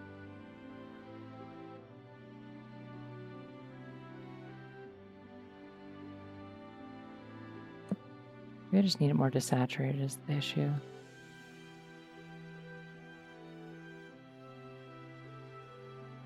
Yeah, that's probably fine. Okay, and then the darker shade. It's definitely a lot more blue. A lot darker. No, more blue than that, even. Imagine. If you can even imagine it.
Oh, like the thing where you try to rotate an apple, but with colors. I understand. Nodding. I'm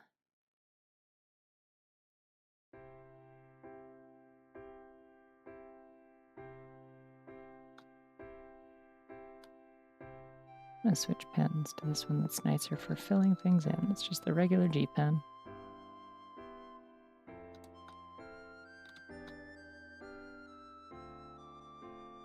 Very different coloring technique on this one than in the Jolteon, partially because it is not a creature with fur, and also because it's just a much more polished drawing, so it's going to end up being like, they're just going to be a little less like loosey-goosey and textured, you know?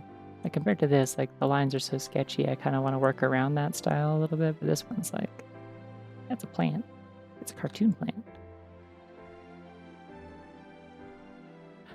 This is Clip Studio Paint.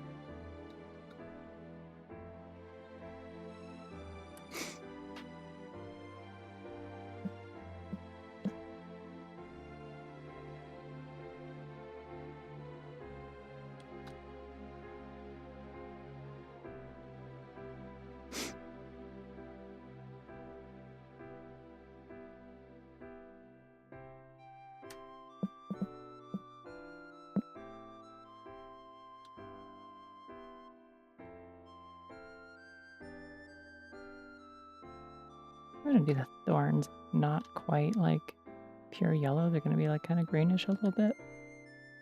Oh, I'm like... Soleil's head is completely covering my color wheel. You can't see any of the adjusting I'm doing. Oops.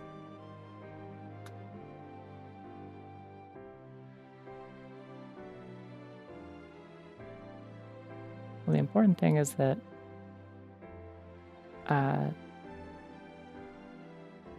the trick I'm doing here is that this is technically like lime green, but it is so... Like the regular green is so much more of like a cool green that this looks yellow next to it still. I really go a little more yellow though. Yeah. Just a little bit warmer.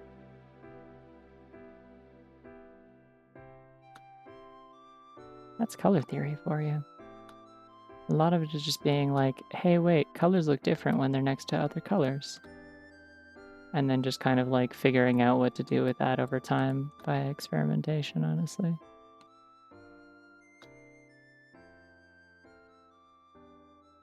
For example, almost any color can be brown, brown or gray, depending on the colors that are around it.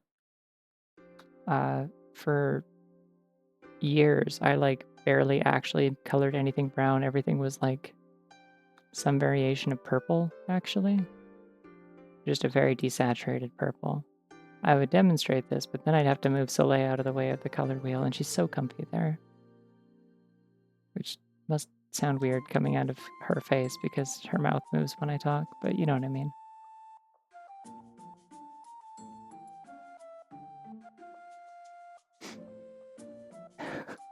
My color theory is that they're going to reveal that blue is evil in the next season.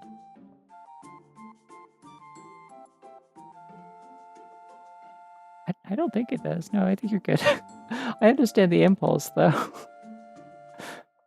I have that all the time. At some point, between childhood and adulthood, I picked up the impulse to be like, wait, I've just said a funny nonsense word because it sounded fun to say. Did I accidentally say a slur? It sounds a little bit like it could be.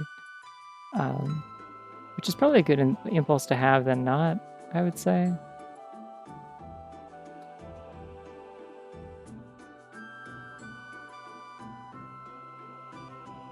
Oh, it's like 5 a.m. Damn, I don't know if I'm gonna have time to draw a spin. I gotta, though. Like, I have to. Can't not.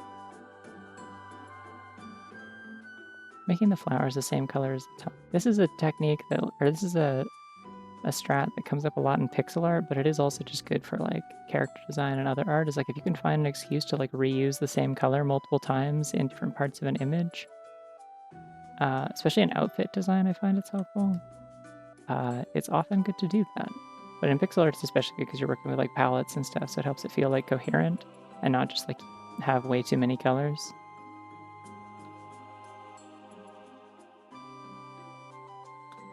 I'm going to do something unprecedented. Surely no one's ever done this before, and that is I'm going to let this plant have rosy cheeks. No, rosier. If anyone has a right to rosy cheeks, it would be a plant with flowers on it. So they kind of just invented roses. It's their birthright, you know? Yay.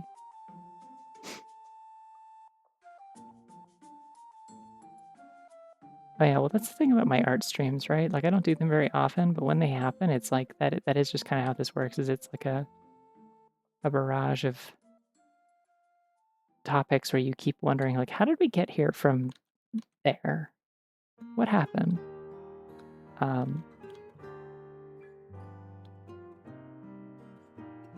And the reason for this is because like unlike when I stream games, there isn't like as much of a consistent thing to keep like bringing my attention back or like focus the conversation around. I'm just like drawing.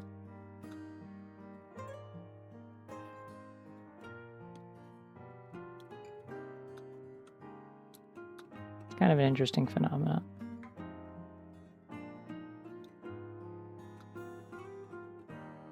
But, like, I don't know. I like talking while I draw. It is like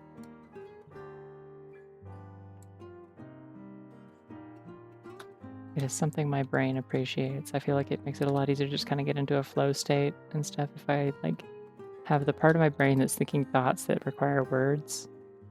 If that part just like kind of is like occupied with something completely unrelated to the task I'm doing.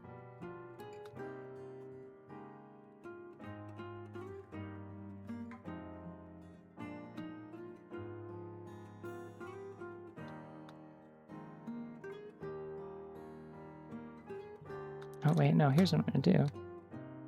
Make the irises yellow. Yeah. That looks kind of nice. Alright, I think Maractus is good to go. I'm gonna try the bunny nose again just because I like it and I want to see it again. Yeah, like really that just like immediately is just like, oh, that's a bunny to me. This is, thank you. This is a thing a lot of people don't know when they draw bunnies, is that like the V-shaped nose is very important to a lot of animals. Like if you, I gave this one a bunny nose, but like if I gave this like a nose like that, it immediately looks more doggy. And like if you give it a nose, like a T-shaped nose, that's more like a cat. But bunnies are very much like just kind of like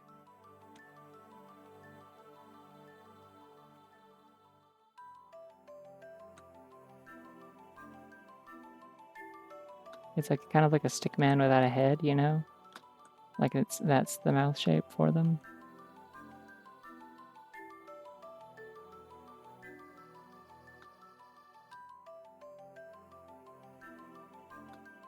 And you can like turn that into his face if you want them to be happy. You can do that if you want them to be kind of like extra happy. You do that if you want them to be munchy.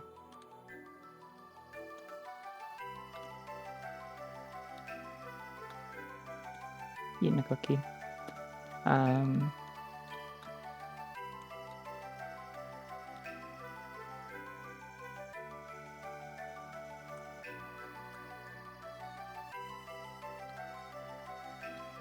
That if you want them to be shocked. You can do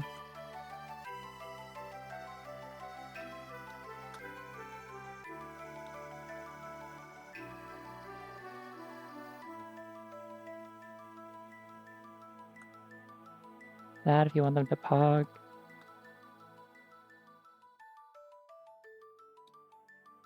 Yeah, this got increasingly bad.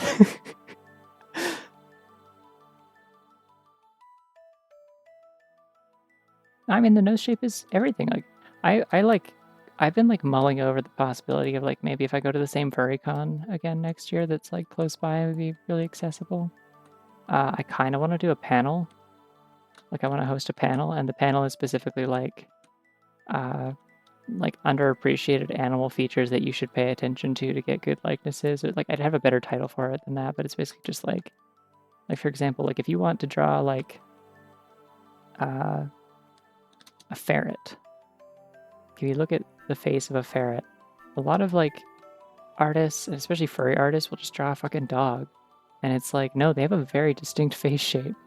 Like, They are like, their heads are like wide and flat, and their snouts are like, their ears are little. And they have eyes like that. And then their nose is really wide.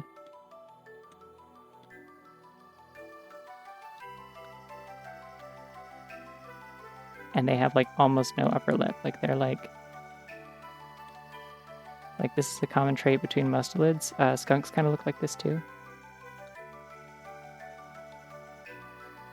I don't like how beady these eyes are. Hold on.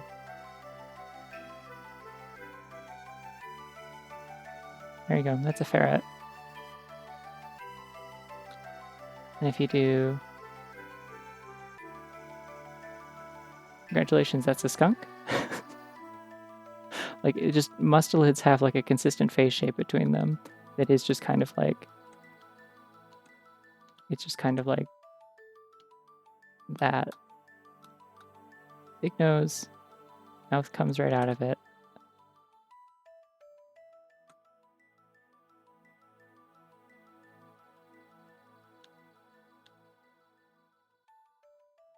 And there's, like, no upper lip. Because if you give them an upper lip... Oops, that's a bear now. You've made the wrong animal. Congratulations, you fucked up.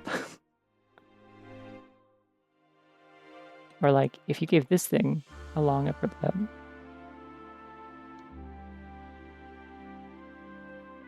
Oops, that might also be a bear, but more likely it's a dog.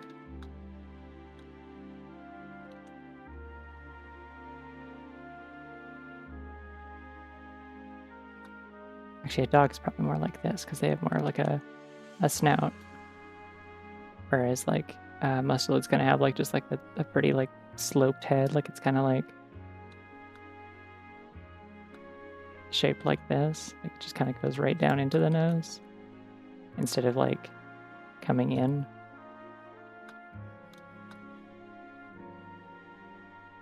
Anyways, yeah, stuff like that. So like a lot of those things affect it. So with bunnies, it's the same sort of thing. Like if you were drawing a rabbit, where's that bunny drawing I had before? I'm gonna undo a bunch and see if it comes back. Yeah. Okay, make it not horrible. Okay, so like if you put the wrong kind of nose on this, still kind of a bunny because of the ears and the wide set eyes, but it's like weird now, you know? And then if you like kept kind of a similar nose distance, but you give it more like a T-shaped, like big nose like that, and you set the ears a little wider. Congratulations, that's a cat, except the eyes are on the front of the head because it's a predator, so there you go. It's like a fucked up cat. The eyes don't look like that, but, you know, they're more like...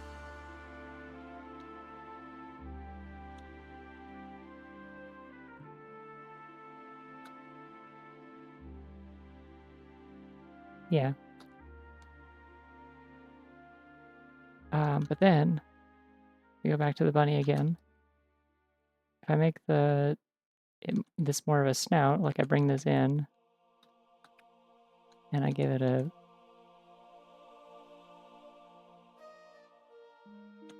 big old fucking, like, triangle nose.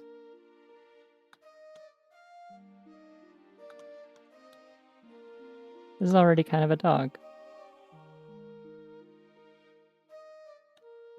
Oops, we've made a dog.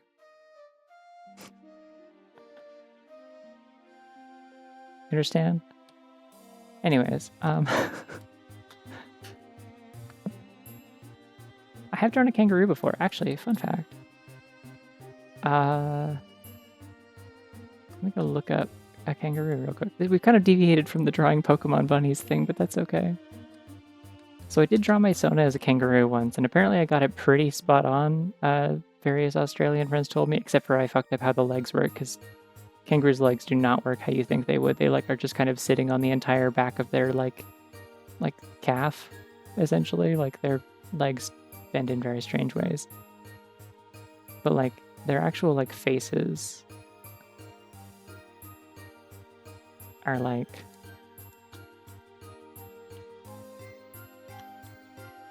very similar to a hare, but like kind of like prettier. I don't know.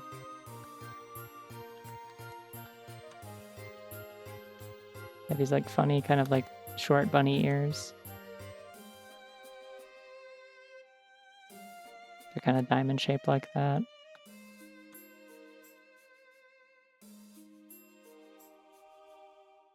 They have really pretty eyelashes for no reason. Like who told them that was allowed? And then they just kind of have like very similar like V-shaped noses.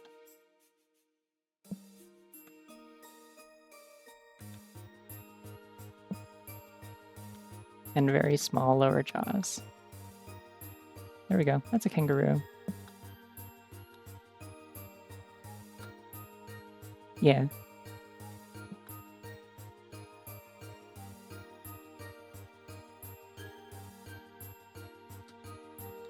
You're right. Hold on.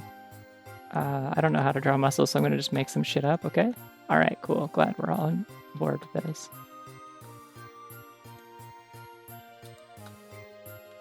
How many bends in an arm are they supposed to have? 2, right? It's just 2? Okay, good.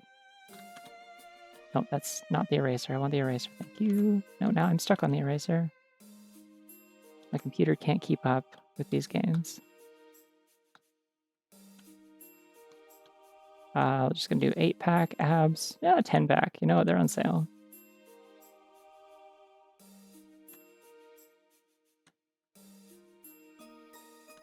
I think this is how muscles work, probably. Some like vascularity there. We'll try and attempt something resembling an actual arm shape here. None of this is how any of this works. I don't know what the fuck I'm doing. Again, I don't draw muscles like ever. I draw like soft cartoon lesbians, and rabbits. But there you go. There's your buff kangaroo. I'm making this go away now. I don't want to look at it. This was not supposed to be part of the animal tutorial. That is not how you draw kangaroos. Their muscles are hidden until they kick your ass. Anyways.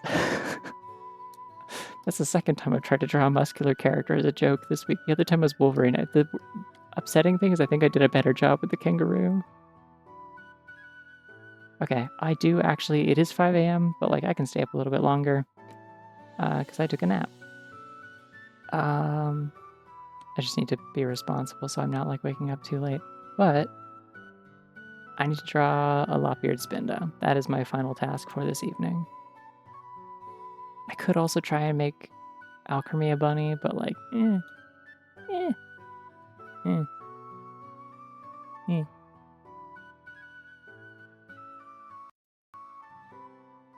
Okay, Google, show me spinda. Sorry if I set off anyone's phones. I don't have that feature on mine.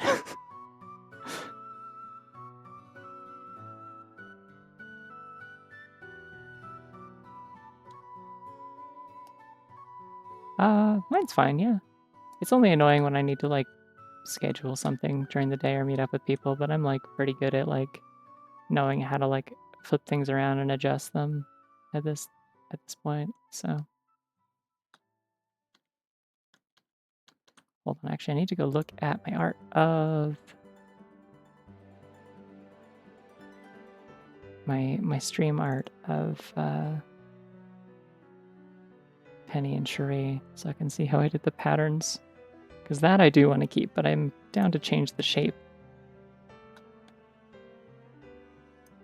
Oh, damn it, wait, I'm putting these references in Firefox. That means I can't do the thing I usually do in Vivaldi when I'm working on art, where I just like have multiple tabs and then I tile them. It's like a Vivaldi feature that I specifically really like. Okay, well, I don't know what shape I usually do a spinda head, so we're just gonna do very kind of like round, like not a super defined cheek or anything. Round and short. I guess real, like, canon spindas have like a pretty like mostly circular head. Like it's just kind of wide, but like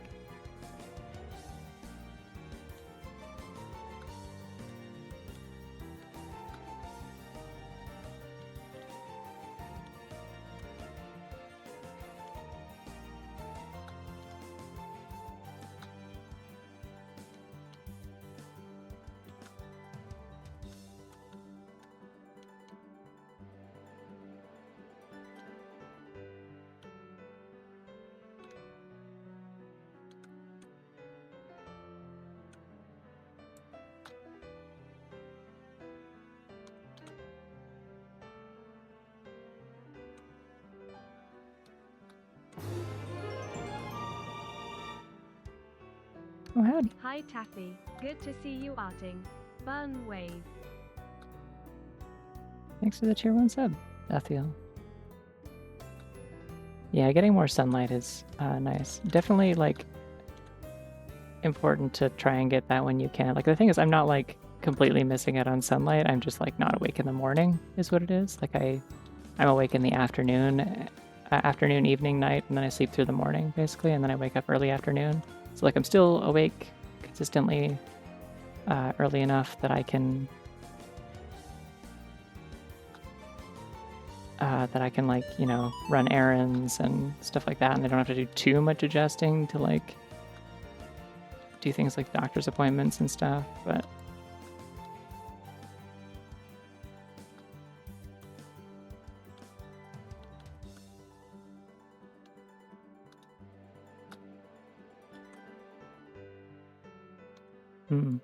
what if it was like one ear down, one ear up?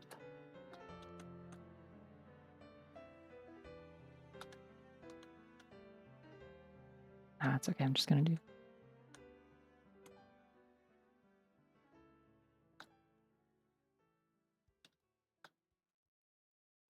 Just never really sure how to, like, construct lop heads. Like, you can get away with it, a lot of cheating when you're drawing furries with lop ears because, like, the hair covers up exactly how they connect, but, like, trying to draw actual bunnies with them is, like, confusing sometimes if you don't have, like, a reference to, like, how they connect to the head and stuff. Actually, Cinnamon Roll is a dog, canonically. Yeah, that's a real thing, by the way. Fun fact is that Cinnamon Roll is supposed to be a dog. And from what I heard, the story is that the designer made a bunny, obviously, because it looks like a fucking bunny, and took it to the higher-ups as like, hey, so here's my new character design I've been working on. And they were like, is that a bunny? We already have like 2 bunnies. That's too many bunnies. You can't have another bunny. Make it something else. And they were like, okay. And then like basically just turned around and was like, did I say bunny? I meant dog. Here it is. This dog. It's a dog.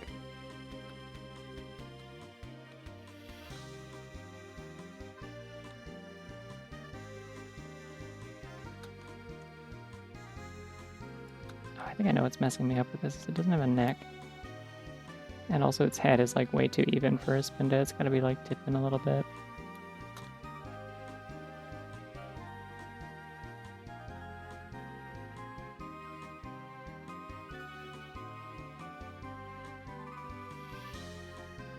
I went the other way. Not be anything. I think that could be something.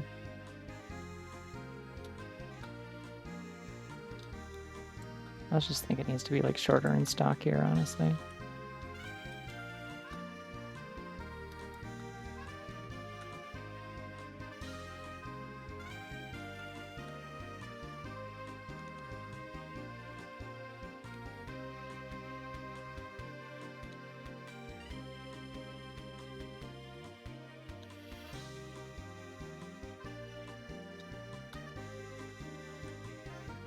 I had to go and double check if Penny has fingers.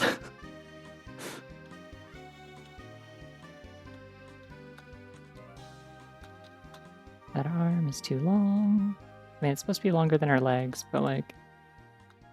Actually, maybe it's not too long then. Proportionate to like how much I've like extended her legs a little bit for easier posing. It's...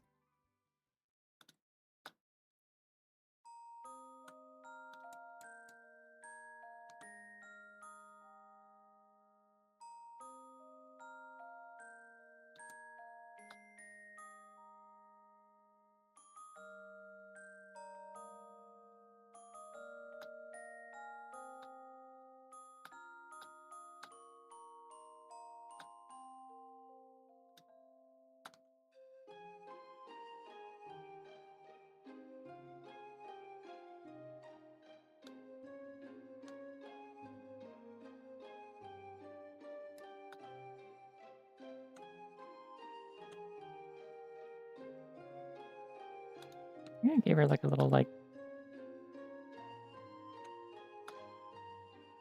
little like swirly tuft of hair. I should keep that in this if this is gonna actually be Penny. Just don't know like what actual shape we want to commit to. Like I'm not necessarily stuck on doing it like in the stream splash art.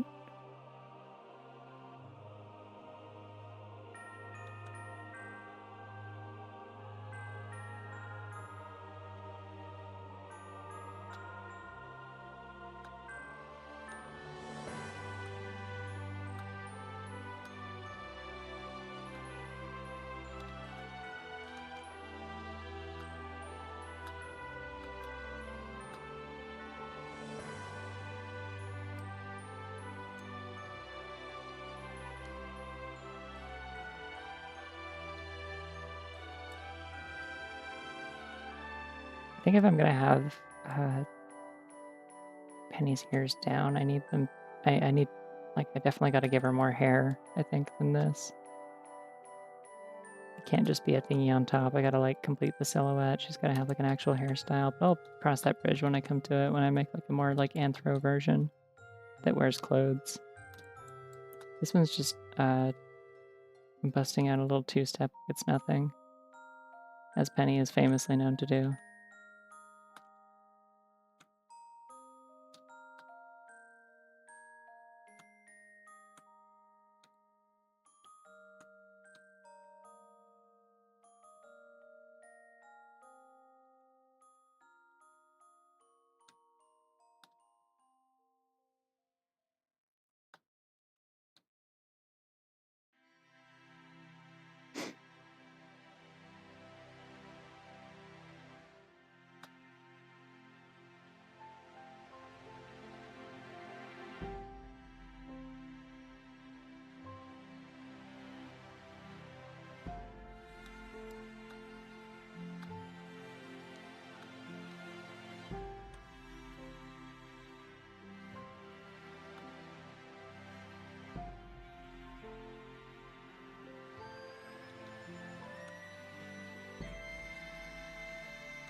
She looks so naked. I gotta give her the bag again.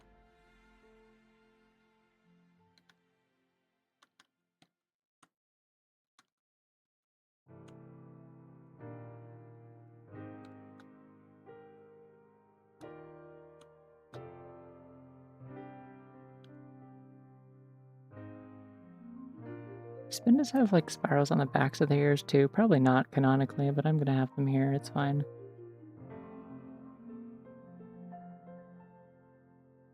Google, please show me the back spread. I don't have to go through all the way to Bulbapedia. Okay, yeah, they don't have spirals on the end, on the backs. Okay, maybe not then. I guess I can leave it out and then just like...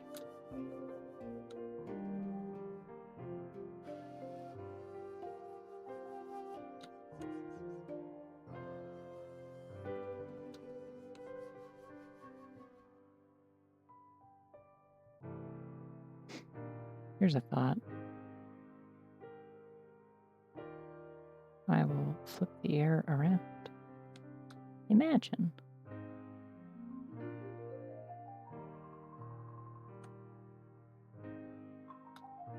Get that proper motion, because I did flip the head around, so like... It does make a lot more sense this way. For like the momentum of this dance move. But she is doing this miscellaneous dance move that is unclear because she's not moving, because it's a still picture because I'm not animating that shit. Well, they have ear spirals. It's just on the inside of the ears. It's like in place of like where the kind of like this part of the ear would be on a bunny.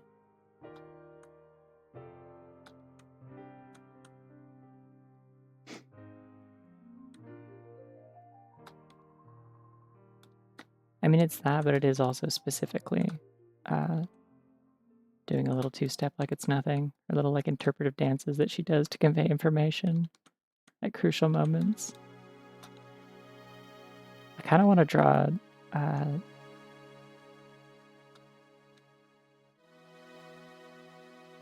I want to draw like a really shitty Cherie next to this, just being like, oh yes, I understand everything now. You always, oh Penny, you always know what to say. Oh yeah, as this fucking music plays, yep, okay.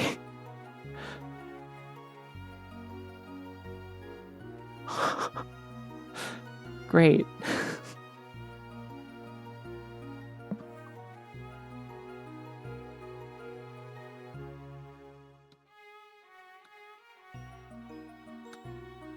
I realized, by the way, I've been like mistakenly thinking that this was like the music from the ending of Explorers. It's not. It is from one of the special episodes I haven't played yet. Specifically the 5th one with like Grovile and shit. It uses some of the same motifs, but it is a different song. So the arrangement that I've been listening to that I'm like, damn, yeah, this makes me cry every time. It's like, well, damn, this must be a really powerful piece of music because I've actually never heard it before. Oops.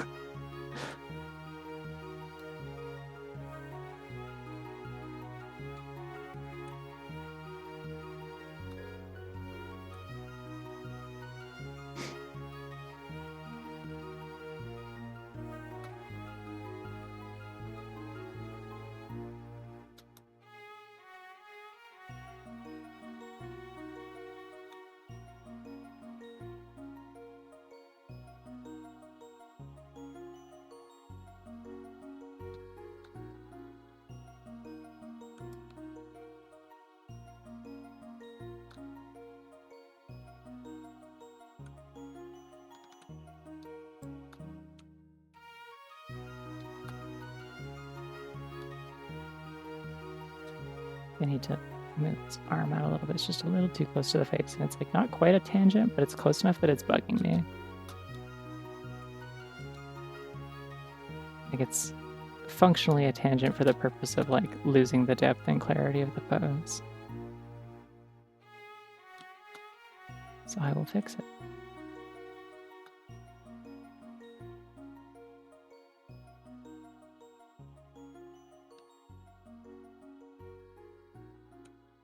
That would also be good. Oh yeah, that would be good. Wow.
Just drawing the treasure bag from memory like it's nothing.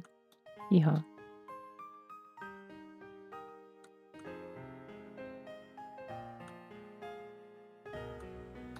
No, this is my penny. This is my personal penny. You know how like you can have like a personal Jesus, apparently, according to a song? This is my personal penny. Never heard that song, just people referencing it. It seems like it's probably not very good and also probably a country song. Which, I mean, I already said I didn't think it was very good, so it's redundant, but...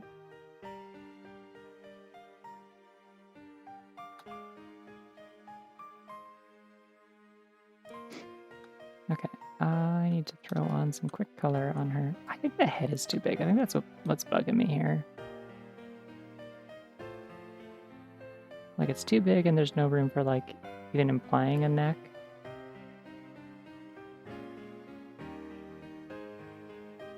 I'll fix the hand and the carnage that I'm doing thereunto in a moment. Yeah, there we go. That feels a lot better already. There's like just room enough to imply shoulders here. That's what I want. This is not a fully on model Spinda, but neither is the one that I drew for the stream art, so it's fine.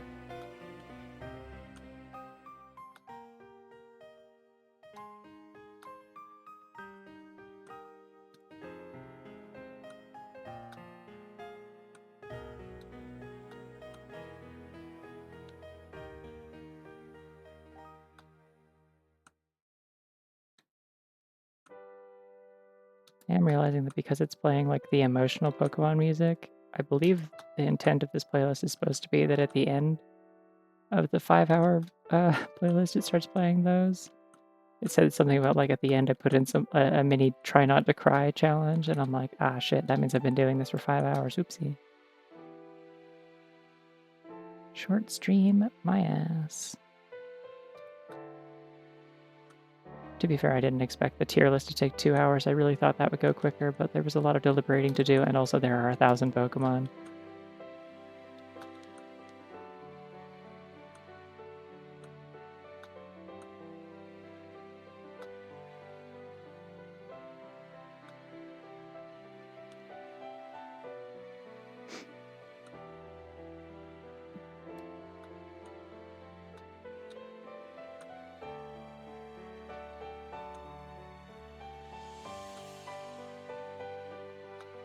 I recognize this song, but I don't know which game it's from.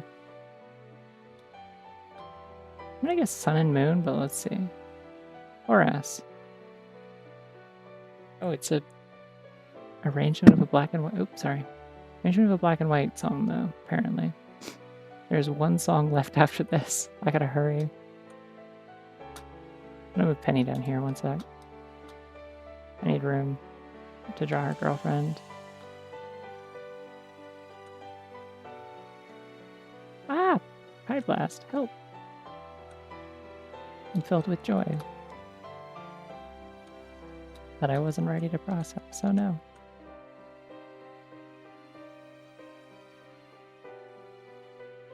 Hey, you wanna know a fun fact that I learned during one of the panels at the FurryCon I went to?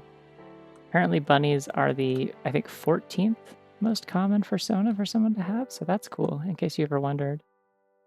I'm pretty sure wolves are the highest, but like wolves and foxes are like the top 2 spots, I'm pretty sure.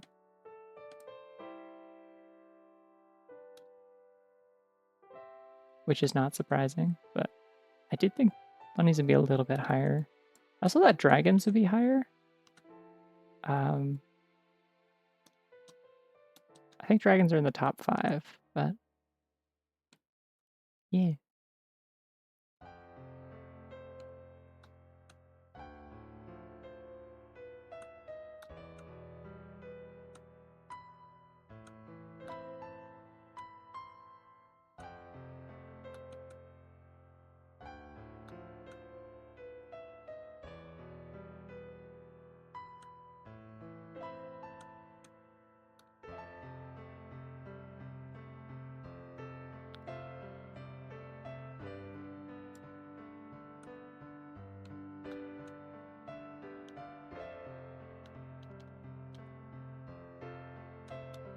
I'm gonna try and draw the saddest, wettest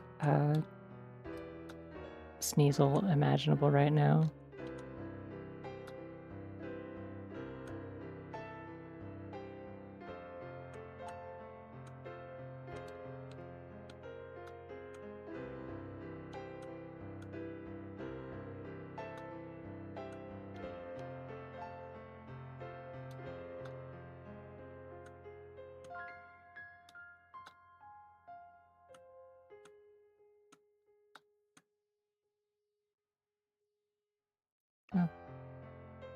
Music's the song over, but now there's just a gap before it loops.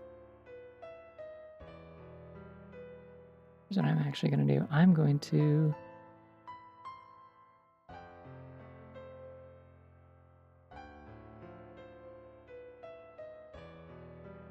to queue up another one, and then it won't stop.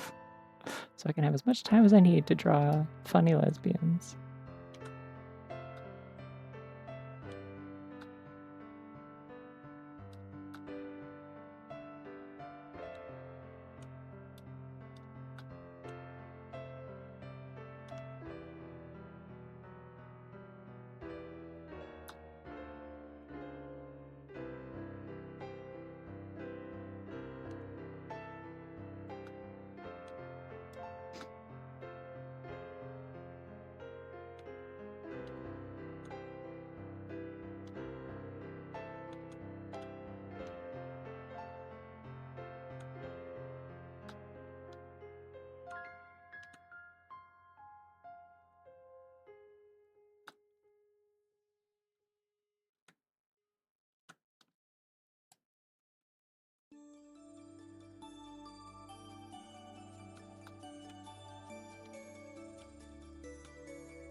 Oh, there's another song.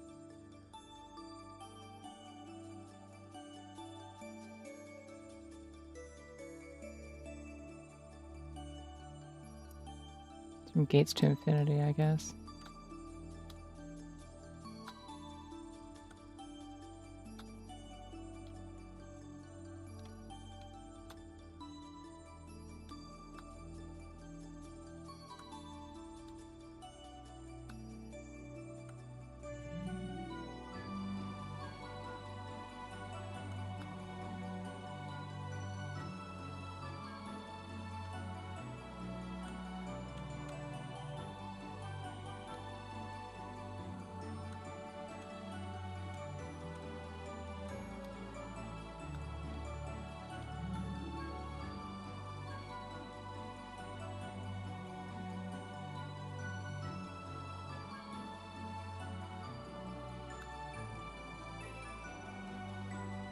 I don't know what to do for the pose here.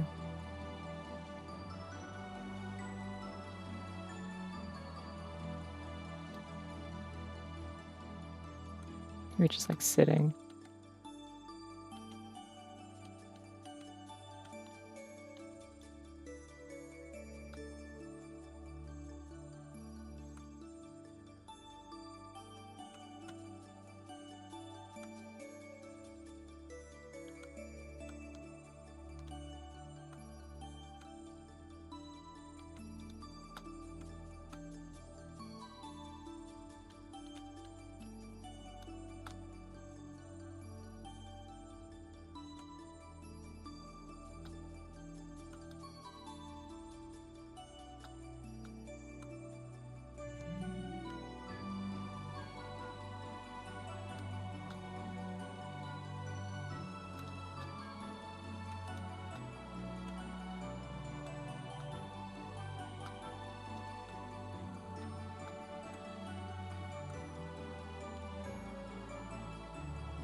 This video just like way quieter. Why?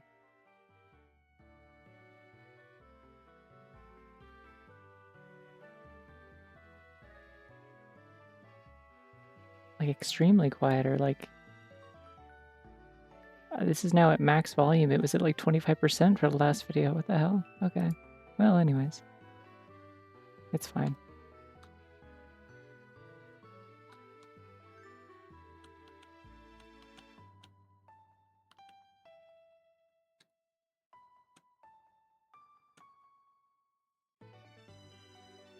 I'm giving her thumbs. I've decided she's allowed to have thumbs, actually.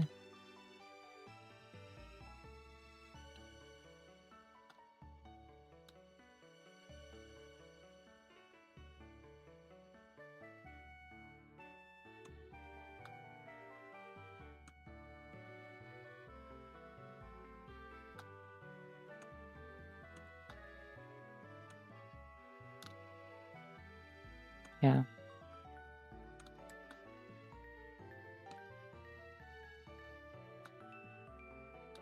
I do like that, like I would have just, you know, probably ended up like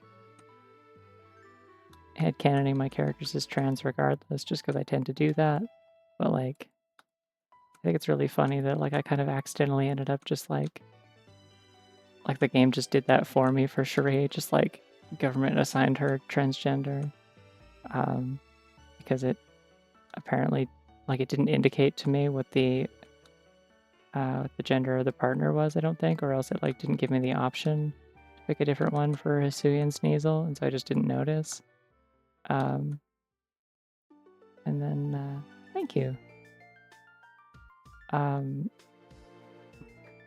So it wasn't until like most of the way through the game that I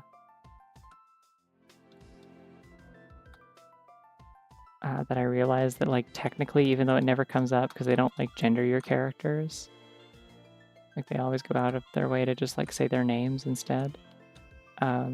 Technically, like Cherie is listed as a male Sneasel in like the roster for all my recruits. And so I'm just like, oh, well, she's just like newly out, like hasn't had a chance to get her ID changed yet.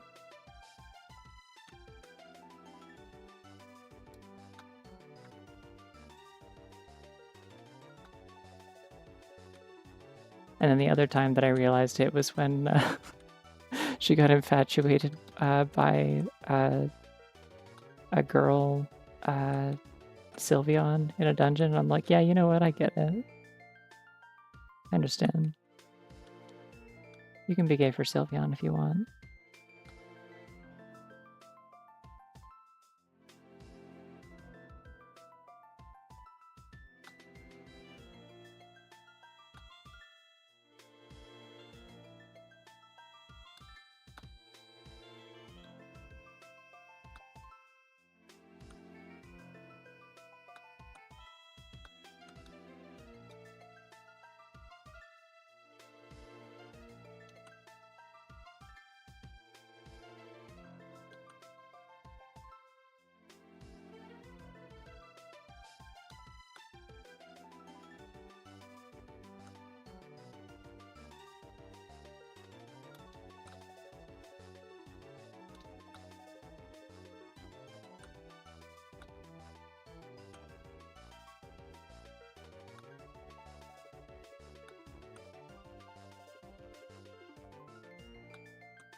I don't know. It was just funny in that moment because I had forgotten that I'd already found out that like the game listed her as like being a male Sneasel, and that was why it worked like mechanic wise. And so I'm just like, oh damn, even the game knows she's like a huge lesbian. That's hilarious. Everyone in this game is calling her out constantly. Like the bit with like Celebi being like, it's okay, you can just say you can just say you think I'm cute. And like Shuri gets all flustered and stuff, and I'm like, this is good. This is good. It writes itself. Okay, I gotta color this thing.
I like handwriting my text sometimes. I feel like it gives it a nice like personality to it. But it's also so annoying to get my like lining, like my line spacing and like text size consistent.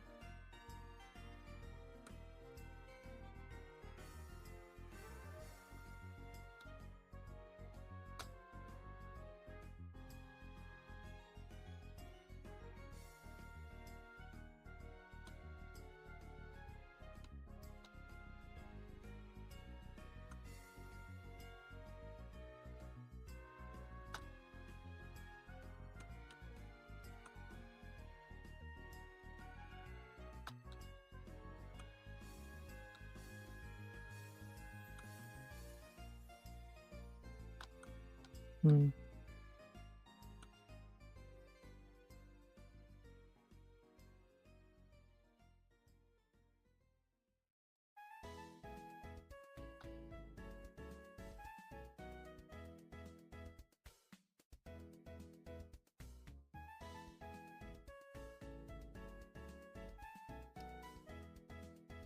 Okay, I gotta color these.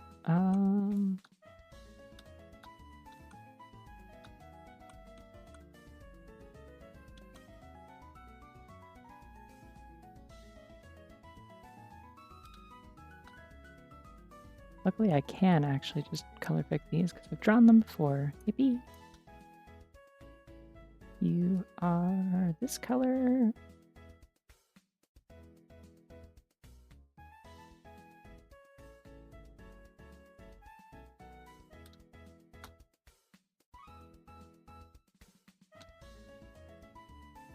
It looks very bright here, but it's okay.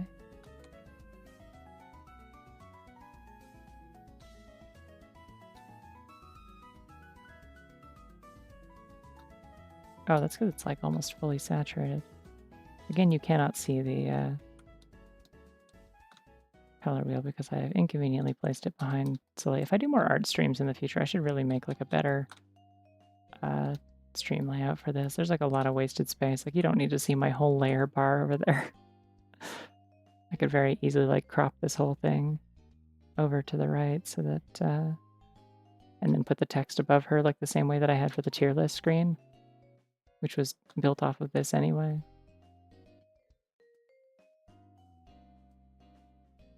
Gonna scoot this down a little bit, give more space. Okay, let's make this a little bit darker.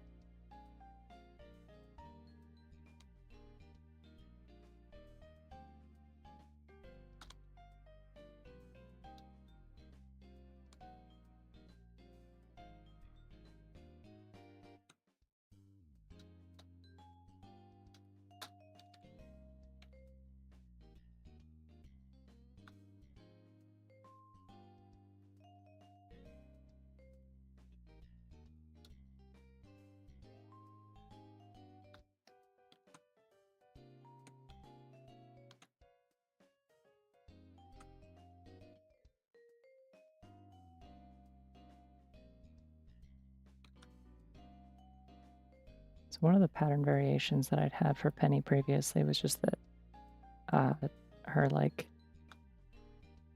leg patterning is a little uneven. Like it goes down to the knee on one side, whereas I think on a regular Spinda it stops at the waist on both sides.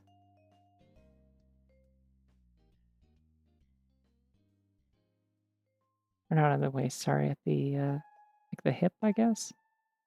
I don't know. It stops at the leg, I guess. Really, is what I'm looking for here.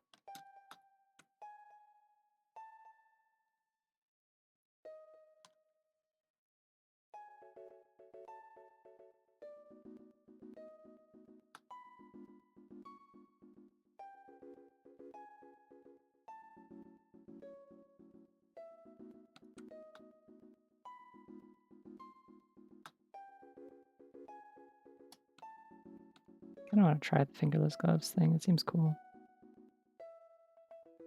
Yeah. Okay. I do like that quite a bit. I may keep that. Thank you to whoever suggested that if you're still here.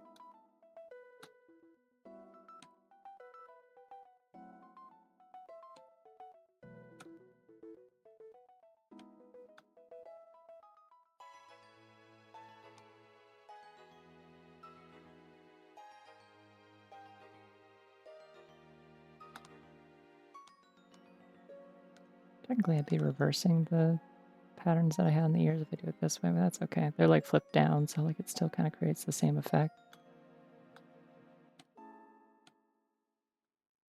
And then this one was like that. I had 2 spots on the ear.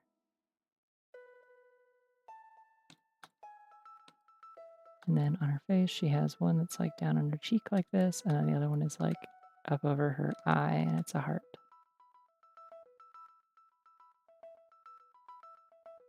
I haven't decided how far or how big I want it to go, like on the face yet, but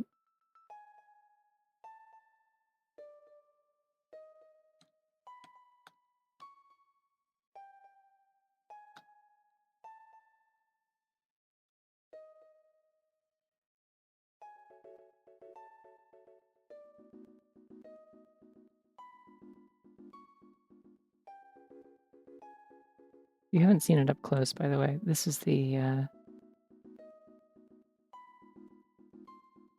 here. This is the gotta put it above the layer. You can't see it. This was the stream art for my Mr. Dungeon streams. I don't know if anyone's ever looked at it up close, but yeah. So this was like kind of the initial design for Penny. Was just like sure, whatever. That's like unique enough of a spinda, and I like added some little kind of like touches and fluffy bits, and like kind of changed the face a little bit on. Oh my god, I forgot the gem on her forehead. On Cherie, I changed a little bit. But like otherwise they're like mostly straightforward. So this is like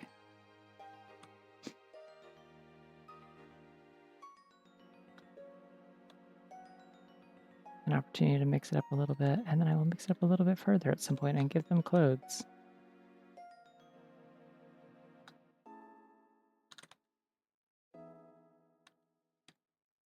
And then I will actually draw them kissing because it's really hard to draw Pokemon with these shapes kissing.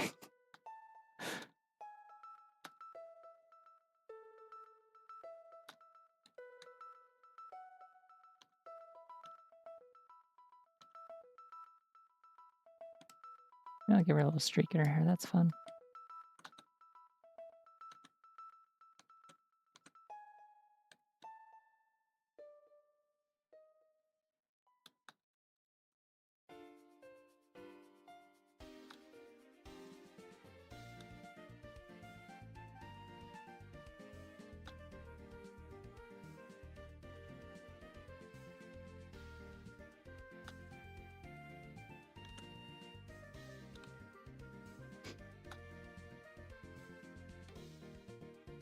Thank you.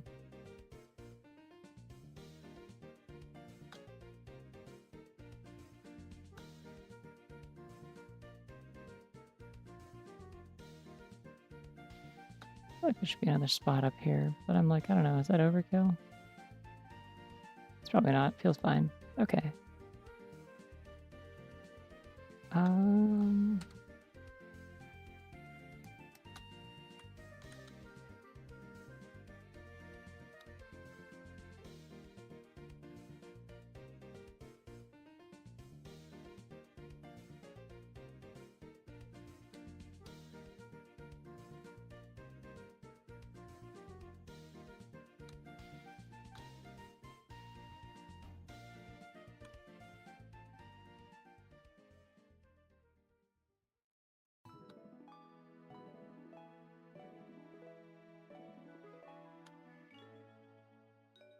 I'm diamond rank. I get to make it blue.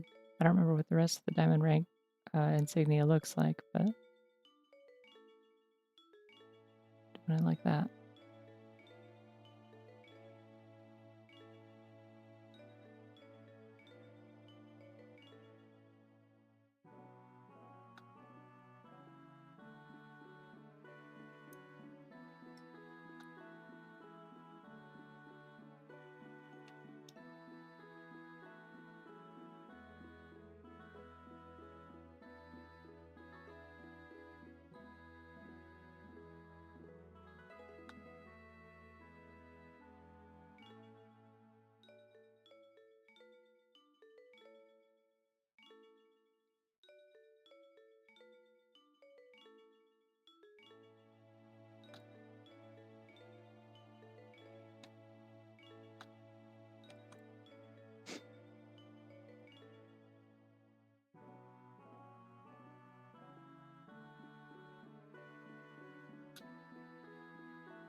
Oh, you know what? Actually, you know, it'd be funny. I'm gonna make all of this text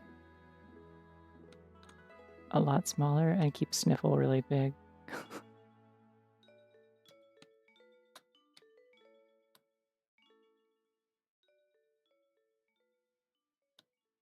fact, I'm gonna make sniffle even bigger. Sniffles with emphasis. Sniffles sneezily.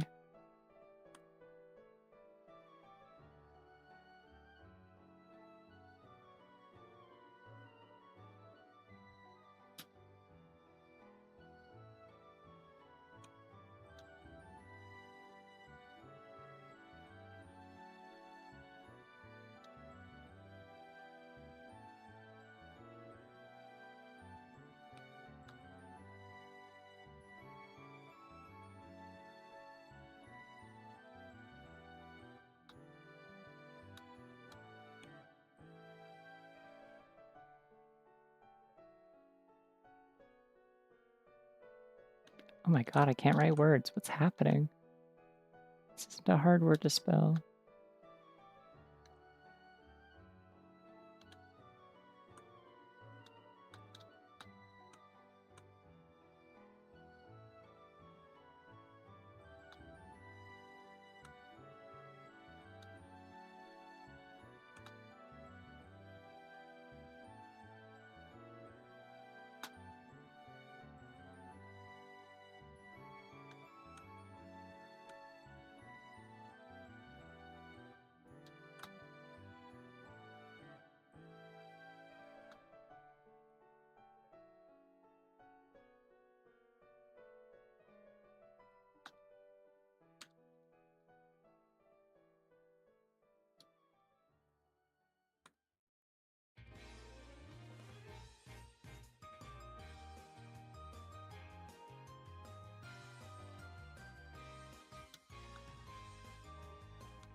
Hmm. Is that too subtle? I might not. Maybe I'll just do rainbow instead. I was attempting to do a lesbian boogie woogie, but I don't know if that quite lands. And I'm also just like eyeballing the colors, so like... Here, another idea instead. Where's my gradients? There you are. Ah! I forgot to lock the transparency first, oopsie.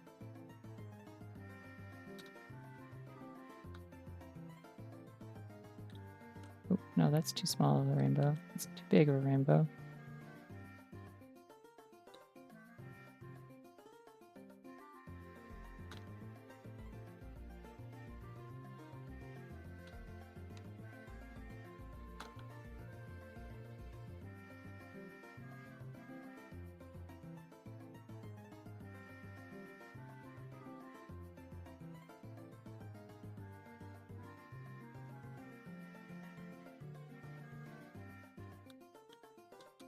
There we go. It's a little less intense.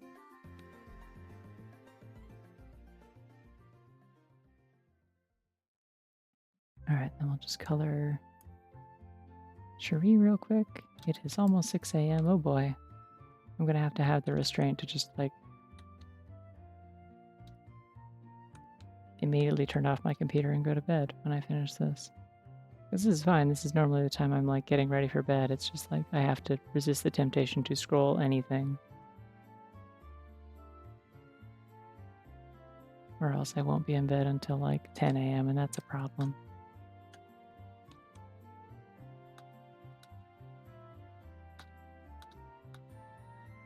So realistically, the trick to maintaining any sleep schedule, regardless of whether it's like a normal one or not, is just having like a semi-consistent bedtime that you hold yourself to, even if you're not tired yet.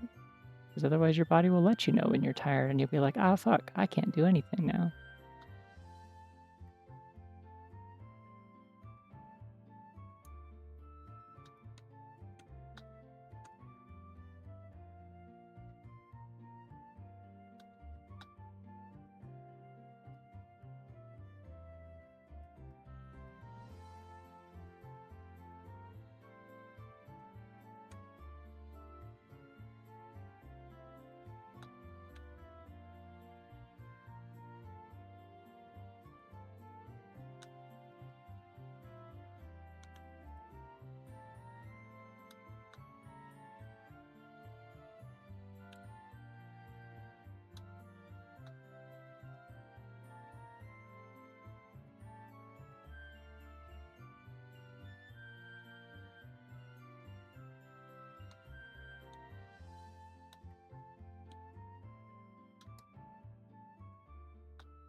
My other ref, I don't have a good look at what the Sneasel's chest pattern looks like.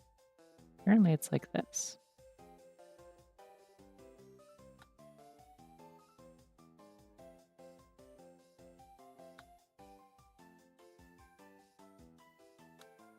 And these patterns are usually way further down on the hand, so I'm going to do that.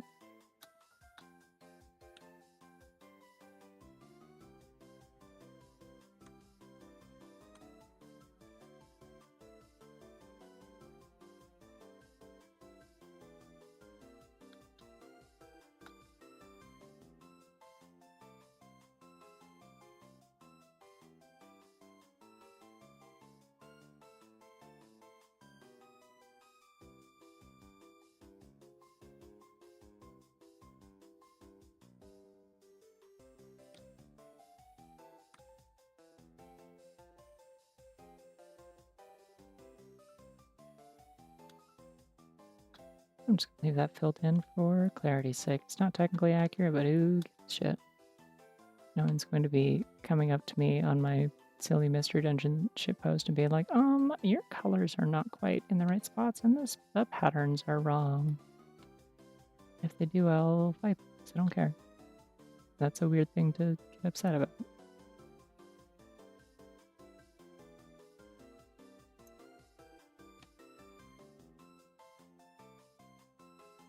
It's important to be ready to take criticism. It's also important to know which things are worth taking criticism for and which things you don't give a damn about.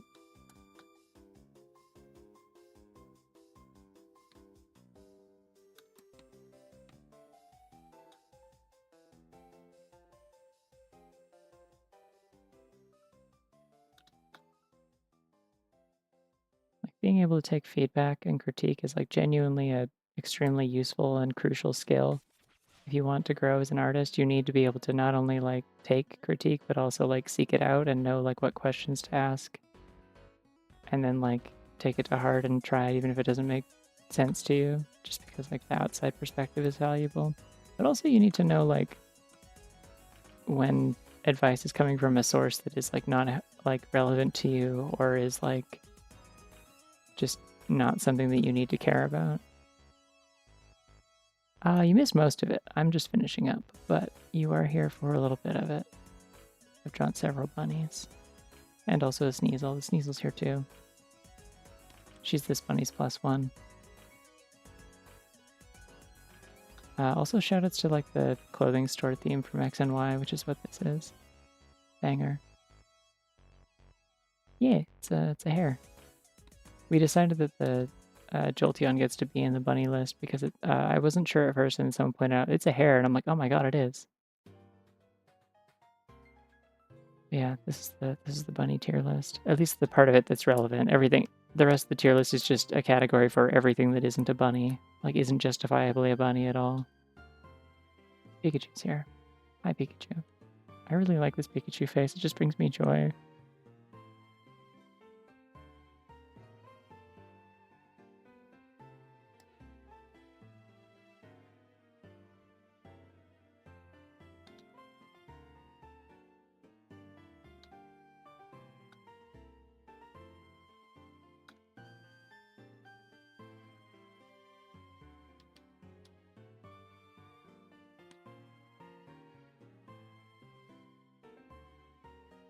Yeah. A few people pitched in suggestions such as, what if a Spinda had lop ears, and what if a Spinda had, like, fingerless glove markings on their hands? And I'm like, these are both really good. I'm going to implement these into, as I gradually put together what Penny looks like, I think.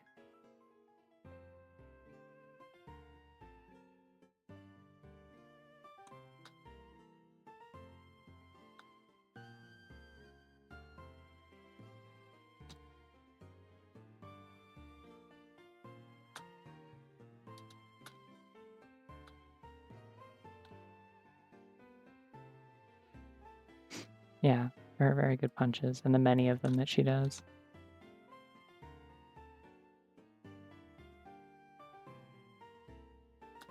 What color did I make those claws?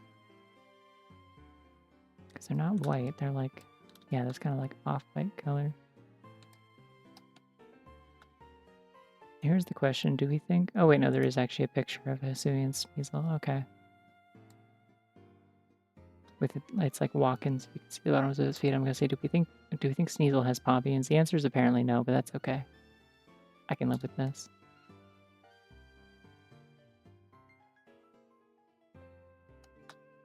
Also, the claws go inward. It's more like a hoof almost.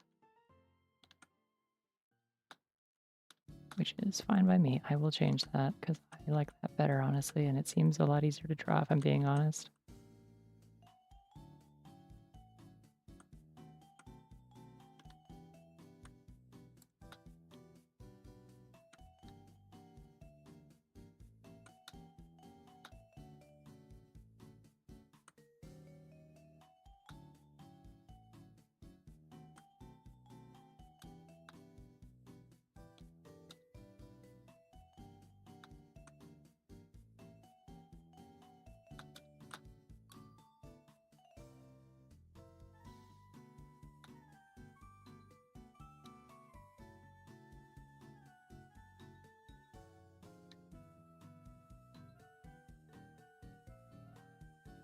Four layers? What? Yeah.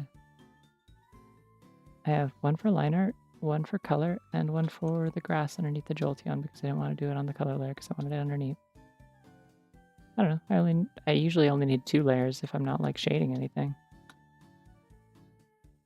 And like technically the paper layer is just the default, like it's just so that there's not just like literally just transparency under everything, because that's blinding to look at and also really hard to parse. So I usually do kind of like a neutral, like grayish tone of some color or another. And then I can always change it later if I have more of a sense of like what I want for a background or something in a piece.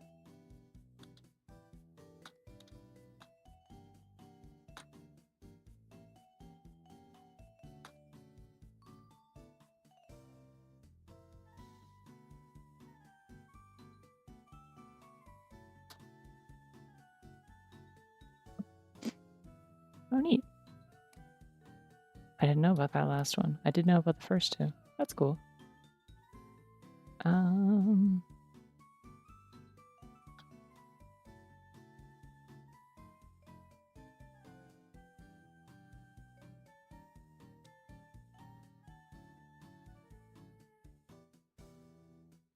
guess it makes sense that I wouldn't know about National Puerto Rican Day since I am not in the nation in question, presumably.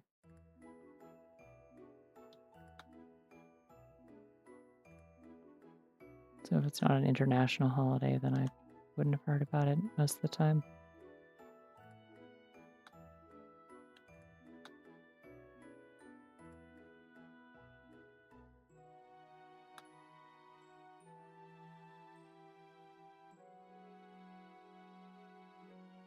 I honestly don't even know if I'm going to keep Penny's eyes like this. Like when I do an actual character design, I feel like I want something I can actually emote with a little bit more.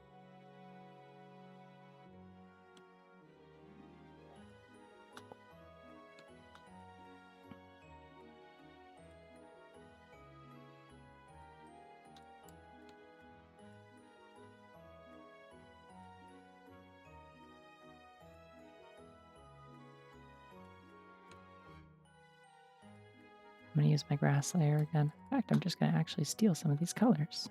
They're nice. I liked them.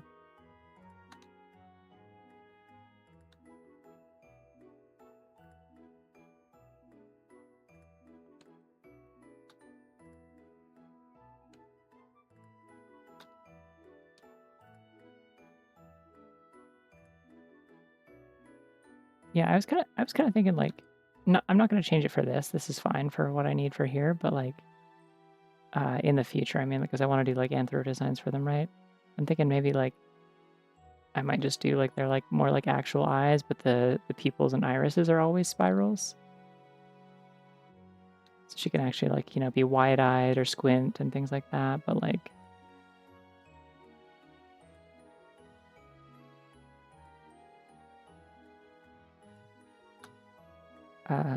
but she also has like just like the perpetually kind of dizzy look, and then when I want to draw her really simple and goofy in the place of dot eyes, I do the spirals just on their own.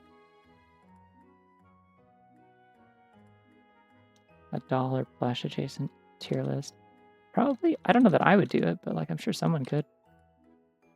I was surprised by how few bunnies there were, to be honest. It did make the tier list a little easier to go through considering there are 1,000 Pokemon, but like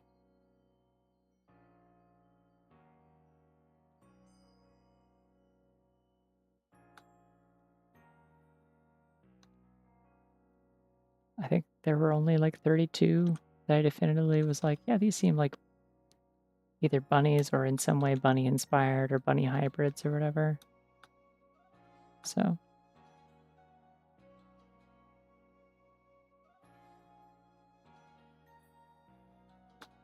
actually, you know what? Call me crazy. I'm gonna make a 5th layer, I think. Underneath this layer, there's gonna be another layer, and it's for grass.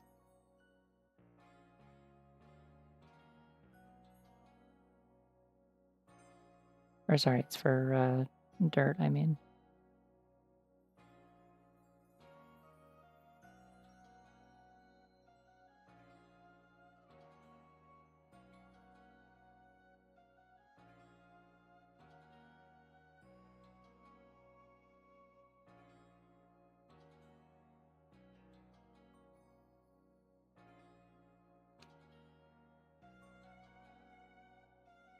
Kind of like painting like ground planes like this and stuff because it's like if you got your lines where you need them already, then like you can get away with like pretty low detail or like complexity for these, and they just kind of work. Just need a couple different tones, and you just sort of brush them over each other.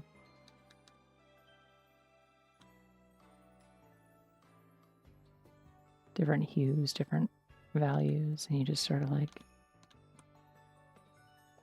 mix them together till it looks natural, you know? A little flex of them here and there with a textured brush, and you're good to go.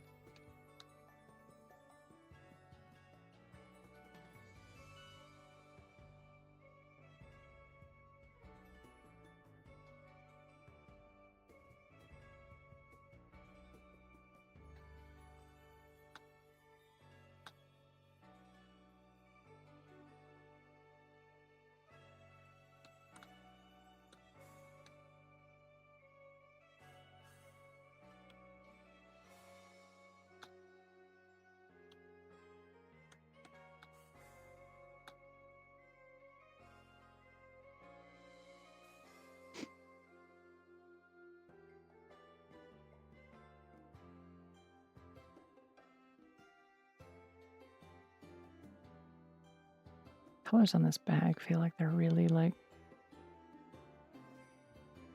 more light than I intended them to be.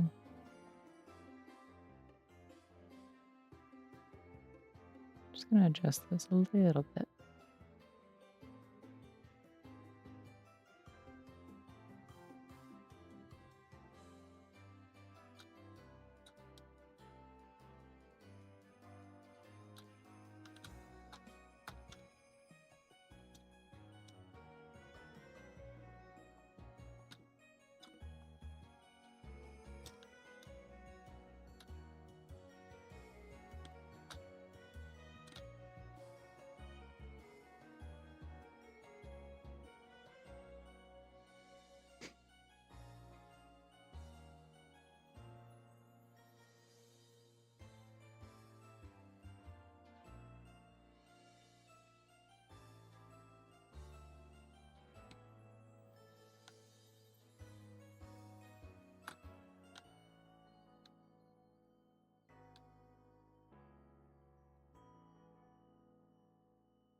Alright, to see that. Oh, that's really fun. Oh, I like that a lot. Never have thought of that, but that's really neat.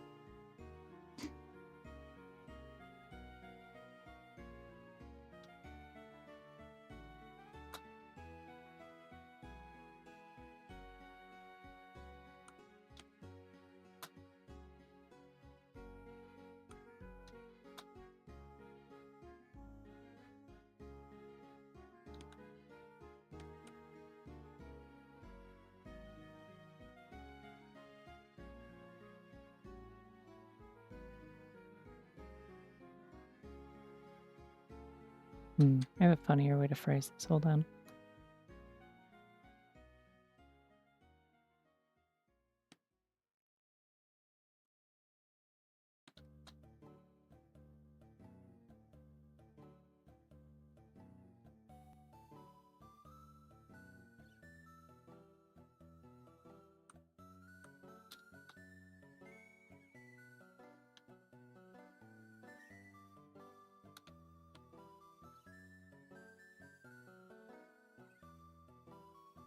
There we go.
So I can do a little bit of like a shadow underneath them if I want this way, since I have a separate background layer.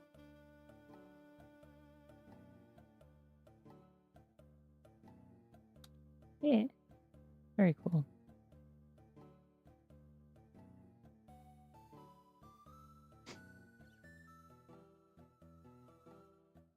Trying to figure out if this arm is still too long. It might be. I guess there's no way to tell quite where the shoulder is, so it doesn't matter.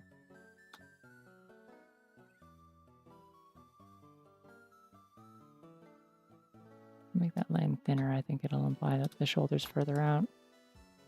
Just a little subtle thing, but it's something. Ah! I had color selected and I didn't. Oops.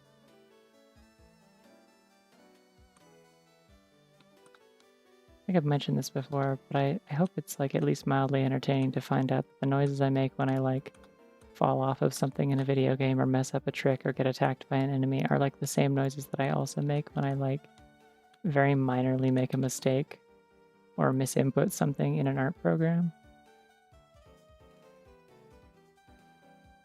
It is very important. These are simply my reaction noises. I make them in miscellaneous situations regardless of the context.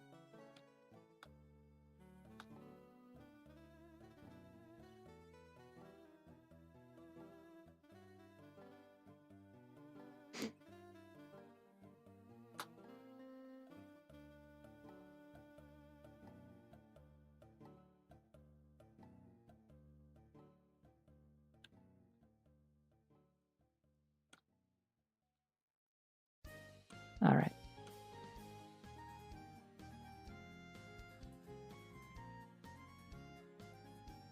Well, I think that's enough. That's enough funny art for today, probably.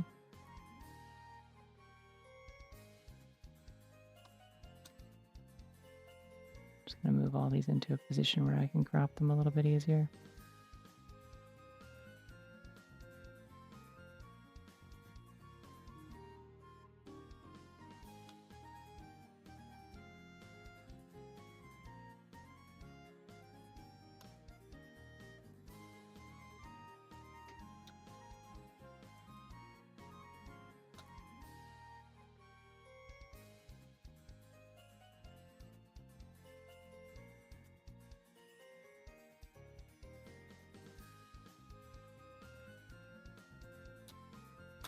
See if you can have a little more personal space, actually, I've decided. There you go.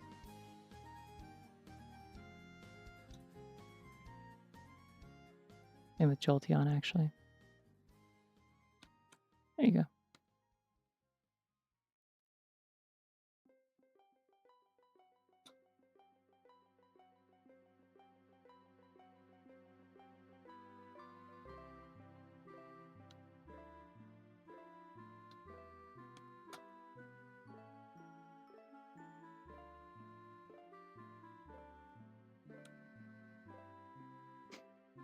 Cool. There's my bunny art. All right, well, I think I am done for tonight. Officially, it's been almost 6 hours, so my quest to have a shorter stream has officially failed successfully. Good work, everyone. Thank you for helping.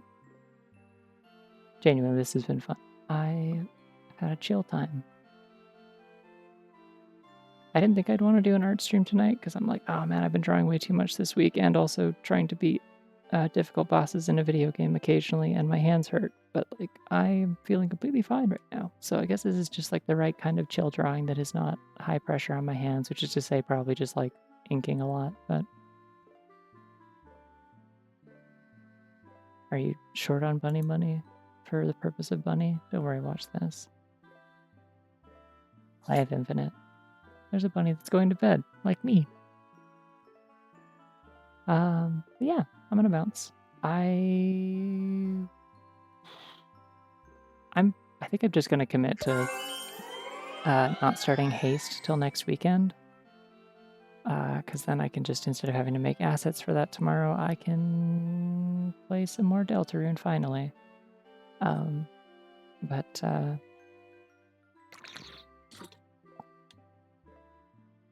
Yeah, so tomorrow night I'll probably do a little bit of Mystery Dungeon or something. Get back into some more post-game stuff, maybe. We'll see. But yeah. Thank y'all for hanging out. I will see y'all around. Bye-bye.